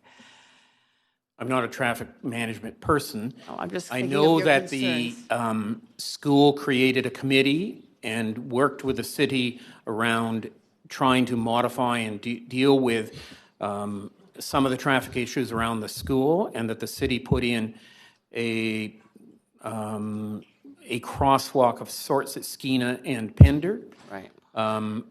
In response to the school concerns. I don't think this development will, in fact, I think it will improve the school because there's more kids will go there. But I don't think it's going to impact the school in traffic. Okay, thank you. Zipping through does. Thanks. One more question from Councillor Kirby-Young. Oh, that's all right. I don't know what happened there, but there we go. So very quickly, housing critical need, you support it for housing, you support it for the businesses that are suffering, but you want longer term looks at transportation in the area. Separate from this, in our area. in a more global context, separate from this project specifically. Yes. Okay. Yes. And I think this project will, by bringing in rental units, commercial rental units, there will possibly be other extension from that down if you get a good streetscape going, and if you bring in the BIA. Extend the BIA, which ends at Renfrew, extend all that, all the way up to Boundary. Great. And you hear a speaker on that from the BIA. Thank you. It's nice to hear from both of you. Thank you. Thank you very much. And that's it for questions. Thanks for coming in and being so active in this whole process. Next speaker for Jason McGarry, followed by Powell Sidlowski. We have Mr. McGarry, Powell Zidlowski. Jeanette Jones, followed by Rebecca Hartley, and then Chris Carew. Jeanette Jones, there we go. Thanks so much for your patience. Well, thank you for making it possible for me to speak. And I will try, since these two are being considered together, even though they have separate votes, I will try to talk about both of them at the same, or at least consecutively in this talk. First, I'd like to start with the project at 3600 Hastings. This contains 94 units of secured rental residential, with 20% or 19 units designated as moderate income units. These projects are setting precedents for others to follow, so it's important that we look at them closely. I was going to say they all need to be, those moderate income units all need to be distributed, but I understand that has already happened, so I can skip that part. But I would like to take a closer look at the 3-bedroom units. The family room housing mix policy for rezoning projects policy sets the family housing requirement, including both 2-bedroom and 3-bedroom units, at 35%. This project, and that's the one at 3600, proposes 37 family-size units out of a total of 94, but only 2 of them, units 203 and 303, are 3-bedroom units. Now, a family with 2 parents and 2 children generally requires a 3-bedroom unit, and 2 3-bedroom units out of a 94-unit building does not do enough to address the needs of families. Both of these proposed 3-bedroom units are moderate income units where inboard bedrooms without exterior windows are allowed. The 3rd bedroom in both units is small, 8.2 by 8.1, and windowless. The floor plans seem to indicate frosted glazed doors. It's hard to see how the further design development that is to happen at the development permit stage can bring enough light and ventilation to these 3rd bedrooms. And the problem arises because the 2 3-bedroom units are situated in a corner of the building where one exterior wall abuts an adjoining building. So no windows are possible in that wall, and units can have only one aspect. These units need to be relocated to the other side of the building where windows can be constructed on 2 sides of a corner unit. In that location, there will be no problem in designing the units so that all 3 bedrooms can have windows. Even if inboard bedrooms are allowed in MERC projects, they should be used only as a last resort. They should not be incorporated into 3-bedroom moderate income units as standard practice. Now, everything that I've said is true of 3680 East Hastings as well, except that that project proposes 7 3-bedroom units, of which 2 are MERP units, 3 are on the floor plans designated at market rental, and I'm not sure about the other 2. So all of the 5 3-bedroom units shown on the floor plans are corner units. But in the same way, they're located in the side of the building that abuts another building, so they only have one aspect, and the corner units can only have windows on one side. The third bedrooms in the 3 market units, and that's 408, 508, and 608, do have windows, but these bedrooms are even smaller than those in the moderate income units.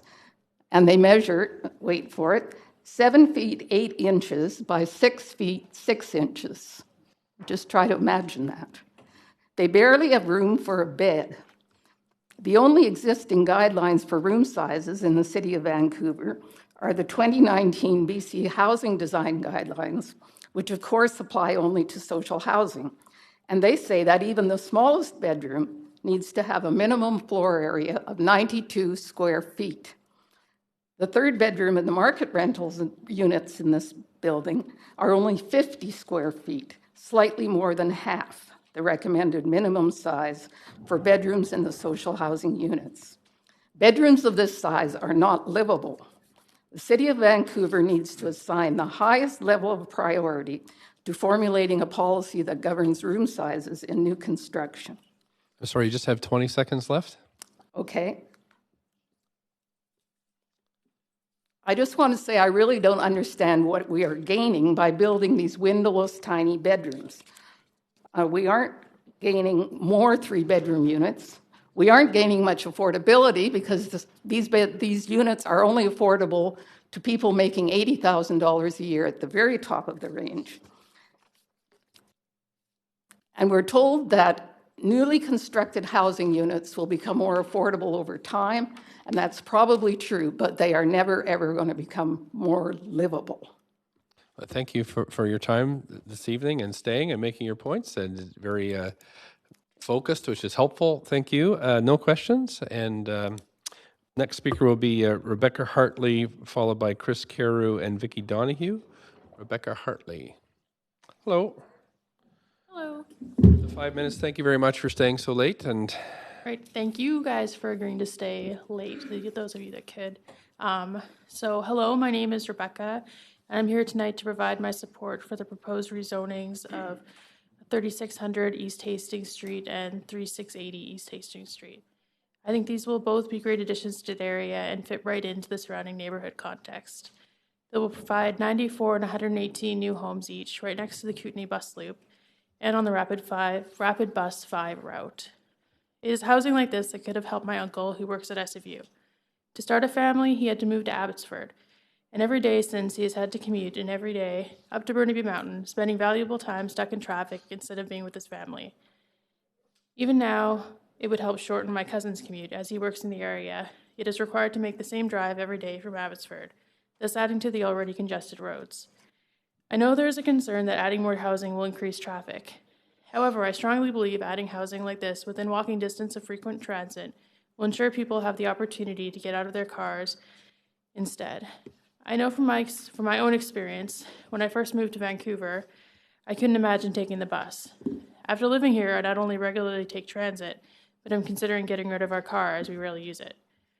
This proposal will allow people to enjoy a shorter commute, be more productive either personally or professionally, and will allow them more time with family and friends.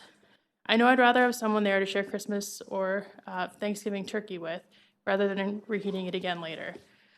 Thank you for listening, and I hope you all join me in supporting this project. thanks very much for coming in. No questions. I appreciate you staying so late. We have Chris Carew and Vicki Donahue next. Chris Carew, thank you. Hi, good Up to evening. 5 minutes whenever you're ready. Oh, thank you, I needed that. Yeah, I am staying this late and coming from hockey because I am a renter and we need more rental in the city, point blank. Not everything's gonna be perfect, not everything's gonna be affordable, but we need more rental. So with that said, I guess I'll read my prepared notes. I'm a renter in Vancouver, but I'm here to obviously advocate on behalf of PCI's projects here. Thanks for letting me share my thoughts. It's my opinion that we absolutely need more supply in the city of all types, sizes, and in all neighborhoods, especially if we want to try and keep the cost of housing down. If we don't supply more rental, prices are only going to get more expensive. And the merits of this project will be debated ad nauseum. The staff report is there for your review. There's a lot to like for it. But I think this is an excellent example of redeveloping an underused site to help address this critical need. In addition to the merits of the project itself, the MERP program is incredibly important because it's a realistic move towards more affordable housing in our city. This program is exactly who we need to provide more housing options to. This income bracket captures a lot of the people in Vancouver's population, like teachers and nurses and emergency service workers and other young professionals like myself who are vital to our long-term success. Not to say that I'm vital to our long-term success. PCI's project, though, on East Hastings is a good candidate for delivering this policy. Both sites are well located near transit, existing services in the community, and they fit the immediate context, in my opinion, which let's all keep in mind, that's everyone's opinion is what it comes down to. At the end of the day, though, I believe this policy will really make a difference in helping Vancouver's housing situation and will also really help in providing fair and actionable housing across the city. So with that said, I fully support this project and urge you to vote in favor of it. Thanks very much. You have a question from Councillor Wiebe. Yes. Yeah, obviously you're coming in supporting rental. The inboard units, the ones that don't have windows to the outside, and the small size of the bedrooms, do you think as a council we should be really advocating to ensure that there's at least a minimum square footage for a bedroom and that they all have windows to the outside? Or do you think we need rental to a point where we should be voting for everything comes forward? Personally, yeah, I think that there should be a minimum size. I think there are some units that are too small, but that's my opinion. I wouldn't want to live in a small micro unit, but there are definitely people that are comfortable doing that. So my personal opinion is, yeah, I think there should be some minimal sizes, but I think that there are people out there that are probably comfortable and willing to live in such units. Now, with windows, I think they should be mandatory, for sure. Okay, thank you very much. Thanks, that's it for questions. Thank you very much for coming in.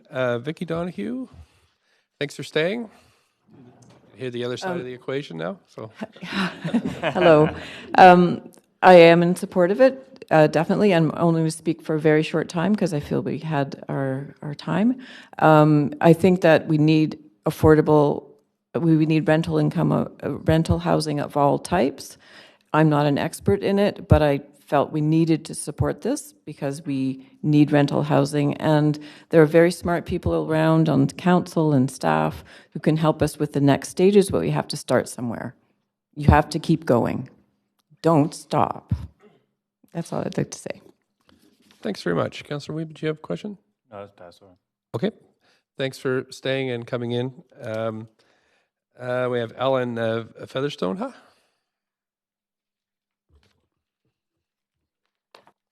Thank you for staying late. Good evening, Mayor and Council.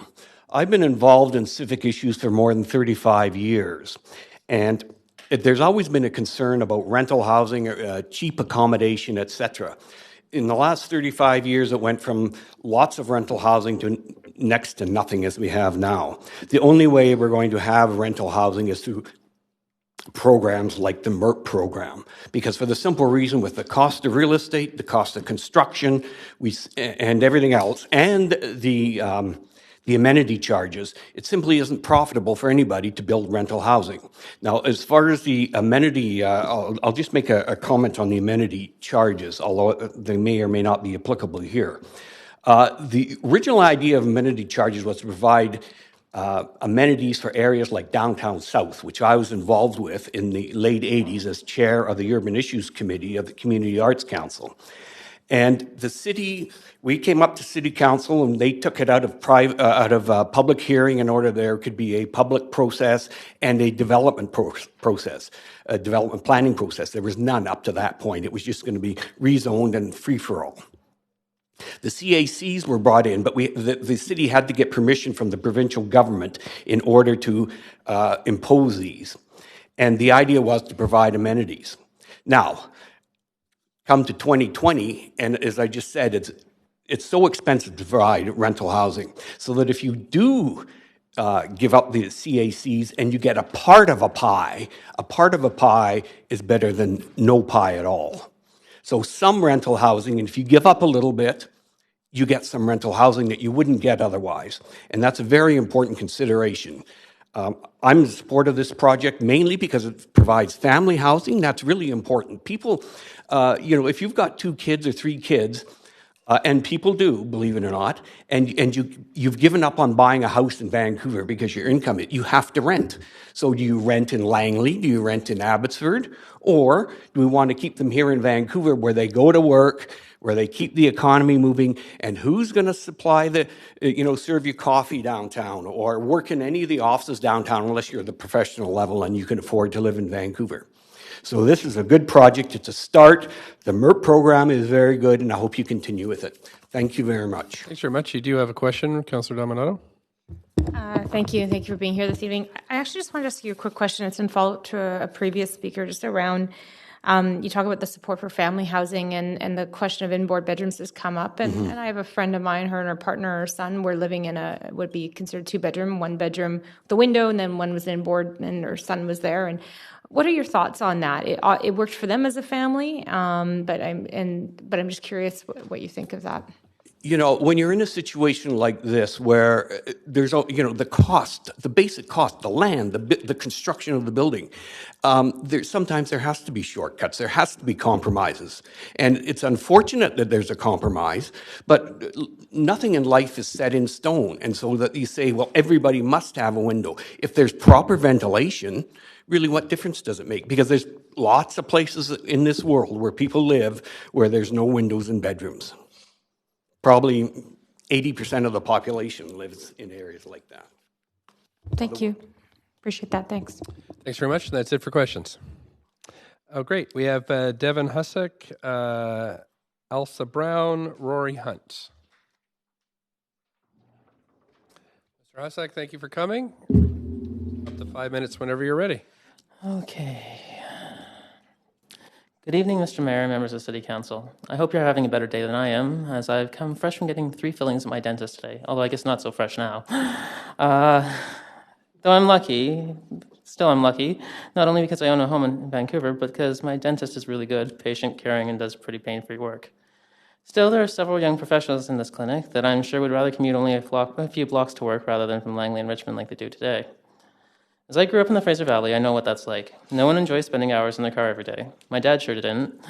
He proudly served on our Canadian forces, but of course, once you step away, you have to retrain as a civilian. So I remember when I was in grade 4, how every day he would drive in from Chilliwack to the city to go to school to train for his new career. My dad didn't enjoy adding to the congestion on the roads, nor did he realize how much pollution he was putting into the atmosphere. Every day, he would count telephone poles or the lines on the road lines on the Trans-Canada Highway. This routine became so mind-numbing that once or twice he even fell asleep while he was driving in and left marks on the center median of the old Portman Bridge. The best way to have prevented this would have been if our family would have had the opportunity to live near where he took his education. Had these homes existed, they would have allowed for that, as by the time they are built, even someone making a minimum wage will be able to afford some of them. That's important if we want to ensure the survival of small businesses. It may not be in Vancouver, but I can tell you that I think my dentist was profoundly disappointed when, after my fillings, I told him that my plans next week were to head to the Glenberry Soda Fountain to try the split personality hot chocolate. I know that's not in Vancouver, but I think it's close enough. After all, we can't pretend Boundary Road is anything more than an imaginary line. So it's important to note that these 2 buildings are actually shorter than the ones built across the road in Burnaby almost 40 years ago. I'm not advocating for us to become like that city. They might be allowing for what will become our province's tallest tower just down the road from here, but it doesn't feel like they care about providing new housing for those looking to rent. These are people of all walks of life, and I'm sure there are many fine officers from the Vancouver Police Department down the road who would want to live here too. I'm certain the presence would address any safety concerns the neighboring residents have. I know your staff have done their best to ease their worries, and I support your decision to shift the massing in this building's podium, I guess both projects' podiums, to create a 4-floor appearance on the south side. This may seem out of place today, but as nearby homeowners take advantage of the new rental incentives you recently approved, I imagine a 4-floor context will fit right into the area. In fact, if we ever see a SkyTrain connection built to the North Shore, this project and these buildings might actually feel underbuilt. I'm not going to hold my breath on that happening anytime soon, but I'm just thankful that unlike my parents, I get to take the 95B line and now the Rapid Bus 5.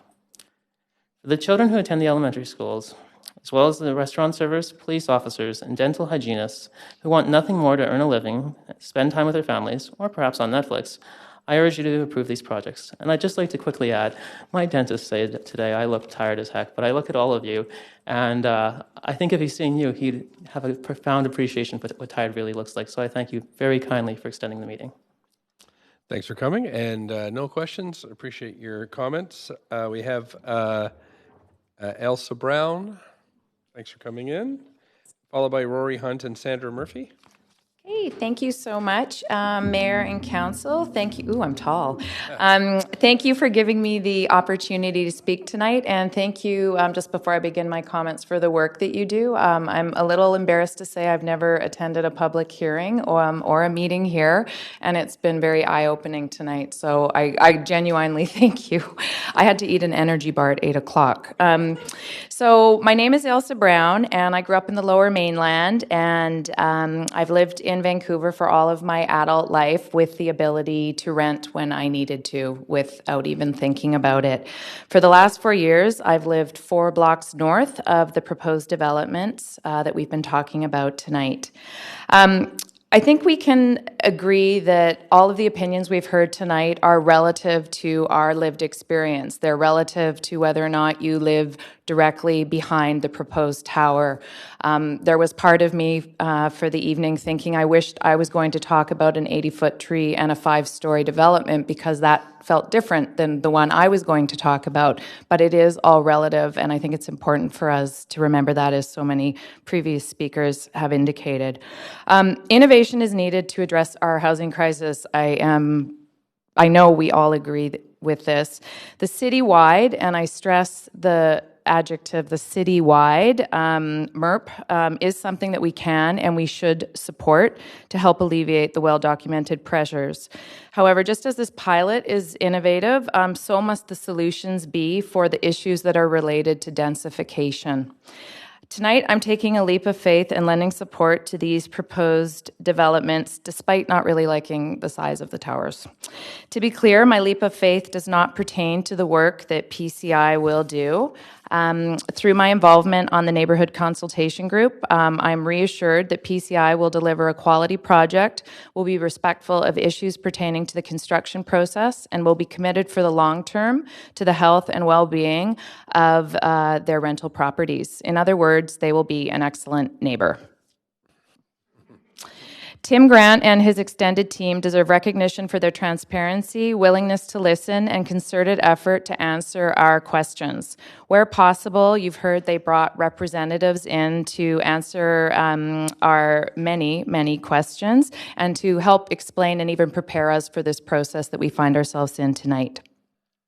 My leap of faith is in reference to the work that you, the City Council, will need to undertake in our neighborhood following the necessary and inevitable approval of this development. But despite yet more work being identified for your group, there is good news, because I believe that we have the beginnings of a neighborhood working group who is eager to solve problems related to densification. I'm excited to hear, of course, that there's a citywide consultation plan underway, yet we can't wait 4 years for the report. I'm asking for help and hopefully some short-term solutions to our most pressing issues. These issues, as you've already heard, are street parking, traffic diversion and congestion, future development plans for the East Hastings corridor from Cassiar to Boundary, transit service, accessibility, and safety, in addition to commercial vibrancy in the area, must be noted. Available residential street parking has been exacerbated by the addition of basement suites, laneway homes, Airbnb rentals, and larger developments like the one we're discussing. I've experienced this firsthand with the development at Skeena and East Hastings. It was referenced earlier. Street parking has become a blood sport in our neighborhood. It breeds frustration and ill will between neighbors, and it needs city-regulated solutions, not resident-generated ones. Although I was pleased to hear of the decrease in percentages that are required for those resident requests. Secondly, traffic diversion and congestion, please help us. Heading west into the city and north over Second Narrows Bridge, we need your attention, we need your expertise. Our neighborhood is next to big arteries. It's gridlocked with cars on a regular basis. Excessive speed and volume make our residential streets unsafe. The Adenac overpass study must be extended to Bridgeway. The new development that's happening on Bridgeway itself has created a large concrete tower that has really changed that already slightly dodgy area. Please come to our neighborhood. Please experience it. Please be there when there's a problem on the bridge. I don't want to wish for that, but I need you to see it. I can't get the attention of the Ministry of Transport and Infrastructure, but I can lean on you as my city council. We need that comprehensive traffic management study, please. We need a traffic calming plan. City of Burnaby's done some great work just east of Boundary. Parameters around future development. Please don't submit us to spot zoning. Please be mindful that the future of that corridor is not going to be a concrete corridor that we have to live in and unexpectedly have to deal with this 5-6 times like we heard from other neighbors across the city. I see that I'm up, so Thanks very much. We do have questions. Councillor Kirby-Young has a question for you. Hi, over here. Thanks for being here, Ms. Brand. I really appreciate you staying. You bet. It sounds like you have notes that you're speaking from. Yes. So, if you're comfortable, you have the opportunity to email or share them with council. I would love to get them. Sure. So that's my question, if you don't mind. Absolutely. And they do get sent in to all of council. Great. I'm limited to only discussing this project, but yes, I would love for you to follow up with me and chat about meeting around your neighborhood concerns. Awesome. Thank you very much. Thanks. And just so council knows, of course, we're not doing debate and decision this evening. We're just hearing from speakers. So we, of course, do have time to hear more correspondence, to receive your correspondence if you send it along. Great. Thank you. Thank you. Councillor Dominato. Thanks, Mr. Mayor. And again, thank you for being here and for the constructive feedback. I appreciate I'm glad that the process has been, that PCI was involved with. And top notch. That's super. I was also going to ask you if you would leave your contact information with we still have our transportation staff here as well, because I do think there's a broader, and I can't get into it obviously tonight because we're focused on these developments, a broader conversation. I've walked every street of your neighborhood. I live nearby. I know it quite well, and I know the challenges you're facing, and it is unique, and I hope that we can build on the work that's planned around sort of that broader review we talked about earlier, and involving the Adenac overpass, but also that entire area. So if you would leave your contact, or I'll give you my card. But great, fantastic, thank you. Thanks. Councillor Carr has another question. Yes, thank you. And I would appreciate those notes as well. And thank you for encouraging people to go into the neighborhood. I've met with people around the Adenac overpass when that was an issue. But my question is really around the way in which this development will impact positively or negatively, or exacerbate the situation in terms of traffic within the neighborhood. Is that a point that you are making? I think I'm making the point probably more around parking, which was why I led with that. I think the traffic is an attendant issue. I think if you look at the numbers, as Flores walked us through in the consultation group, those alone will not, but this is my opportunity to get your attention, so sorry. Okay, well done. Thank you. Okay, thank you. Thanks very much. That's it for questions. Thanks for coming in. Appreciate it. Rory Hunt. Thank you so much.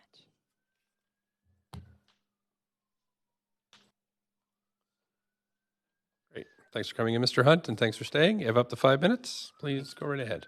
Thank you very much. So, my name's Rory Hunt. I am a resident of the area. I live in the 3500 block of East Georgia, which is literally in between the proposed development as well as the Adenac overpass. So I'm right in between. I've lived in Vancouver my whole life in various places, and I live with my wife and my 2 daughters, one of which was just enrolled in Franklin Elementary, which is, once again, this development is in between my house and that elementary school. So I'm here to support the towers. I want to support the towers for a number of reasons. Most of them were outlined already by Mr. Beasley. I don't think he's here anymore. He was the fellow who wouldn't speak for his wife, but he sounds like he spoke for me, because I echo a lot of those things that he said. Mostly is in regards to the stores, the commercial real estate around. It's a very tired neighborhood. It feels like it has been looked over. There aren't the amenities that we really need to make it a community, in my opinion, places that we can go to go grocery shopping. There is the organic store that he mentioned, but it would be great to have a lot more than that. There isn't really a lot along the Hastings area, all the way from Nanaimo to east of Gilmore in Burnaby. So I personally feel that more retail space is actually a good thing, but the only thing that's going to drive people to go to those stores and for the stores to be created in the first place that we want to go to, the restaurants, the bars, et cetera, will be more residents in the area. That's what's going to drive it. So I'm definitely in favor of the space. Part of the reason also that I don't have an issue myself with the size of the towers is that when I look at the size of the towers that are just up the street, of course, and then not even mentioning Brentwood, but even over in Gilmore, that sort of a residential neighborhood, not too far from it, there are skyscrapers. And this doesn't seem like it's all that high, in my opinion, given those facts. I'm very concerned also about the traffic in the area. I have the same issues and concerns. People speed down my street all the time.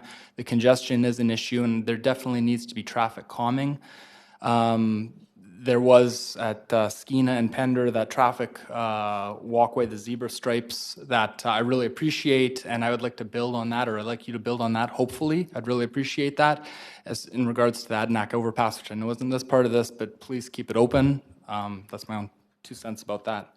I guess one last thing is that it's a great area for residents because it's on such an excellent spot in that you can be in the North Shore in 5 minutes. You can be in Burnaby, literally, you're in Burnaby right there. You can be in Surrey in 20 minutes. You can be downtown 20 minutes by bus. You can be SFU 20 minutes by bus. You're right, in my opinion, sort of in the middle of the Lower Mainland. So it makes it really, really easy for commuters. And then with the Kootenay Loop right there, I think that's a big benefit. I guess the last thing that I'd say is that I really do think that the city needs more density for the housing crisis that we have. I think everybody's in agreement about that. But when I think of, or what I've been told anyway, about the areas in Vancouver anyway, that can support more people because of sewer systems, water mains, et cetera, that may be at capacity right now. It's my understanding or belief that the area that the development would be in has capacity for those sort of things with a new high-pressure water line coming in, I think, from the North Shore that I've seen them developing recently. So I'm in support. Thank you for your time, and thank you, everybody, for staying up. Thanks very much. You do have one question from Councillor Fry. Wow, Mr. Hunt, I'm impressed that you brought out the infrastructure component. That's pretty cool. Thank you for that, because that's one of the things that comes up. And on the subject of infrastructure, so Ms. Brown before you, and you both sort of touched on the issues around traffic and parking. And here's a weird trivia bit, but all those surface parking lots in Burnaby Heights were a result, actually, they came about because they were putting in HOV high-speed bus lanes because Hastings was going to be a high-speed bus lane. And it never really materialized. And I know we're now pushing back and coming back with more rapid buses around Hastings. Do you think that transit infrastructure might be, do you think the community would be agreeable to, and again, we're supposed to talk about this project, but obviously it keeps coming up, the parking, the traffic. Do we need to invest more in the transit infrastructure and really dedicate more? Yeah, that's a very softball question for me to answer. Absolutely, yes. I'm a huge believer in transit. I took the bus downtown, the 99 or the B line anyway, for many years, and I know about those issues on the bridge. But yes, 100%. That was on my notes actually. One thing that I'm hopeful, as well as the additional restaurants and grocery stores, is that there would be more transit. Ideally, and more residents would, I think, force the hand of you guys to get that going. Well, thanks, Mr. Hunt, and thanks for taking the time to come out and speak to us. Thank you, everybody. Thank you. We have Sandra Murphy next. Thanks for coming and waiting. You have up to 5 minutes whenever you're ready. Okay, thank you. My name is Sandra Murphy, and I'm speaking on behalf of my husband, Neil Murphy, and myself. My comments do relate to both of the proposals to 3600 and 3680 East Hastings. We've lived in the neighborhood since 2006, and we live about 1 block from the proposed developments. So I'd like to thank you for this opportunity. I'd also like to stress that we have fully supported all of the 6-story rental housing that's been proposed and built in our neighborhood, and that we also fully supported the use of the former Ramada Hotel as transitional housing. So we're very accepting of development. I would like to sum up our opposition to these two proposed developments at the 14-story height with 3 points, and the first is scale. There is no building in our neighborhood that exceeds 6 stories. The city reports and conversation tonight is reference to apartment buildings in Burnaby, but that's Burnaby, that's not Vancouver.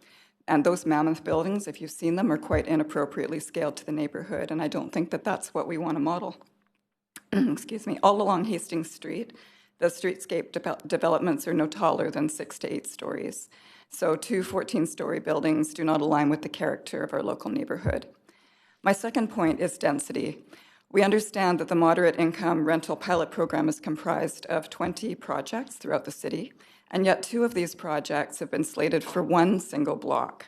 When we asked about this at the open house, the only response that we received is that the developments fit what was allowed under the plan. The 2 proposed buildings would add 212 households to our small neighborhood. In addition, there are 2 other 6-story developments that will be built a block away at 3532 and 3435 East Hastings, and these developments are going to add another 79 units to the neighborhood. So that's a total of 291 new households.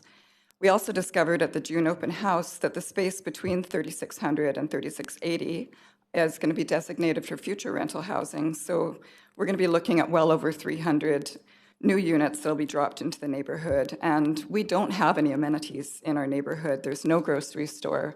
There's no drugstore. There's 1 casual restaurant that closes actually at 7 o'clock. And while we'd love to live in a walkable neighborhood, we don't. And that brings me to the third point, which is traffic and parking.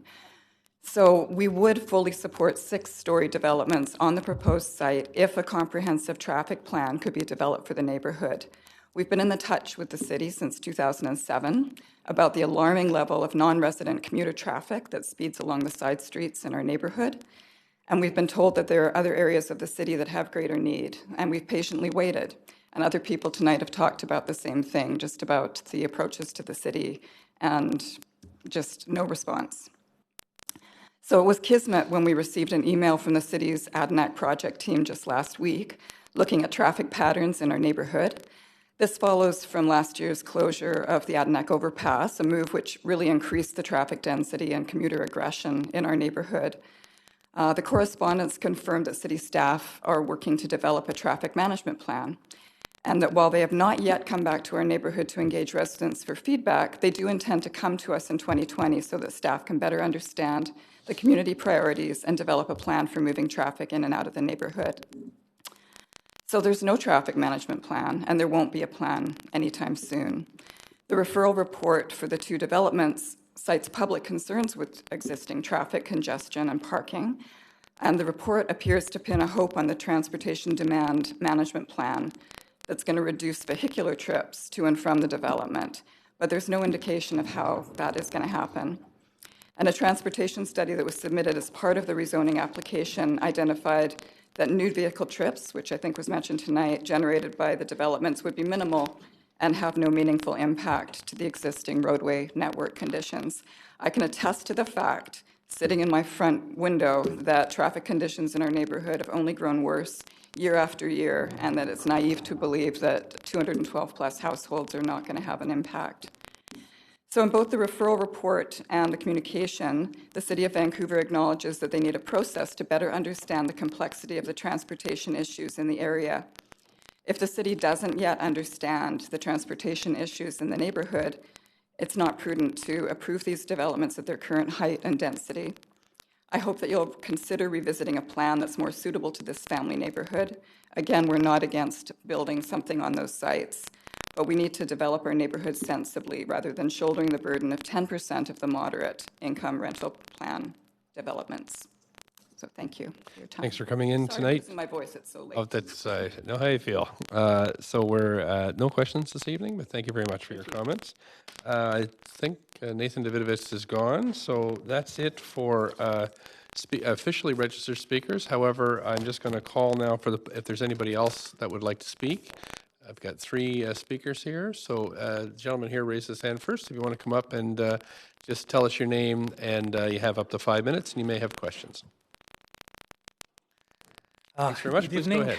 Mr. Mayor and Council. My name is Ali Khansari, and I have moved to Canada and this neighborhood right away 4 years ago. I actually used to rent just across the street on Kootenay Street, 388. And so I still live in the neighborhood and I go every day to downtown. And I don't know, like some of the comments, it was really interesting because there is, like, I would bet you cannot commute by bus to downtown under 40 minutes on a good day. If there's congestion, it's going to be an hour and a half. So my friends that are coming from Surrey beat me to it. And this is considering the R5. R5 was an interesting solution that was brought up, but unfortunately, because when there is a congestion, there is no way for the R5 to move. There is no SkyTrain. There was also told by this good staffers that there is 5-minute vicinity to amenities. I would like them to point those to me. The nearest grocery market is Safeway, which is like 8 blocks to the east. And I cannot afford it, to be honest, because it's Safeway, it's way more expensive. So, like, if you want to commute, you have to go other way. I also cycle to work when I can. I can't recently because of the potholes between Adenac and on the Adenac between Windermere and Cassiar. I had a really bad accident. I wish in the last 4 years there was like some work from the city. We are giving rich developers the DVL exemption, and then we cannot put some fix for the potholes. So we are advocating for bicycle and bike to work, but this is the result. Like I had a concussion, my wrist is not still working properly after 3 months. And I think this neighborhood needs more attention, and putting 2 14-story buildings is not the way. I actually attended the public hearing, and unfortunately I was not invited to any of the community councils that everybody mentioned afterwards. I feel like if somebody needs to be part of it, it's somebody who is active in society and is actually going to work, coming back, and has been to work late and has been deducted some salary wage because of that, because he was stuck in the congestion.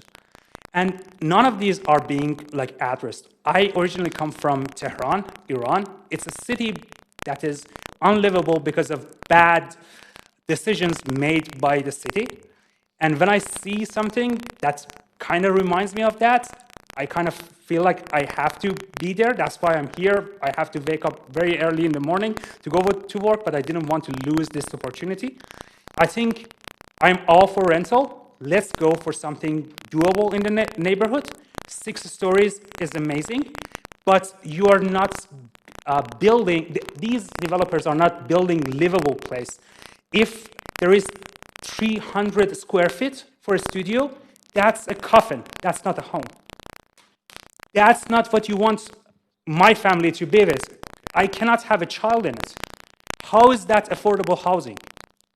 Why are we, and there's going to be a penthouse in the same building that's going to be probably rented very well. And whoever lives in that small coffin has to see those rich people. And there is also, like, if we are going for cycling, there is not even enough bike rooms available. I just saw, like, there is like 94 on 3600, 94 units, and there is 120 bike storages. That neighborhood is not safe. My bike was stolen when I was living on 388 Kootenay. Just 30 seconds. Yeah, and they are not even giving 2 bicycle racks per unit. There is no enough parking place for a neighborhood that people need to commute and need to go places to just buy grocery.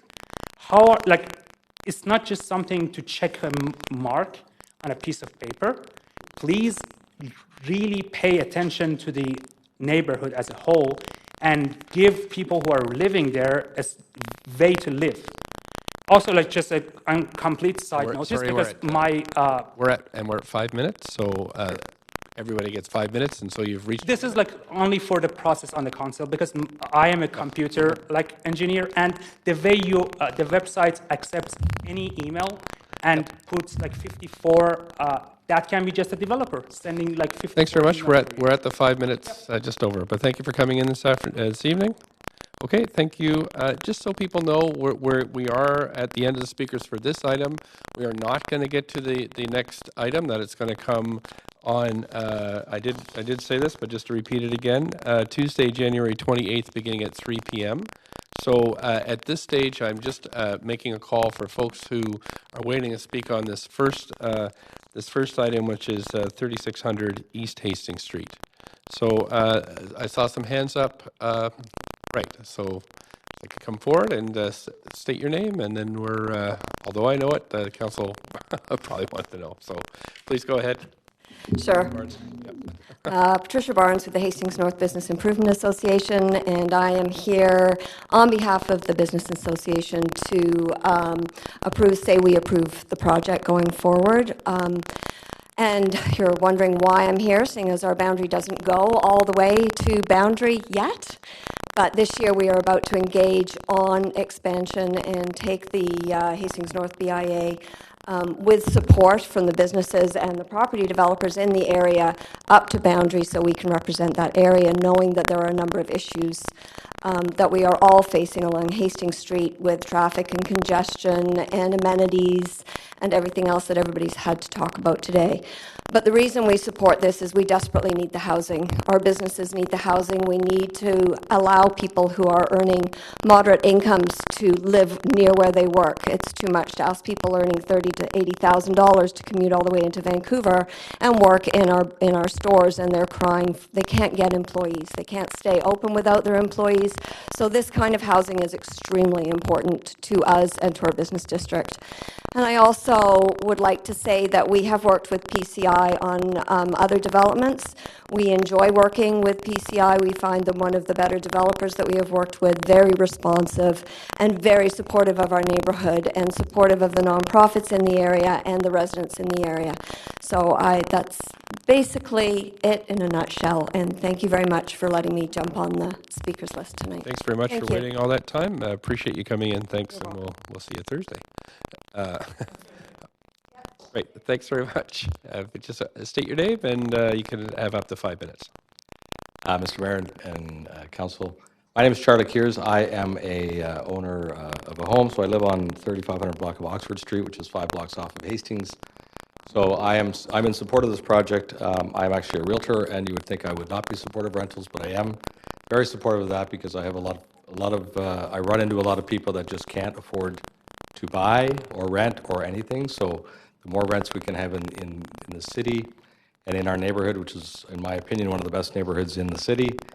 A lot of stuff has come up about various things about parking, etc. Yes, I've had people on our street have fist fights about parking, which is very sad. So this is a big thing to consider. We're not here to talk about parking tonight, but this is a big part of it. So I really do hope you guys do take this seriously. I don't know what the solution is. It looks very hard to get a solution, but I think it needs to be really addressed. Not many people have talked about the Adanac bike route, but that is a pretty important part that we have. I feel that a lot of these renters might not have cars, hopefully, and they will use that bike route that is already accessible to them. We also have a big issue with, as it's been spoken before, is that if we want to go shopping for groceries, etc., we have to get in our cars. And I know the City of Vancouver doesn't want people in their cars. That's not something we can address, because I asked PCI about, is there an option that you could actually fit a grocery store under one of these buildings, but the square footage doesn't allow for that. And just as residents there, we walk the neighborhood a lot, so we would like to see more usable commercial space where we can actually go and utilize that. So my hope is that this will be part of the solution, because you'll have a lot more people that will be living there that will need services close by. So hopefully some of these derelict businesses that, again, are are running or not running in those blocks will become more productive, which will be just make our neighborhood a more productive neighborhood for us to live in, because we do want to become more walkable, but we are currently forced to drive, and then when we drive, we get into this problem. So if the city could work on that, that would be awesome too, but I strongly support PCI. They are a great neighborhood community for us, partner, and they do a great job, and they really do seem to care. So I just wanted to say that I am in support of that, and thanks for listening, and everybody go to bed. Okay, thanks so much. There are no questions for you. Just going to make, so we're good. One more call for speakers. Anybody else like to speak to this project? I don't see anybody coming to the mic, so since there are no speakers, the speakers list is now closed, and as few or no public comments are received, after 5 p.m. today, we close the receipt of public comments and move on. We'll end it here this evening. We'll be coming back on, Tuesday. Sorry, I've been chairing for 12 hours, so I just, 28th at 3 p.m., where we will move to debate and decision on this item and then move to the next item. So if you were going to speak to the 3680 Hastings, please come back and we'll hear speakers at that point too. Thank you very much for your time this evening. And we need a motion to recess. Thank you, Councillor Carr. Thank you, councillors, for staying tonight and hearing folks. And a seconder. Second, Councillor Dominato. All in favor? Any opposed? Nobody's opposed. Hey, what do you know? Okay, thanks very much for adjourning this evening. See you tomorrow at 9:30.